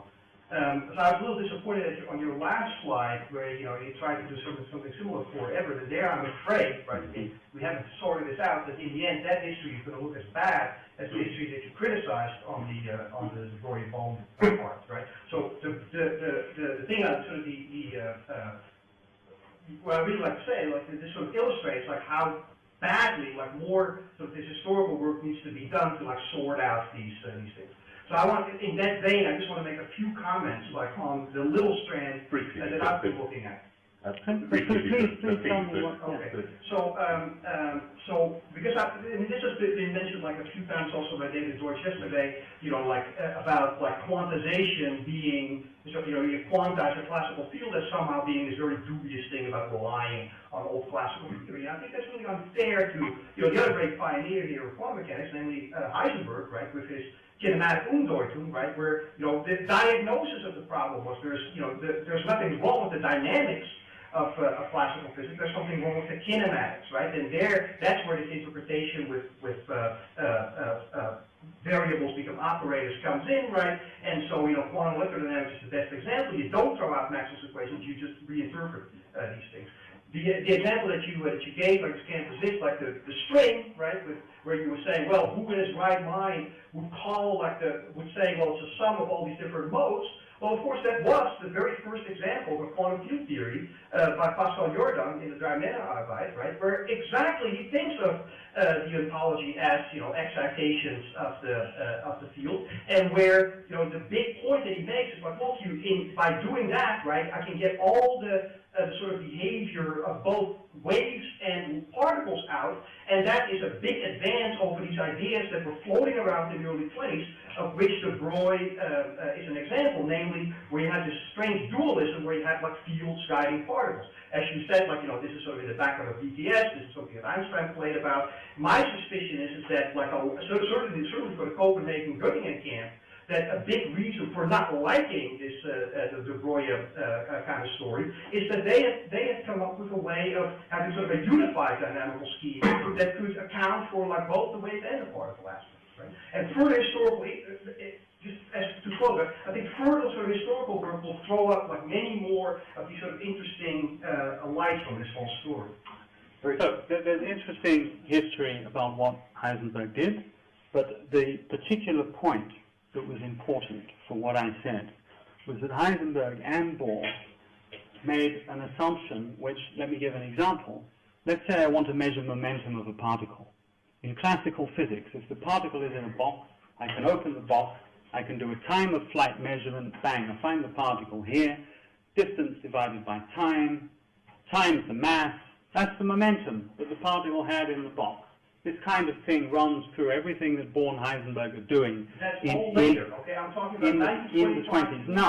Now, there is no reason, no rational reason why, if I have a non-classical particle, that to measure its momentum I should do a similar operation. And pilot wave theory gives you an example, it may be a wrong theory, an example of showing you that that is in fact not a true measure. Let's try the discussion on here. There's still a lot of people on screen. If possible, if we could keep questions concise, and snappy questions, snappy answers, would be ideal. David, you may. I'm not sure I have a concise, well-formulated question. Jeff. Actually, as you said, questions for Antony. By the way, it was a terrific talk, Antony. Very terrific. Bohm always used to say that no one is interested in doing experiments just to find out the position of a particle. And it seems that there should be even less interest in finding out the position of a Bohmian particle. What we're really interested in is precisely what we have on Michel's point, spectra, that is, for example, explaining atomic spectra, that is measuring the eigenvalues of certain operators, and the story in terms of the position of a particle is very far removed from that. It's different in classical mechanics because the observables that you're looking for are just functions of position. So you can tell position story, and you're really talking about values of things that you're interested in. But well, I'm just stop there. There was a comment So I agree, and look at what actually happened. The data that people were looking at were spectral lines, atomic energy levels, and very much, that was early, but in the 20s, most of the experimental data that people were looking at was scattering experiments. All kinds of, the cross-section where it varies with angle, the Ramsauer effect stuns people that a very low energy electron would pass almost freely through a gas. And how do you explain that? We found out with Alsace that, well, if you have a long de Broglie wavelength, you could explain that the scattering cross-section went almost to zero. All kinds of, certainly, they weren't measuring addition particles. It was about electrons, atoms, then it became about photons, and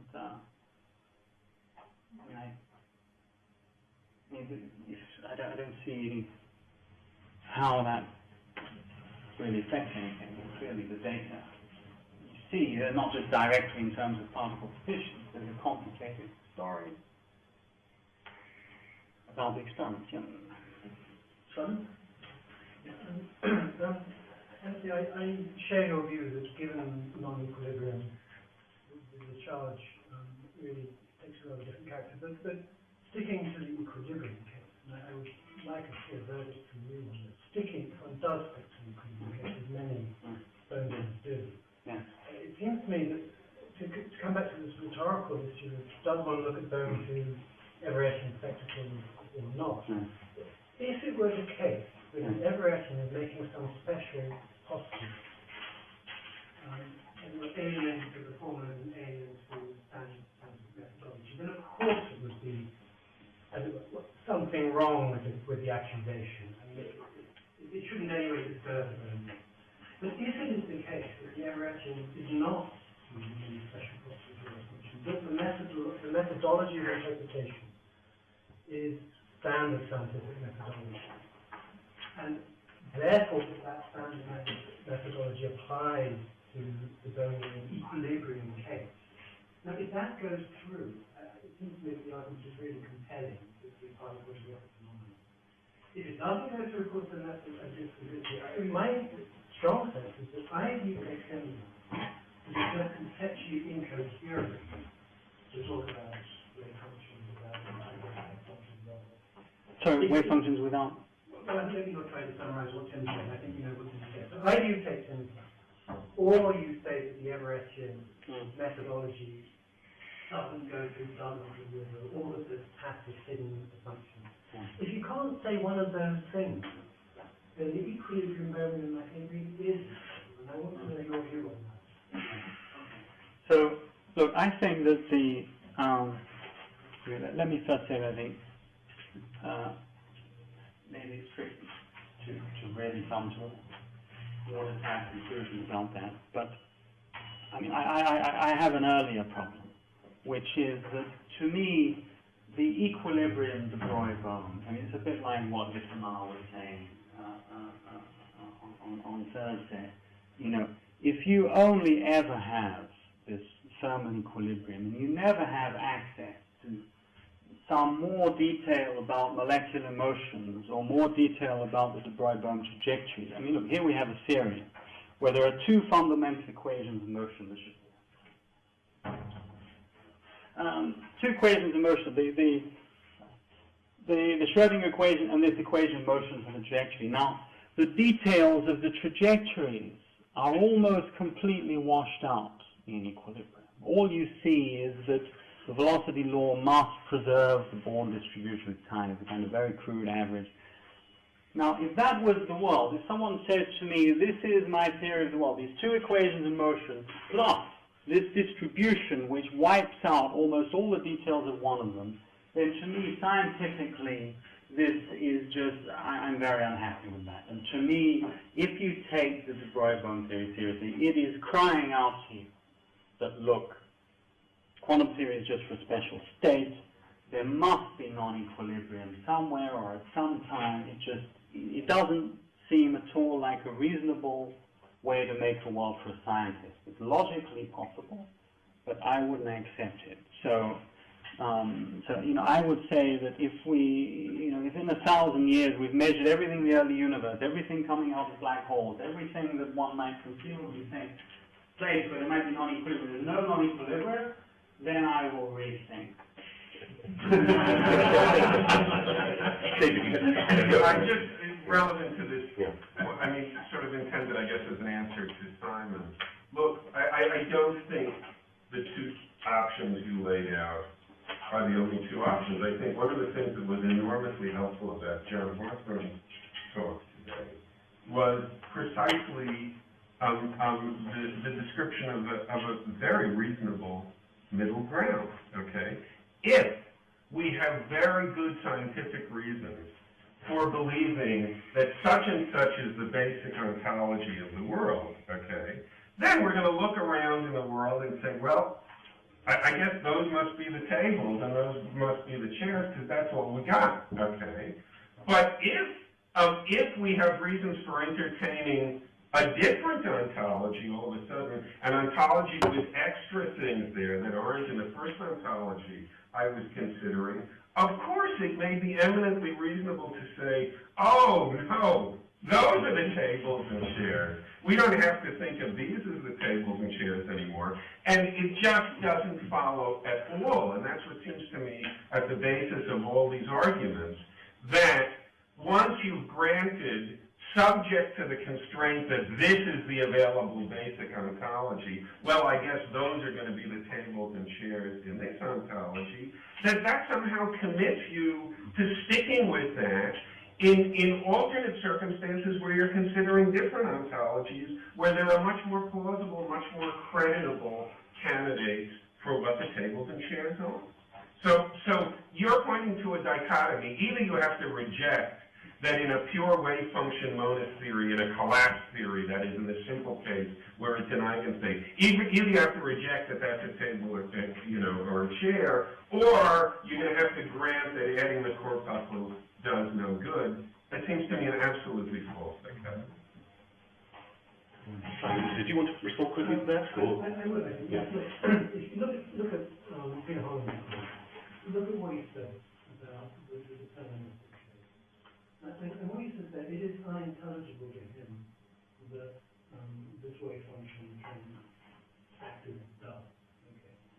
So, what do you mean act as it does? That it can be a basis for... Oh, it's not unintelligible to me, but that doesn't mean I don't see the appeal of it's one of the things to weigh in the balance. It's not unintelligible to me at all, but it would be mad to go from that to, say, denying what Tim says along the lines of, look, it's just so much more transparent in the case where you do have the corpuscle. I don't think I would, in fact, I know I won't go as far as Tim in saying that it's unintelligible without the corpuscle, but there's no question that that's a point, and there are points on both sides, that's why it's a hard problem. But to go to think that granting that commits you to denying that there might be cases in which the credentials of something else, like John said, swamps the credentials of the wave function to be the tables and chairs, I don't see how that follows at all. Okay, there were two more supplementary points. I'm going to take John and Harvey wanted to respond to. I just think that I want to underscore this by making it vivid, because I really think you're a total loser with this credentials argument. If you try and bring it against, say, the ontology that Tim gave us, well, remember that ontology, you've got a configuration space and a four-dimensional space and certain fundamental relationships between them. Suppose that is the fundamental structure. Well, forget the issue because it justifies.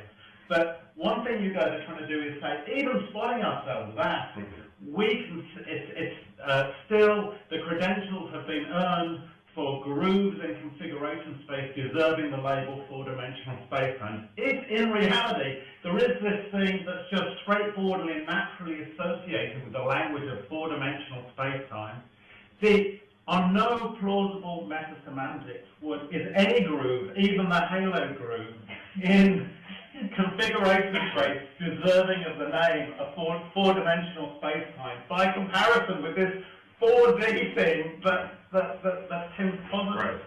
There's no way you're going to win that. Well, I'm going to appeal to what I consider to be the best principle in metaphysics, to pit against your metasemantics. Occam's razor. You have a formalism which is shared by two theories, okay? So there's a dynamics associated with some fundamental elements of reality, but one of the theories adds something else. Now the question arises, can you save the appearances in both theories? There is no consensus on this, but most commentators would say yes. So it's not an obvious issue. Not most of them. Could I just finish? Now, there is no law, as far as I know, in the history of physics that says that space-time, or indeed even space, has to exist in the theory at some primordial level. Why does it? It's part of, we would be perfectly happy in physics if everything that we see around us, and in particular the three-dimensional, maybe even the four-dimensional aspects of reality, was an emergent quality out of something that's fundamental. I think we have, so given that saving the appearances, well-defined dynamics, all of these things are a property of the first theory, why in your right mind would you introduce extra structure? There were two questions being Why not apply conflated here. optimism? One question is Tim's ontology too profligate? Maybe yes, but there is another claim that you have definitely been making in the literature, which is the conditional. Even if his ontology is true, bit grooves in configuration space are deserving of the name four-dimensional space-time. I'm just challenging that conditional, and I could argue that it's totally irrelevant. Things are being presented as if there are exactly two options, whereas there are, in fact, a continuum of them, it seems to me, in between. And I just don't, it doesn't follow from my saying, if I'm agreeing to play the game, okay, there's only the wave function, okay? Tim is just going to refuse to play that game. That's not my position. My position would be, okay, I can see how to make sense of that. I guess if there are good reasons for believing that, these must be the tables and chairs, okay? But if I'm now entertaining a different ontology with, say, corpuscles in it, of course I'm going to withdraw that claim because there are much better credentialed candidates around for being the tables and chairs. So I'm not going to say there are tons of tables and chairs here. I'm going to say the tables and chairs are made up by the corpuscles. I could see this could easily run around, but I think maybe we should move forward because there's still a long queue of people wanting to raise things. Otherwise, Jeremy, you I've been covered. You've been covered. Okay. Peter. I just wanted to ask about the difference between mathematical and ontological alternatives that you.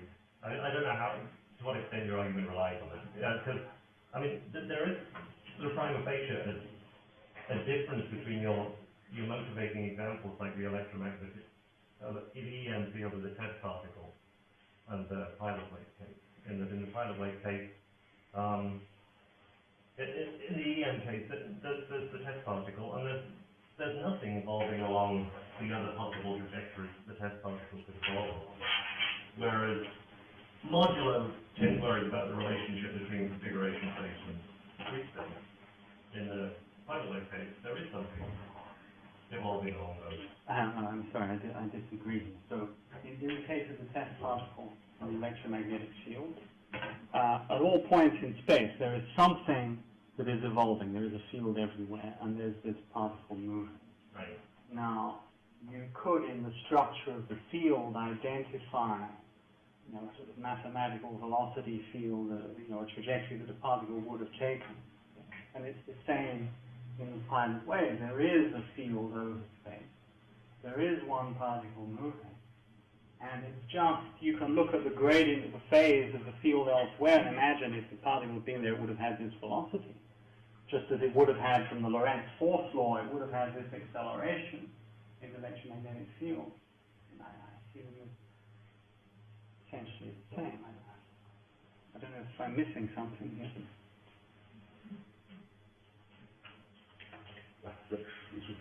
Harry? Yeah, I have a question. This is something I've heard from Tim, maybe Tim say it, but I've heard it from other people too, and that is that the way in order to argue that Bowman, Everett, and Niall, you're thinking that whatever it is that the mathematical apparatus is describing in Bowman, it's the same sort of thing that you think is describing in many worlds.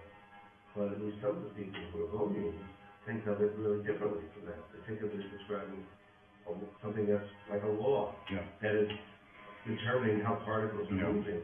Now, I don't know exactly what the concept of saying the law is, but I guess whatever the structure in the law is, it's not the stuff that material objects are made up out of. And so this looks like really an alternative theory, and not one which there's just a ghost. Those particles moving around. I would agree with the first bit of what you said, but the second bit about there are some people who claim that the wave function is like a law. I think it's just it's as bad as saying that the electromagnetic field is like a law and that, the ontology is just charged particles. You mean their view is bad? I think that view is bad. I think I just wanted to make a comment about it being a law. The reason it's bad, I would say it's bad, because this law contains people walking around and interacting with each other and affecting each other. I'm surprised that no one has yet mentioned quantum computers. I mean, I don't think that measurement theory today is based on this classical assumption that it's P1 or Q2. It's more based on the quantum theory of computation. You imagine a computer that's been programmed to simulate a tiger that's going to do something like eat food with a classical computation, but it's a quantum computer. And then you set it out in a superposition of different initial conditions of the food in different places. Then, if you say that the first computation contained, and you're committed to the wave function being ontological, if you say that the first case contains a simulation of a tiger eating food in position A, then I don't see how you can avoid saying that the second case contains lots of simulations of tigers eating in all different places simultaneously. So, as I said, you can point, from a pilot wave perspective, you can point to mathematical structure in the pilot wave that you could identify with alternative evolution. But you're not driven to give them an ontological status. It does not contain those. No, it contains a complex valued field on configuration space, which contains which is a reality. And if you look at the mathematical structure of that wave, yes, it does contain mathematical simulation. Sure. So, in reality, contains running programs simulating tigers. In reality, it contains a complex field evolving on configuration space, which you can decompose in certain ways and regard as, well, here's one piece of this. No? It exists on one hand. No, it exists as a complex valued field. I mean, like the string exists as a displacement. It does not exist as a superposition of this plus that plus that. That's mathematical structure. And, you know, there is, look, I mean, this is an important point because in your book you made the challenge, well, how do you explain quantum computing in a theory which doesn't have parallel worlds? Well, look, first of all, even within the standard quantum theory community, people question the degree to which it's superposition. Some people, like Richard Joseph, say really it's entanglement. It is controversial. But second of all, here, I agree that there is an ontological complex valued field in configuration space. And if you look at this theory, it's a non-local theory, it's a contextual theory, and there's no doubt that it reproduces the empirical predictions of quantum theory for experiments, for quantum computers, and I'm sure that if you look at specific algorithms and you take into account that there is an ontological pilot wave in a higher dimensional space, that it's non-local, there's entanglement, there's contextuality, there's plenty of room for understanding how quantum computations work, just as there's plenty of room for understanding how many other quantum experiments work. If there were no ontological pilot wave in configuration space, then one might worry. But I know there's still several more questions I would love to fit in, but I'm afraid we've overrun. So we should close the discussion here and thank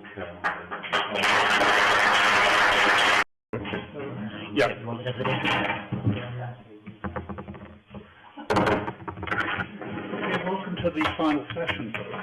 As various people have joked, got until 6 o'clock to earn the T-shirt you already possess. So I hope that peace can break out by 6. So we had a discussion a bit earlier about the shape of this, and what we decided is that, if this is all right, we're going to have David Wallace will talk for about 10 minutes, David Albert will talk for about 10 minutes, then it's open to the floor, but we do in fact have ideas for folk who we felt raised a topic that then got cut off, and I'm afraid I only was able to catch Andy Albrecht, and I'm glad to say Andy will happily talk, and I shan't tell you the topics of all these presentations, but just to give victims fair warning, we were thinking that Mayor Hemmer might want to raise again this issue of exactness of branching, and that Jeff Boboy-Tomopatowski might wish to talk on realism in their interpretations, and I'm sorry, I've lost. I thought we were going to talk about the equivalence. Oh, sorry. Yes, the equivalence. The equivalent. I'm sorry. Yes, the equivalence assumption. And so anyway, I'm going to shut up and ask David Wallace to start. Okay. Well, it would be very churlish for any academic to mind the fact that they've had so many people criticising their ideas they haven't had a chance to reply to them all. Nonetheless, I'm very grateful to have this window to say a few things. I'm also very grateful for all of the various invariably constructive and invariably civil comments that people have been making in the discussion. I'm really pleased and pleasantly surprised that we managed to have a very vigorous but never, I think, heated discussion. Anyway, Simon, right at the beginning of the conference, brought up the sort of taxonomy of the issues of Everett that we need to think about, and basically broke them down into ontology, probability, and evidence. And I think that's a good breakdown. And I'm going to just say a few varyingly sized things on those topics. I'm not going to say very much on the problem of ontology because I think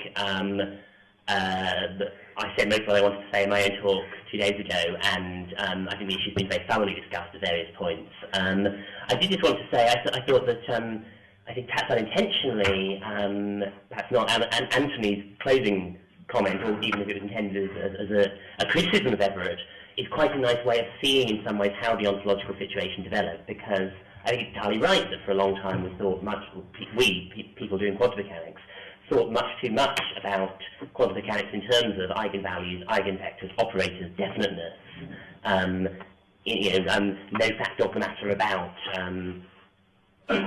neither one nor another. And I think one of the things that's made it, that's really made it possible to get a real grip on what quantum mechanics is trying to tell us, at least Everett style, has been the successive move away from that. It's been positive operator value measurements and Wigner function representations being played with a lot more, and consistent history frameworks and decoherence and pointer bases, and the whole story, which has let us understand that if we do want to think about quantum mechanics realistically, thinking in these eigenvector eigenvalue operator way is simply flawed. So I think I would say the Everett interpretation actually shows exactly how one should take the theory which we were bequeathed from half-baked classical considerations and read it properly. So in some ways, I think I entirely agree with what you wrote, that drew some slightly different conclusions from it. Dealing probability and evidence, I think I'll take these the other way around. So I think the evidence problem was brought up, I think, very clearly by David yesterday, but I think perhaps the shape of Everettian responses to this haven't been made completely clear. And I think there have been two families of responses available, one sort of being driven by Simon and myself, and one being driven more, by Hilary, more lately by Wayne. And I think complicating matters is the fact that I think Simon and I broadly buy Hilary and Wayne's strategy, and I think Hilary at least broadly is at least sympathetic to Simon and mine, at least some of the premises of it. So I don't think the issue regards as in conflict. And of course this is great, because it ought to be the case in the world when things are right, one ought to be able to work out they're right by more than one means. It's the things that can only be argued for by a single tortuous route that you sort of want to get worried about whether they're really getting at the truth. But just to say, I think, roughly how those two very different routes are supposed to go, here's how Simon and mine is supposed to go. The reason we're worried is that, and Tim put this very clearly, it looks as if the sort of framework for decision-making, for confirmation, for evaluation of theory just goes across hopelessly badly into the Everett framework. I mean, particularly vividly, that it's deterministic, so we use deterministic decision theory. What is there in deterministic decision theory but transitivity? So how do we judge the validity of theories? We collect data and evidence. Well, all the data is there in the branching structure. And essentially the point of what Simon and I are saying, and the response we're making to David's worries about, look, since this is not metaphysics, how can it help, is essentially to say, by saying, look, our entire framework fits very badly into the Everett interpretation, we're conflating two things. We're conflating our sort of ordinary pre-theoretic grip of how to think about theory and confirmation, which scientists have been doing fine for ages, which people doing sort of informal science have been doing for ages. We're confusing those ideas, informal, intuitive, stated in natural language, with the way those ideas translate and map and fit into the fundamental metaphysical picture, the book of the world, as John called it. And the claim is that when we go from saying things about the way we use probability ordinarily to mapping that onto some sort of statements about third-person accessible God's eye view facts, propositions as statements that should take truth values on possible maximal states of the universe, all sort of framework like that. When we make those moves, we're using a correct, we've got a correct intuitive theory of epistemology and so forth.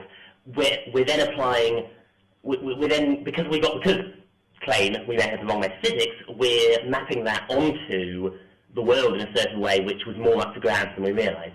So our talk of we confirm things by various ways, like for instance Barry's comment that we must know things, that there's no point carrying out an experiment when we know the answer. That's inside our pre-theoretic framework. That's just fine. We shouldn't carry out experiments when we know. We don't learn anything experiments when we know the answer. It's a mistake to move from that, so we shouldn't carry out experiments when we are in possession of a theory according to which when we're considering a theory according to which the result of the experiment is predictable from a God's eye view with certainty. That move incorporates a lot of metaphysical assumptions about the single universe. If the single universe picture is right, then those assumptions are just great. If it's not, they're not great at all. It would beg the question to assume they're right in the single universe picture and therefore apply them in the wrong way to the many universe picture. So that's the response to the sort of David criticism. It is true that this doesn't affect our metaphysics, it only affects our semantics and our sort of and non-metaphysical aspects, but some of the aspects it affects are the rules of the game in our own theory of confirmation decision. Anyway, that's how our program's supposed to go. How does Hillary's program go? I think the way it goes is it was perhaps only partially visible in the presentation that Wayne gave on that project, so I'd like to sort of say a little bit more about it, and Hillary can correct me if I get it wrong. Hillary's framework is saying, as I see it, never mind these sort of semantic rules, we'll accept that agents require agents need to accept the possibility that they should have non-zero credence in the Everett interpretation and non-zero credence in things other than the Everett interpretation, and they should have that as their starting point and work out how they should update those credences when they receive data.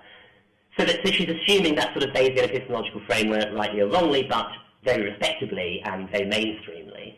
And she's saying there has to be a unified framework that lets us work this way, because if not, it's not a scandal for the Everett, it's a scandal for everyone. Unless we're prepared to say the Everett interpretation is logically impossible, that we must somehow give no credence to it at all, we have to have a manageable epistemic framework which includes in that framework somewhere. Even if it gives it credence 10 to the minus 35, it's still going to give it some credence to handle that.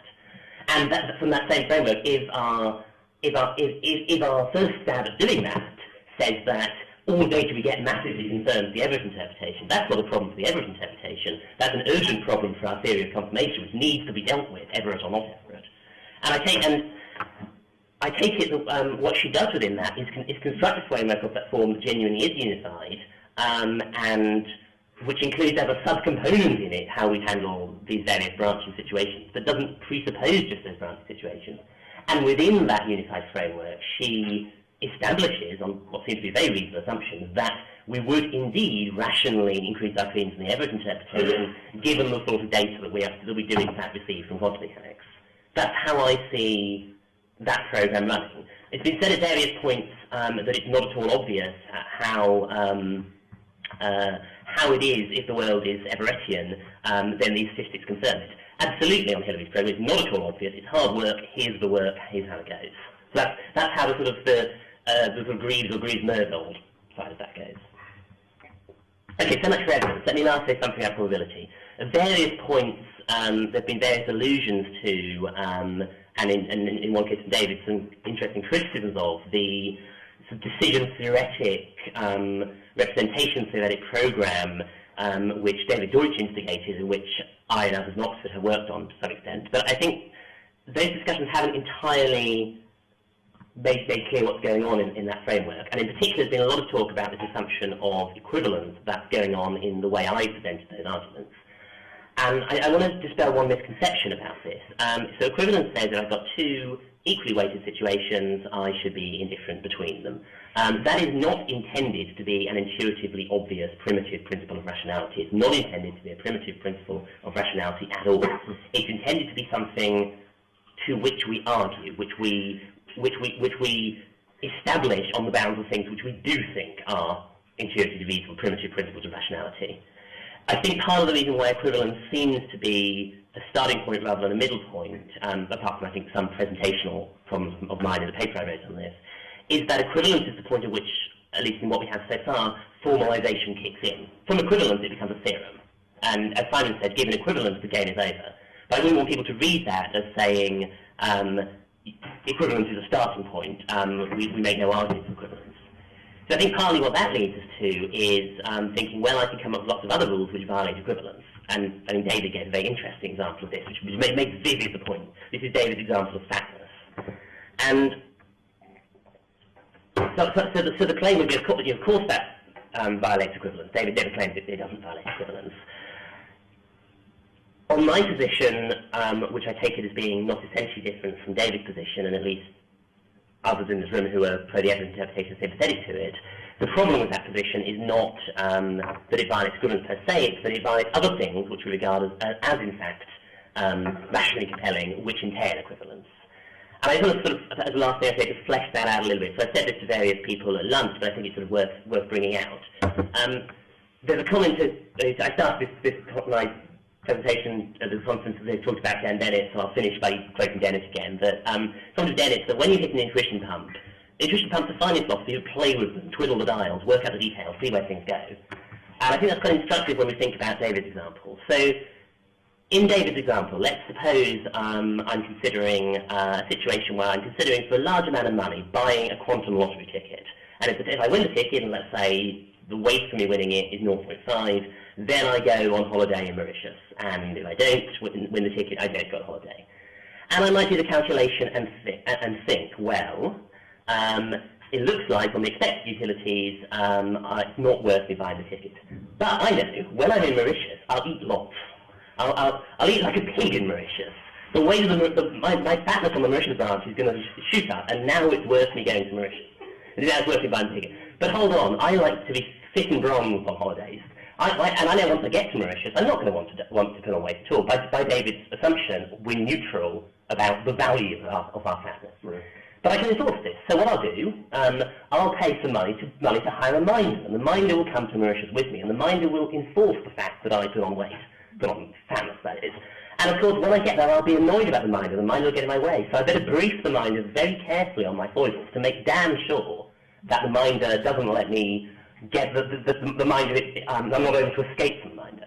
Okay, so I get that far, then I think some more. Now, then I think, oh dear, if I end up not getting the ticket, I might go bankrupt. I'll get pressed. I might go bankrupt. Other bad financial things may happen. And I know that my successor who doesn't win the ticket is going to be very worried about that. And he is going to be thinking, well, when I get miserable, I put on weight. I comfort eat when I get miserable. And that's going to lower the utility. I mean, all sorts of things I'm going to do. So I'm going to hire another minder to make sure that actually what I do is put on lots and lots and lots of weight if good things happen to me in this branch.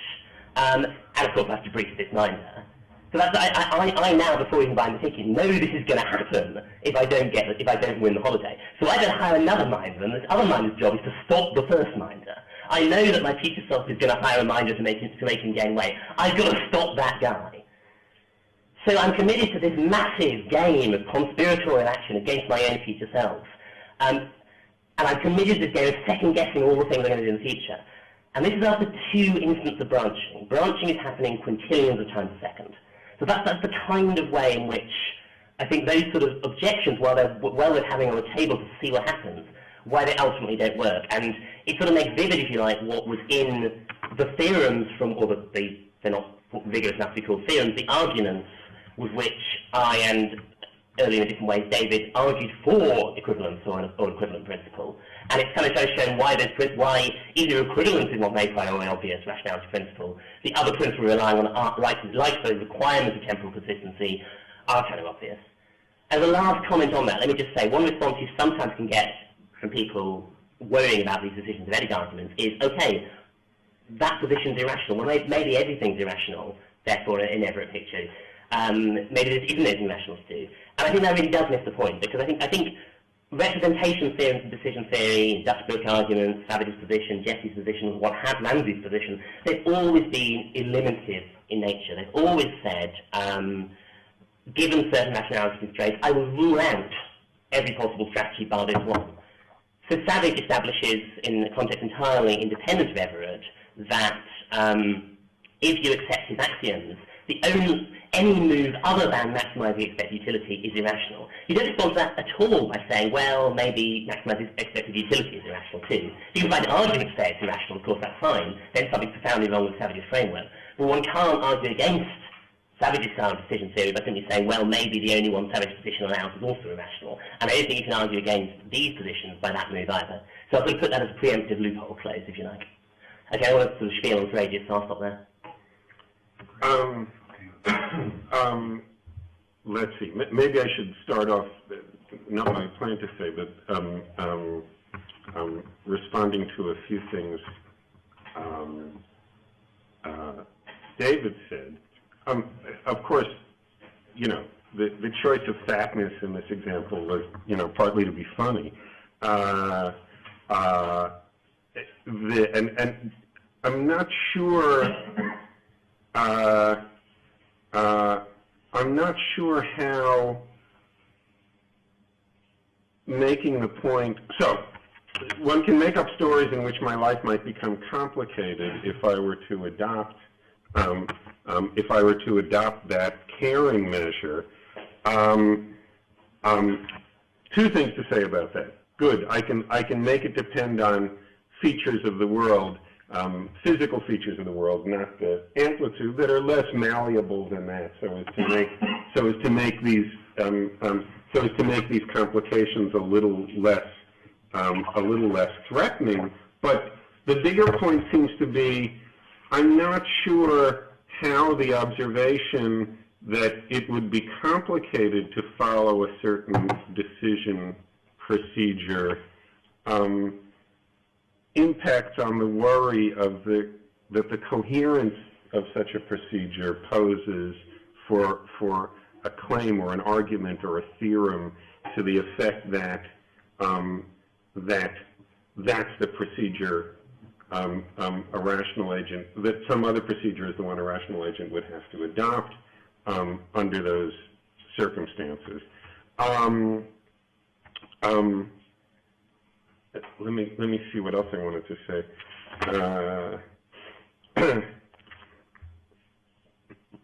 Maybe that's all I want to say about the fatness argument. I had some. Maybe I can take a few minutes of my time just to try to learn more about the first of the evidential positions you're talking about. That is the one based on ideas of ignorance. I want to, maybe it'll be helpful to other people too. These are really just questions. If I understand your and Simon's present position correctly, one of the things that will turn out to be true is the following. I'm sitting here. There may be a couple of guys overlapping with me right now. I'm assessing probabilities about which one I am. And those probabilities turn out curiously to depend on branchings that may occur arbitrarily far in the future. Let's see. That struck me as odd immediately. I tried to think about what's going on there a little bit more, and I guess it turns out to be related to the fact, so call one of the overlapping guys David 1 and call another one of the overlapping guys David 2, so on and so forth. Of course, locutions that you're naively attempted to engage in, like, you know, if I want to say, well, David 1 is going to see spin up, superficial appearances or grammatical appearances to the contrary, that doesn't turn out to be a contentful claim about the world. That's just the meaning of David 1. David 1 is the one who continues to spin up, okay? So So it doesn't amount to a real, it's constitutive of which one David one is, that he's the one who ends up seeing spin up. Yeah, we'll get on constitutive of your rules as to how the name David one. That's right. Yeah, sure. Yeah. So there's something a little weird, that is, which David I am, there's something a little weird about speaking as if which David I am is some feature of how the world is now, of which I'm ignorant. It's not like that at all, really.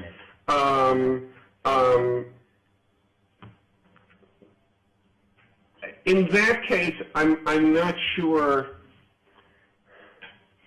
I mean, this talk of ignorance begins, or I don't know what. Maybe this kind of ignorance begins to lose a lot of its bite and a lot of its familiarity. That is, it just isn't right. And this is the way I thought it was being portrayed. That what's going on now is I'm sitting here wondering which one of these I am, as if I'm wondering about some feature of the way the world is now. That's not what I'm wondering about at all. Yeah. Okay. I don't know. What? Oh, I'm sorry.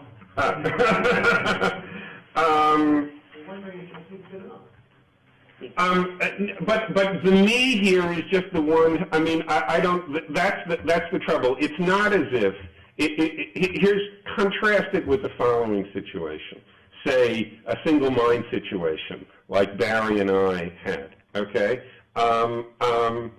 There's a guy here now, okay, or a multiple mind situation, okay. There's a couple of minds, they're different colors, okay.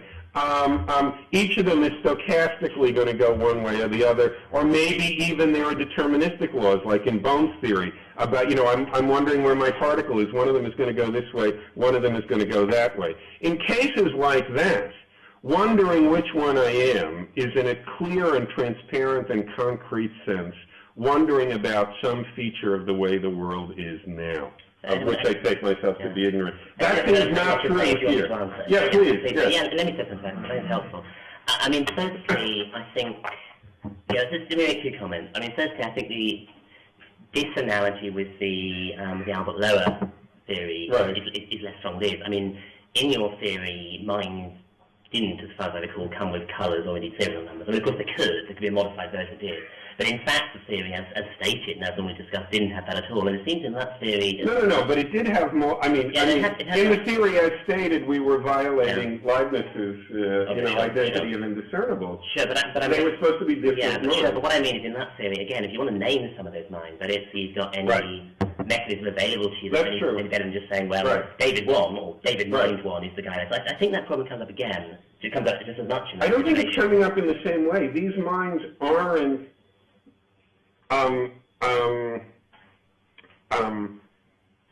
there is such a thing. There are multiple, well, I don't know how to say it. There are multiple minds here now. Yeah.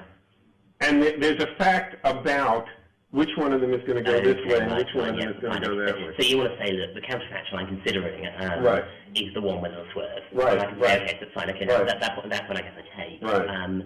Here's the more general response to make. The uncertainty we're dealing with here, I said this in the thing this morning, seems to me to be, if it's not an indexable uncertainty, I'm not quite sure why not. I mean, the very boring example that got talked about in London philosophy, I guess in the 70s and 80s, when I wasn't really around, but you had two qualitatively identical guys in boxes in distant parts of the universe, and this guy is wondering whether he's in the Andromeda Galaxy. Right. This guy, and so is this guy. Now, if we want to name those guys, all we've got available is Andromeda guy. And we can't. I mean, I'm very confused by this, and I'm really just thinking about it in the hour or so since I heard Simon this morning. But it seems, and I'll abandon this here because all I'm doing is expressing my confusion, but it seems on the face of it like even the indexical case you're citing is a case of wondering not how the objective third-person physical world is now, but wondering where I'm located now, wondering in that sense about a situation of the world now in a way that's still not reproduced here. Yeah, so I guess this stands and falls on whether you buy the claim that underpins the semantic Slam was running, that in this picture, utterances or conscious or mental states, whatever, are attributed to these continuous. No, I understand that, but if you do buy that, I have no idea, maybe this was a Lewisian reason for rejecting it, what sounds as if it's a statement to the effect that there's some feature of the world now about which you're ignorant really turns out not to have that structure. Okay, so features of the word now, I think, is doing the crucial work. Right. So there's no feature of the world now Right. of ignorant. They were highly featured, yeah. Right. Now, let me just say as a little... But the whole appeal of this, the whole intuitive appeal is presumably, you know how this is, there are a couple of tracks, you don't know which track you're on. But it's not like that. I did say really intend to intuitive appeal. I mean, I did think... I've made lots of claims about the extent to which Everett leaves things alone. I would not wish to claim that one of the things where Everett preserves our intuitions is the correct God's ID theory of reference. Which we would not have guessed or intuited that theory involves a huge complex situation. The argument for that is not an intuition-driven one. It's going to be a sort of. But look, this goes back to, and I'm sorry, I know we're going around in circles and I'm probably boring everyone here. Let me just, I'll say this and finish up. And the real statement to make about this is I have to think about this a lot more, and these are very interesting claims, and I make no bets on how likely it is that I would say the same thing in 2 weeks' time as I'm saying now. But the worry is that once again, the metaphysics at the bottom is remaining constant. That's really where all the trouble is, okay? And one worries that there are various attempts going on at sugarcoating it and at making it seem as if you can say standard sorts of things like, I don't know which one I am, although on further analysis that turns out to mean something very, very different from what it superficially appears to mean. But anyway, that's a worry. I don't know if I'll say the same thing 2 weeks down the road. Let me just say one other thing. As I mentioned, I had in mind to talk about something altogether different than what I actually talked about here. And maybe I'll just take 2 minutes to mention it's on an altogether different subject, a subject which hasn't come up here so much, even though it's often discussed in connection with Everett, which is maybe worth mentioning. One of the arguments, much of the discussion here has focused on the question of whether Everett is internally coherent and even minimally empirically adequate. If both of those questions were to be settled in the affirmative, okay, then other questions would arise. Good. How does it compare? What are its advantages and disadvantages put up against other solutions to the measurement problem? And one of the advantages that's often cited in favor of Everett in those discussions, which, as I say, didn't occur very much in this meeting, is a sort of a compatibility with relativity that it's thought none of the other attempts to solve the measurement problem can boast of. And just in connection with that, it's recently begun to seem to me, and this also, interestingly enough, arises in part from discussions I had with Wayne a couple of years ago and from some much older papers I wrote with Yakir Haronov, all of which I somehow never really understood until recently. It's struck me lately that there are reasons for worrying about how well quantum mechanics sits with special relativity that are quite independent of any attempt to solve the measurement problem, quite independent of collapse, quite independent of non-locality, things that will come up in the context of the dynamical equations of motion that have to do with the phenomenon of entanglement, that go like this. And it's a very trivial thing. It can be said very fast, but perhaps it's worth thinking about in the context of these discussions. So, consider the following situation. I have 4 spin-a-half particles with no dynamics at all, except possibly a small dynamics of interaction with one another that I'll describe in a minute. So, in a certain frame of reference, here's the world line of particle 1, here's the world line of particle 2, here's the world line of particle 3, and here's the world line of particle 4, and it's arranged so that in the frame that we're looking at things at, these 2 crossings here are simultaneous with one another. Good. Imagine that 1 and 2 start out in an entangled singlet state, and that 3 and 4 start out in an entangled singlet state. So there are 2 pairs of, there are 2 EPR pairs here. And now I ask you to contrast the effect of the following 2 possible Hamiltonians under which this system might be imagined as evolving. Hamiltonian 1 is 0, okay? Completely trivial Hamiltonian. Everything just stays like this. These maintain their constant velocities. That's it, okay? The spin state of the world from t equals minus infinity to t equals plus infinity is at all instants these 2 singlet states, this product of 2 singlet states. Everybody with me? Okay. Hamiltonian 2. There's an interaction, a contact point interaction. The approximation of it as impulsive is not going to be important here. I can relax that approximation and everything I say will go through, but let's hang on to that approximation for the moment, okay? So Hamiltonian 2 is, there's an interaction which, when 2 particles cross each other, when 2 particles coincide in space and time, they exchange their spins. Okay? So up, up goes to up, up, down, down goes to down, down, up, down goes to down, up goes to up, down. Okay? Good. Once again, assume they do it impulsively. Note that if that interaction is on, okay, it will affect the total state history of this universe as viewed in this frame, not at all. Okay? You will have a pair of singlet states from t equals minus infinity to t equals plus infinity because of the fact that these 2 exchanges occur simultaneously. Okay? So you'll just be exchanging one singlet state for another between these 2 pairs. Okay? By the way, assume that 1 is distinguishable from 2, is distinguishable from 3, is distinguishable from 4, just to keep things simple. There are 4 different colors. Okay? Good. Note that in any other frame, where these 2 events are non-simultaneous, this won't be true at all.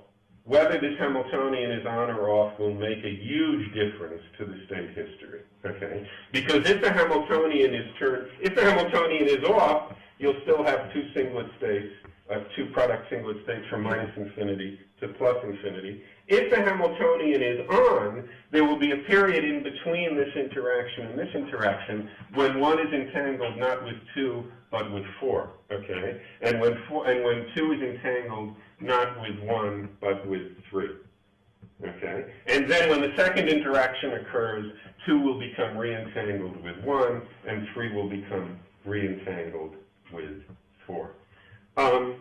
Good. We've just proved, then, that there can't be any such thing as it were, a purely geometrical transformation that gets us from the full sequence of states on this set of hypersurfaces to the full sequence of states on this set of hypersurfaces. Okay? In the Schrodinger picture. The Schrodinger picture. Yeah, I don't know what states. I mean, states will mean something different. Good. Let's stick with the Schrodinger picture for this. Good. There can't be any such transformation. It's simply that is one cannot detect from the full set of state assignments along this set of hyperplanes whether the Hamiltonian is on or off. okay? But whether the Hamiltonian is on or off makes a huge difference to the sequence of states along that set of hyperplanes. There's a lot to say about this. Let me just say let me give you one punchline very, very briefly, which is relevant to this. In cases where we're dealing with entanglement, okay, and in the Schrodinger picture, I mean, I guess I'm willing to say in the Schrodinger picture, but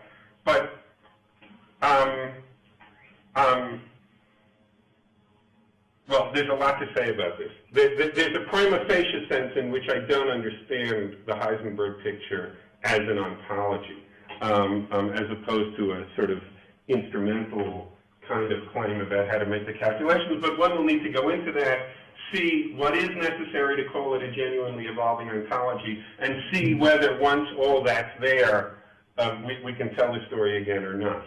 Anyway, in the Schrodinger picture, the story is that we're faced with the following choice. Here's a principle we never needed to name because it was never seriously called into question before. That's been true of all of our theories up until relativistic quantum theories. Okay, that is, it's true of classical relativistic theories. It's true of non-relativistic quantum theories.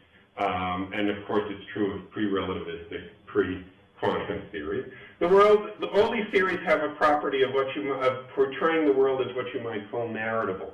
Okay, what that means is all these theories have the feature that they say that everything there is to say about the world can be told in the form of a story, by which I mean can be told by saying first this was the case, and then this was the case, and then this was the case, and then this was the case. Dot, dot, dot. Okay? That's a principle to which, to which one needs to consider how deep our commitments are, how it weighs against other principles, so on and so forth. What's going to happen in relativistic quantum theories, at least in the Schrodinger picture or anything like it, is that the demand for narratability and the demand for Lorentz invariance are going to be in direct conflict with one another.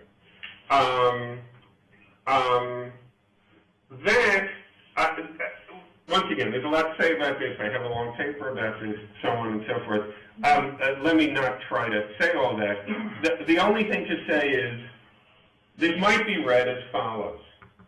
There are reasons to worry about the principle of relativity in quantum mechanics way before you hit non-locality, way before you hit measurement, just as a result of entanglement. These will be worries that are inherited by an Everettian theory to the same extent as they are inherited by any other quantum mechanical theory.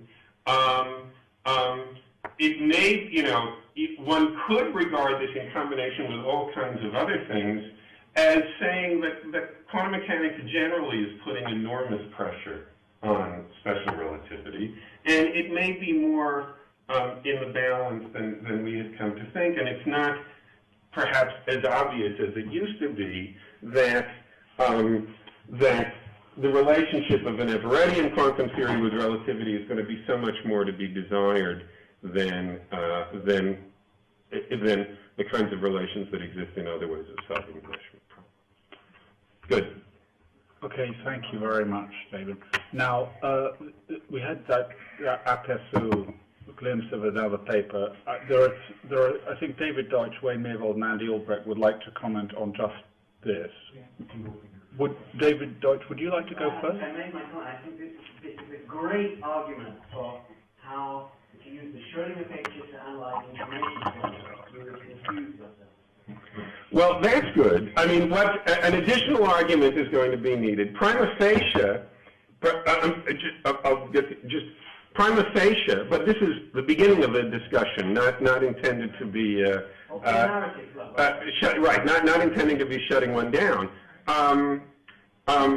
Prima facie, I've just never understood, and this is not rhetorical. This is just the straightforward truth.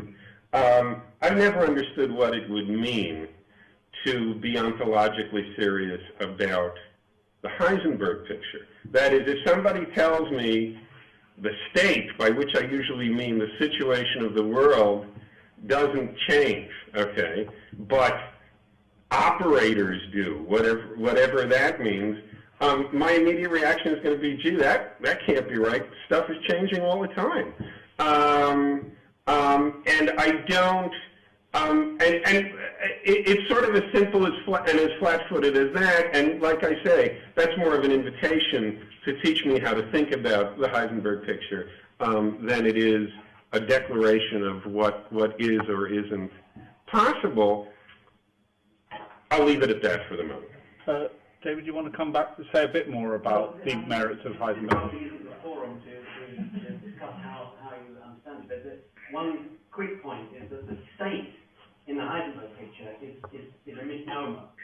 It's a completely trivial concept in the theory. And if Heisenberg's picture had been the only one ever in use, then the observables would have been called the state.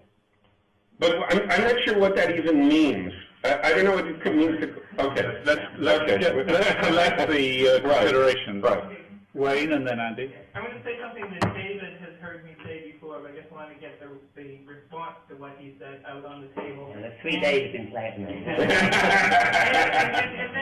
that point, David's not going to be convinced, and so... Which David? This David. Albert. That's right. Surely one of them will be convinced.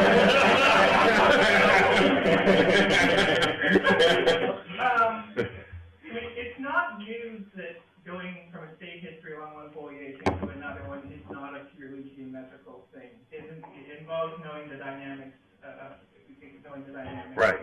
Gordon Fleming has a nice paper on the Phil-Sci archive explaining all this, and he was prompted to write this paper because he was talking to some philosophers and surprised to find that they didn't know this. Right. No, Yakir Aronov and I said this in 1987. Right. Yeah, I just didn't know what I was saying. Right.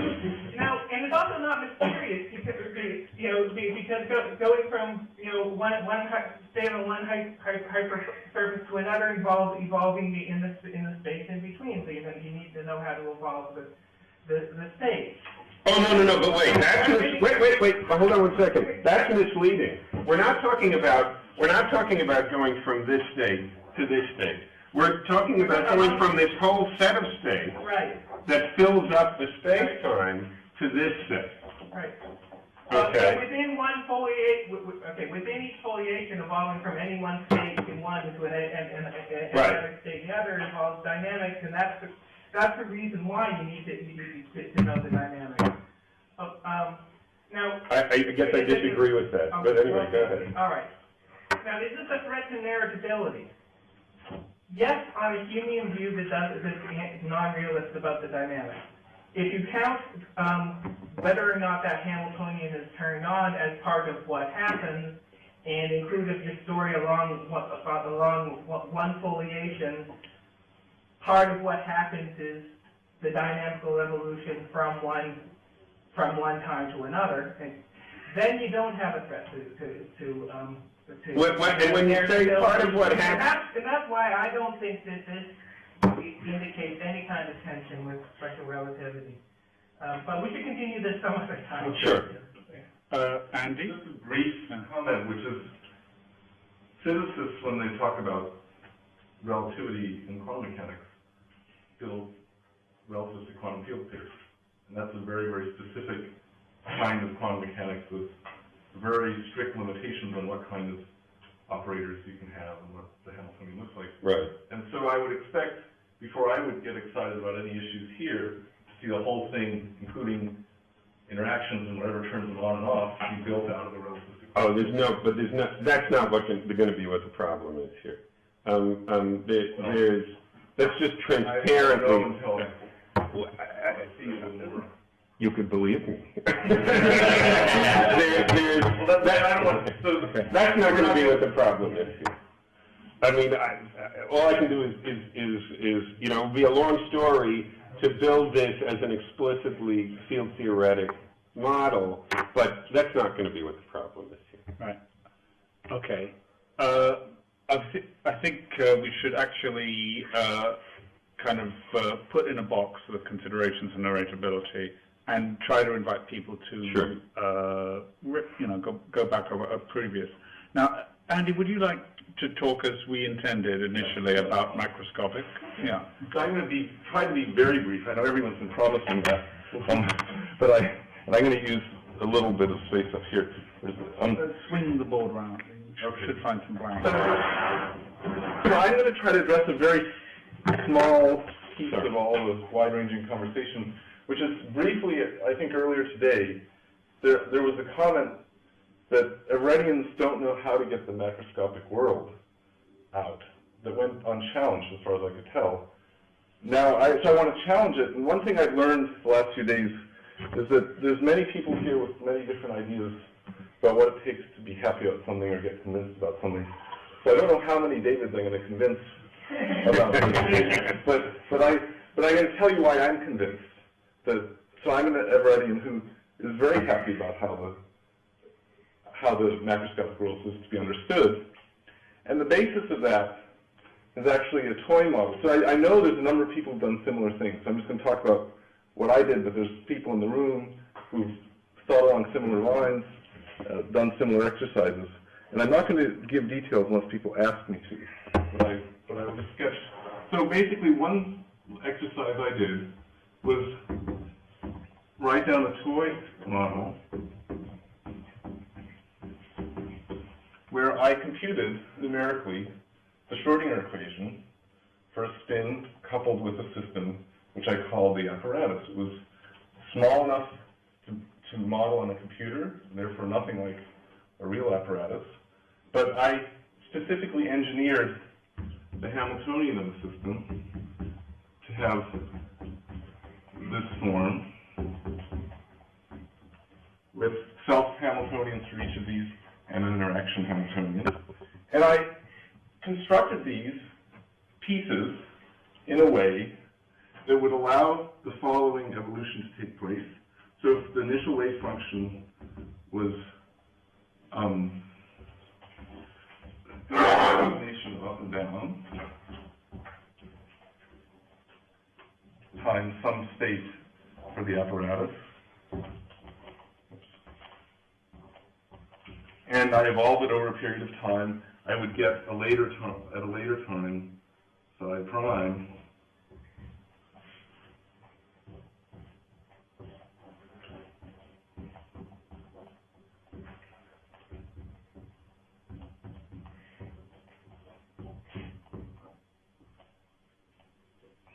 so I was able to make the apparatus entangled with the spin. In this particular basis, the nature of the interaction Hamiltonian showed the basis for me, and this has a property that, and these are, evolved over time, continue to evolve over time, but the inner product of these two states over time is approximately zero over a long period of time. It was a finite system, so in fact, it would eventually cycle back to these, this is in the end of had some recurrences, so in principle it would come back to the state. But I was able to engineer it to make this stable as long as I wanted, and to have it copy the coefficients into this entangled state. So I was able to do this. I was able to fiddle with the Hamiltonian to make it a good or bad apparatus and see which properties it had to have. And then I was able to reflect on real physical systems and say whatever I have to do here, they clearly can do it better than this. And so that's a small piece. It's not, and there's other aspects of the classical world as well, but this is a small piece of the story, and it's why I feel very comfortable thinking about the macroscopic, emergence of macroscopic behavior in the Everett picture. So that's my comment. So, David, I'm going to just to Sure, no, of I'm going to course. ask Antony to Yes. give a perspective, and then you. Start off with the state of the system. There's different bases. Say one basis is up, plus, down, and another up, minus, down. And Well, I can do that with these alphas and betas, right? yeah, I mean you're going to get a new thing. It's going to be alpha prime times 1 plus beta prime times 2. and, you know, then... Oh, but I'd rewrite it. I can take any, if you're gonna let me have a pure state for the spin, I can always write it this way if I want. You can give me any state you want. You can and I always use write one. it another way if you want Right. to. Right. But the reason I write it this way is because the interaction Hamiltonian, which you might as well look at that. This has the form. Okay. I mean,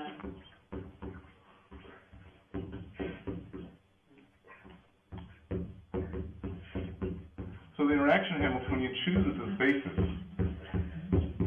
and that's, and these are different Hamiltonians. So basically what happens is that if the spin is up, this guy pushes the apparatus one way. Right, so okay, so you're, okay. So I'll carry on. David? I don't think that... Are you done? Oh, I'm sorry. Look, I don't think that any of the people who were worrying about how you get from the many worlds interpretation to our everyday language about the way the world behaves were doubting for a millionth of a second that something like this was true. Just a question of what it makes was you happy. It was, well, this makes me very happy, and clearly not other people. maybe it shouldn't. I mean, I'm speaking here, I guess mostly for Tim, who is the one who raised doubts explicitly about this, and they're doubts that I may think are more addressable than he thinks they are. But I mean, the doubt was just about, you know, what the hell is this about? This is some wave function in an extremely high dimensional configuration space. It's some blob up there. It doesn't look like an apparatus. It doesn't smell like an apparatus. What's the deal? Yeah, okay, so It wasn't that anybody was doubting that this was going to happen. But I would also go on record as saying that doesn't sound worrying at all to me. I can iterate this and make it smell and look more and more like an apparatus without Wait, you're not going to iterate it out of the high dimensional space into the prosaic lower dimensional space. Okay, no matter how many other apparatuses you add or something like that, there's going to have to be some argument. Now, like I say, I'm more optimistic about the possibility of providing such an argument than Tim may be. But Tim's point, which doesn't seem to be addressed here at all, is that I mean, it seems to be exemplified here, is that people don't seem to even grant that there's something to be discussed there. Okay, Jen. So I agree with you. I don't want to close down this discussion, but I want to make sure that we get the chance for Tim Maudlin or Bob Gerrish and/or Jim Hartle to comment on this issue, sort of first spurred on by Tim Maudlin's talk. Would any of those three gentlemen like to talk about the kind of clash of ontologies between Albert and Albrecht that we just had rehearsed? But I mean, yes, I can just, for this thing, all I can do is repeat. You're with Albert on this. Yeah. This, of course, was no surprise to me, even vaguely. So there's just some complete misunderstanding about what we were concerned about. If you were under the impression that pointing at this, surprise, we were aware of that, you were expecting it. This is just sociological, that somehow you're not on the right wavelength at all. One of us isn't on the right wavelength. No, you're not on the right wavelength for what our problem was if you thought we didn't know this. Right. Okay. Right. Okay. We knew this. So good. Jim Hartle. Thanks, Jim. Are you happy to talk now? Yeah, I'll just say, I mean, I didn't completely understand Tim's talk, but we have certainly a view on what it means to get out the macroscopic world, which is to consist of, we don't think in terms of some large dimensional, I think I'm referring to your, some large dimensional configuration space, and I'm trying to sort of describe it in any way. So I'm in agreement with John, now we're not in phase space. Rather, what we think it consists of are the histories, right, that describe the evolution of, say, fields or particles that in time, right, and that are constructed in such a way that we look for histories that first equal here, so we can assign probability. Second, that have within them the descriptions of all the possible objects, tables, chairs, and so forth that we might see, typically as represented by density, appropriate distributions of particle number and so forth, and energy within the world, and that these evolve approximately according to classical laws. Now, I'm not sure whether that would satisfy Ken, but that's the way we would get out the usual description of classical physics. That's how we would get out classical physics from quantum mechanics. I think I should let Tim comment. Yeah, Tim first and then Bob Garrosh. I'm happy to say one thing. When Jim gave his talk, he was talking about very substantial differences in history picture. No, I'm not talking about that now. Let me make the comment. That is, there's one where you say, well, the histories are somehow associated with projection. And then when you go to quantum cosmology, the histories aren't projections, right? You have things that you might think of as a particular evolution of space-time and stuff on it. And if those are what the histories are, and if, in addition, because you asked the question, does it really help you to think that one of those actually occurred? I would say, yeah, it really does help if one of those actually occurred, then I know what the probabilities are for, and then the world around me is the one that actually occurred. Then I'm perfectly happy. So, then we're sort of in agreement. It sounds like a whole lot. Are you quite shallow level, actually? Okay. So Jim, are you, okay, so at this point we have David Wallace or Bob Garrosh, and maybe you're right on this. Yes, I am right on this. Okay, so is that all right, Bob? We'll take David first. Yeah. It's really just to see, if you have the Albrecht modelling gap, I think once one's got on the table something which you agreed is common ground, these various specific models of how decoherence does certain things to certain system environment divisions of various sorts. There's then two more steps between that and the classical macro world. The first step is you might start worrying about the arbitrariness of that decomposition, the very ways it could be done, all sorts of things. You might think that actually you're seeing ghosts when you see this phenomenological stuff. And partly that's sort of, I guess, part of Antony's concerns, do things on different bases.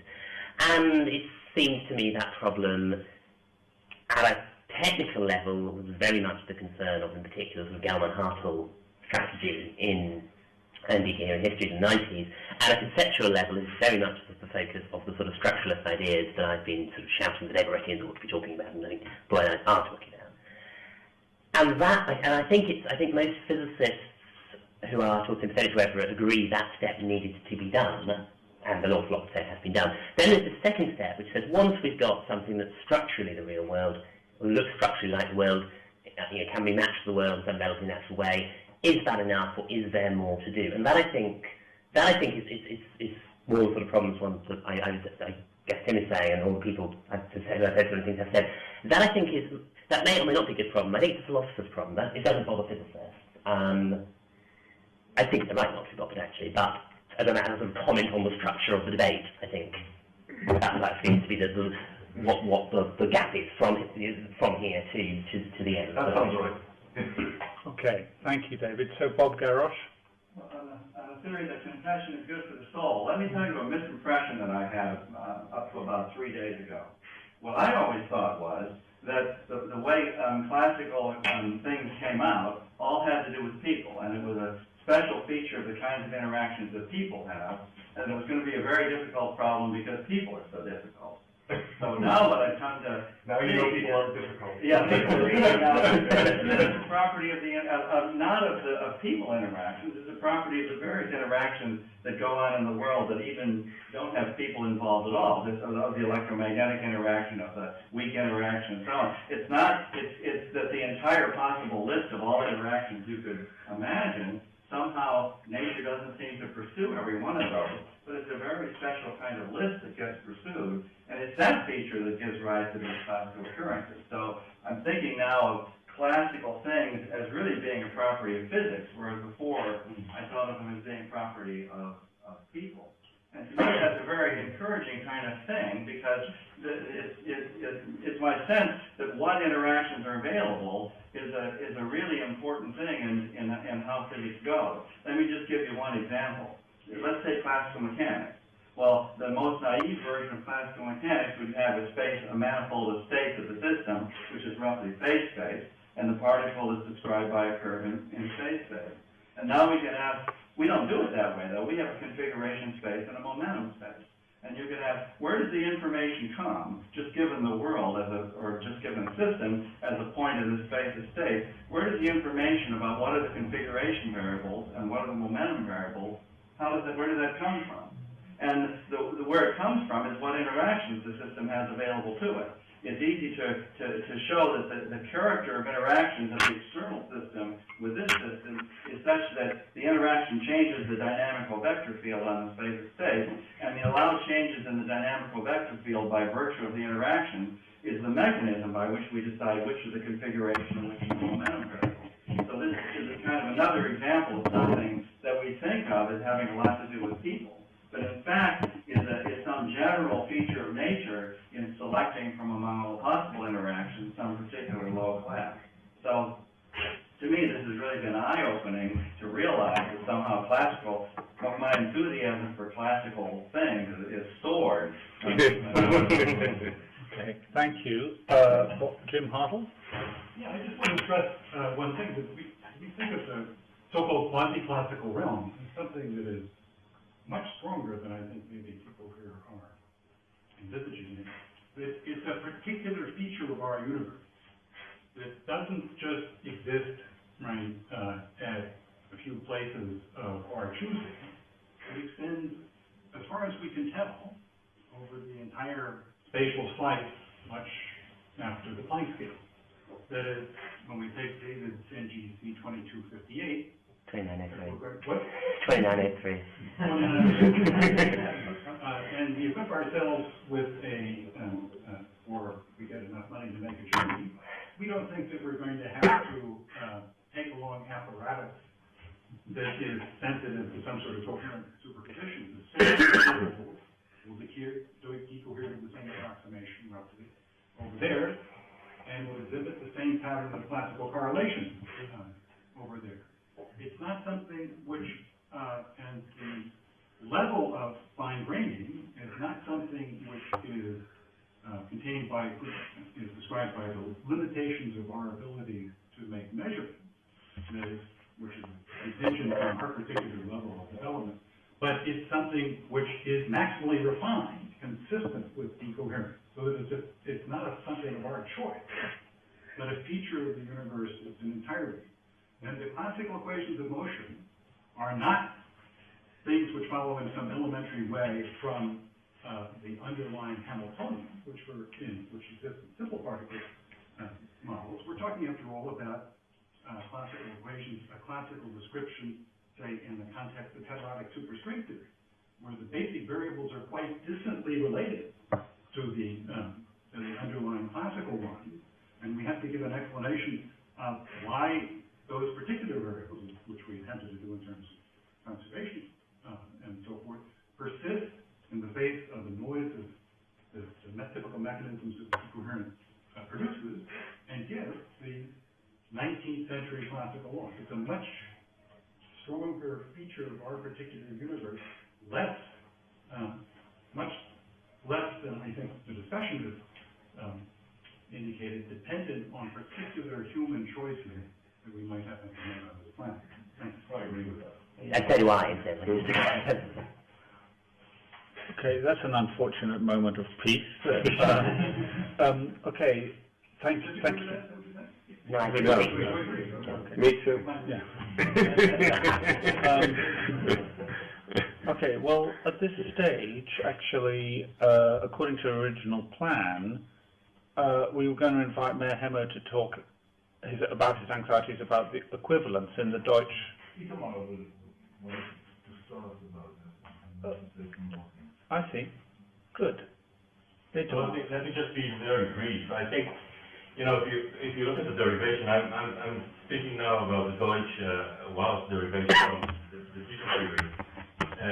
And so let's look at the derivations of the classical derivations, right? The Valentini, and so on. There's a very clear distinction, there's a very clear distinction there between what they call rules of rationality, which are based on things like the textbook arguments and so on and so forth, And what you consider, say, in the genetic case as a prior, and what you consider in savage case, the small world model, and so on and so forth, in which you say you just test certain possibilities, probability zero, in your prior, and therefore they're not going to get higher probability later on. And I think some of the assumptions that are coming into your derivations are actually part of what traditionally within this derivation are going to be in the prior. I'll give you just one example, and this is a simple example, nothing to do with getting sense or anything like that. Suppose that there's a person who believes in quantum mechanics and Born rule, except for one case. And this is a particular experiment at MIT, which in the normal circumstances, will give spin half, the wave function just gives half and half. But he thinks, for some reason, that the outcome plus half is somehow higher because of the stock exchange in New York. And that's his prior. So he violates Born's rule, and he's violating non-contextuality of probability. And he's certainly not being rational in the general sense of what we mean by rationality, but he's not violating any rule of rationality of probability theory.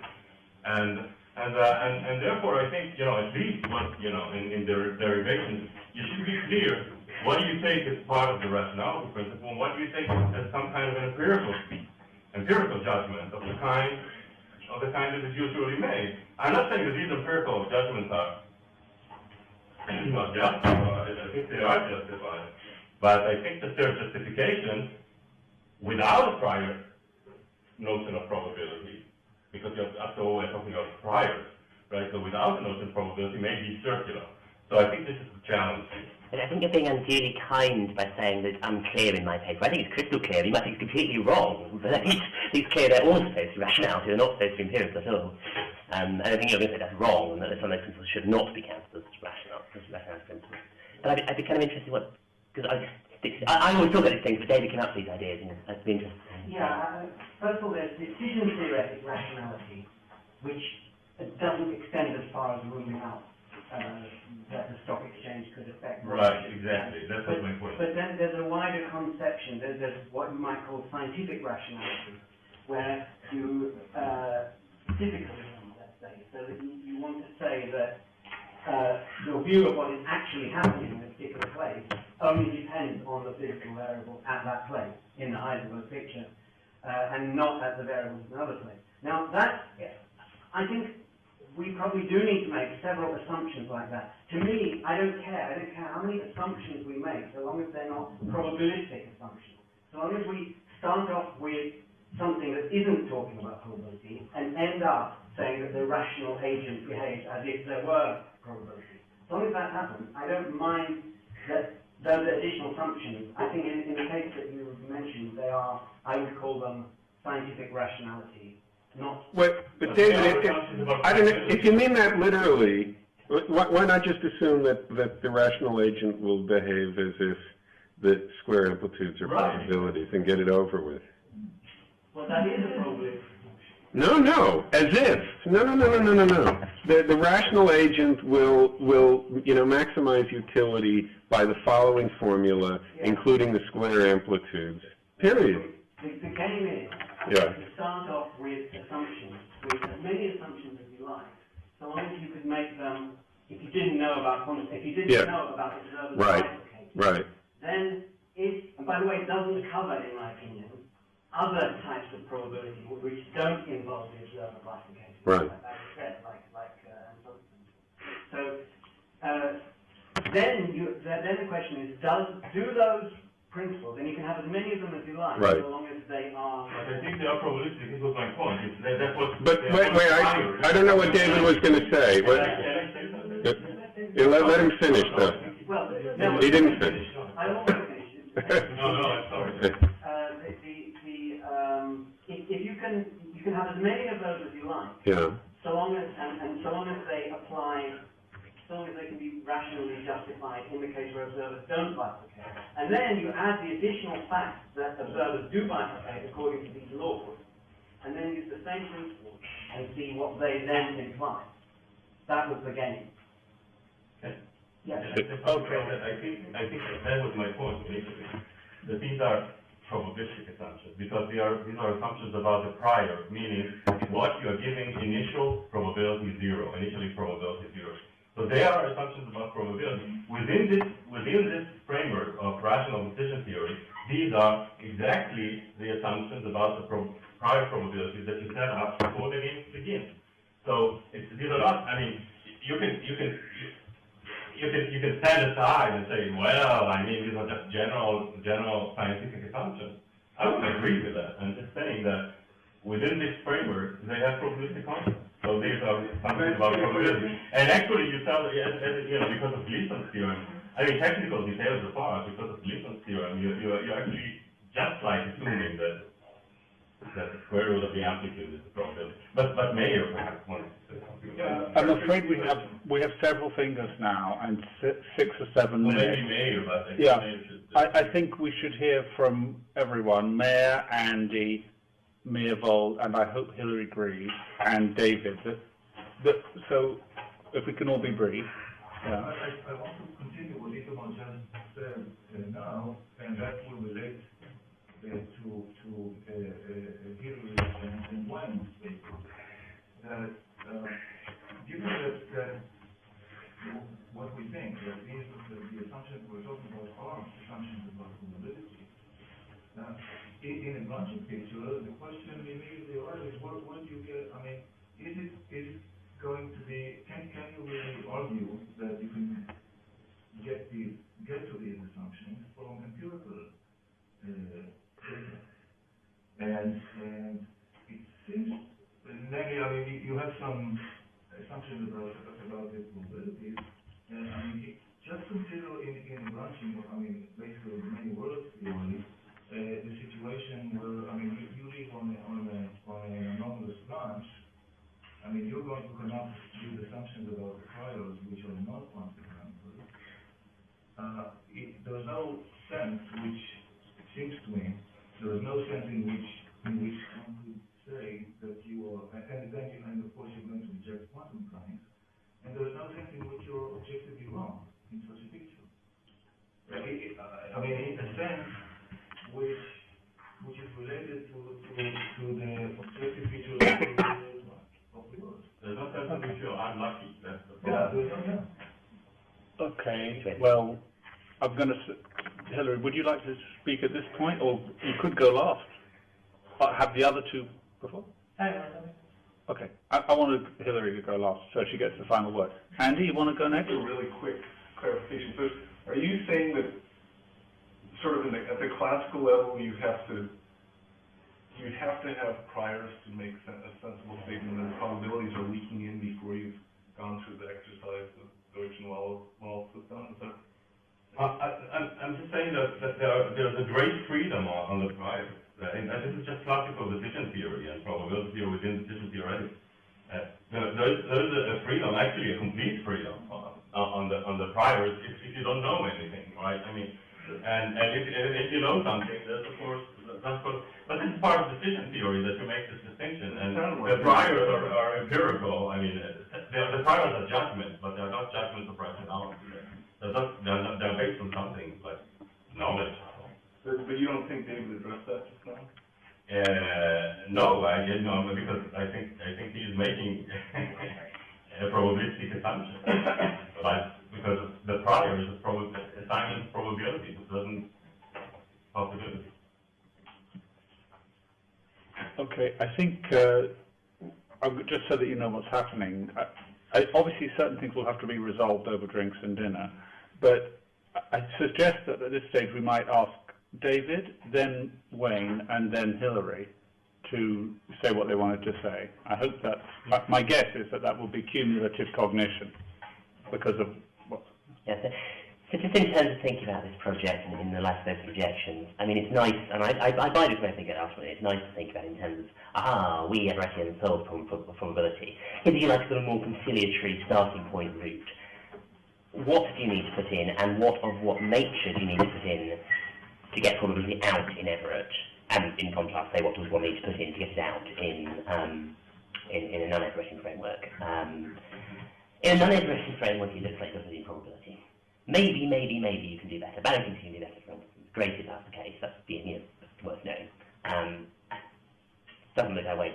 Frustrated to me at the moment. What he put in Everett, things that seem to be much more plausible as axioms of rationality than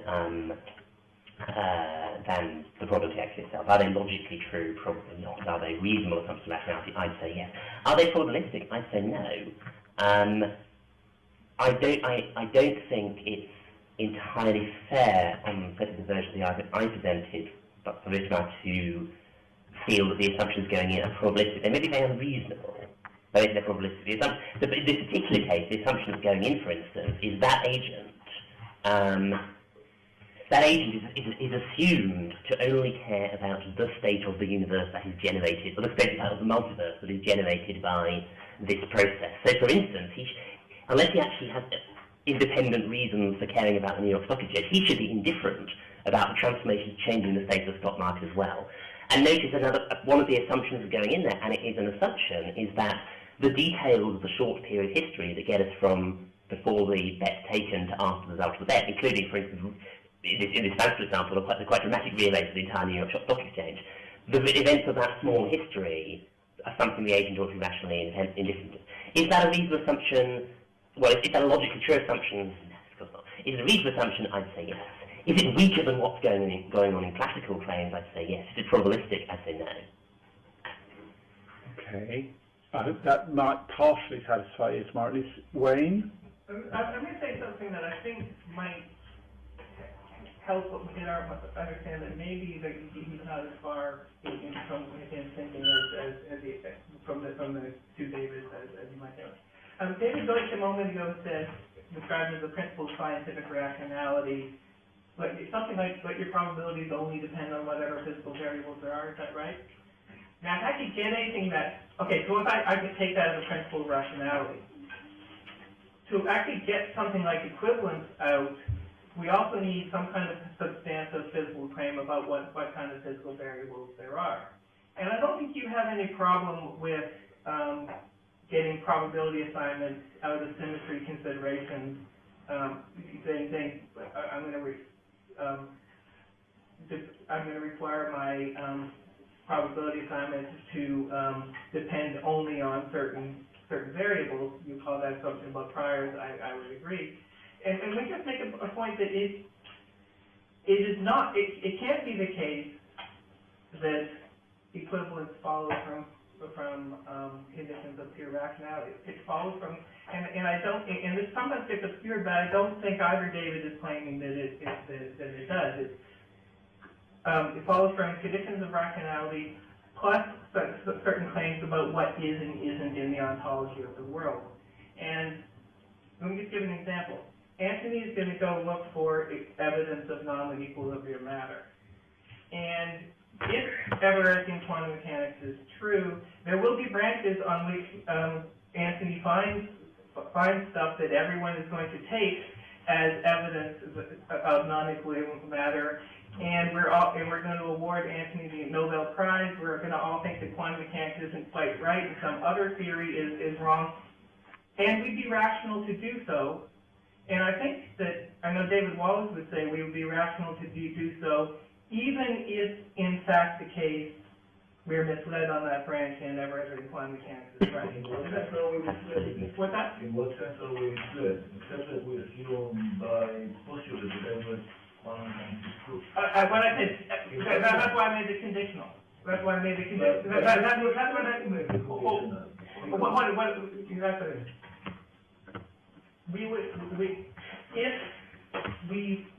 If Everett in quantum mechanics is true, and we see things that lead us to believe that it's false, then we're misled. That's the condition I was asserting. Ford is an analytic.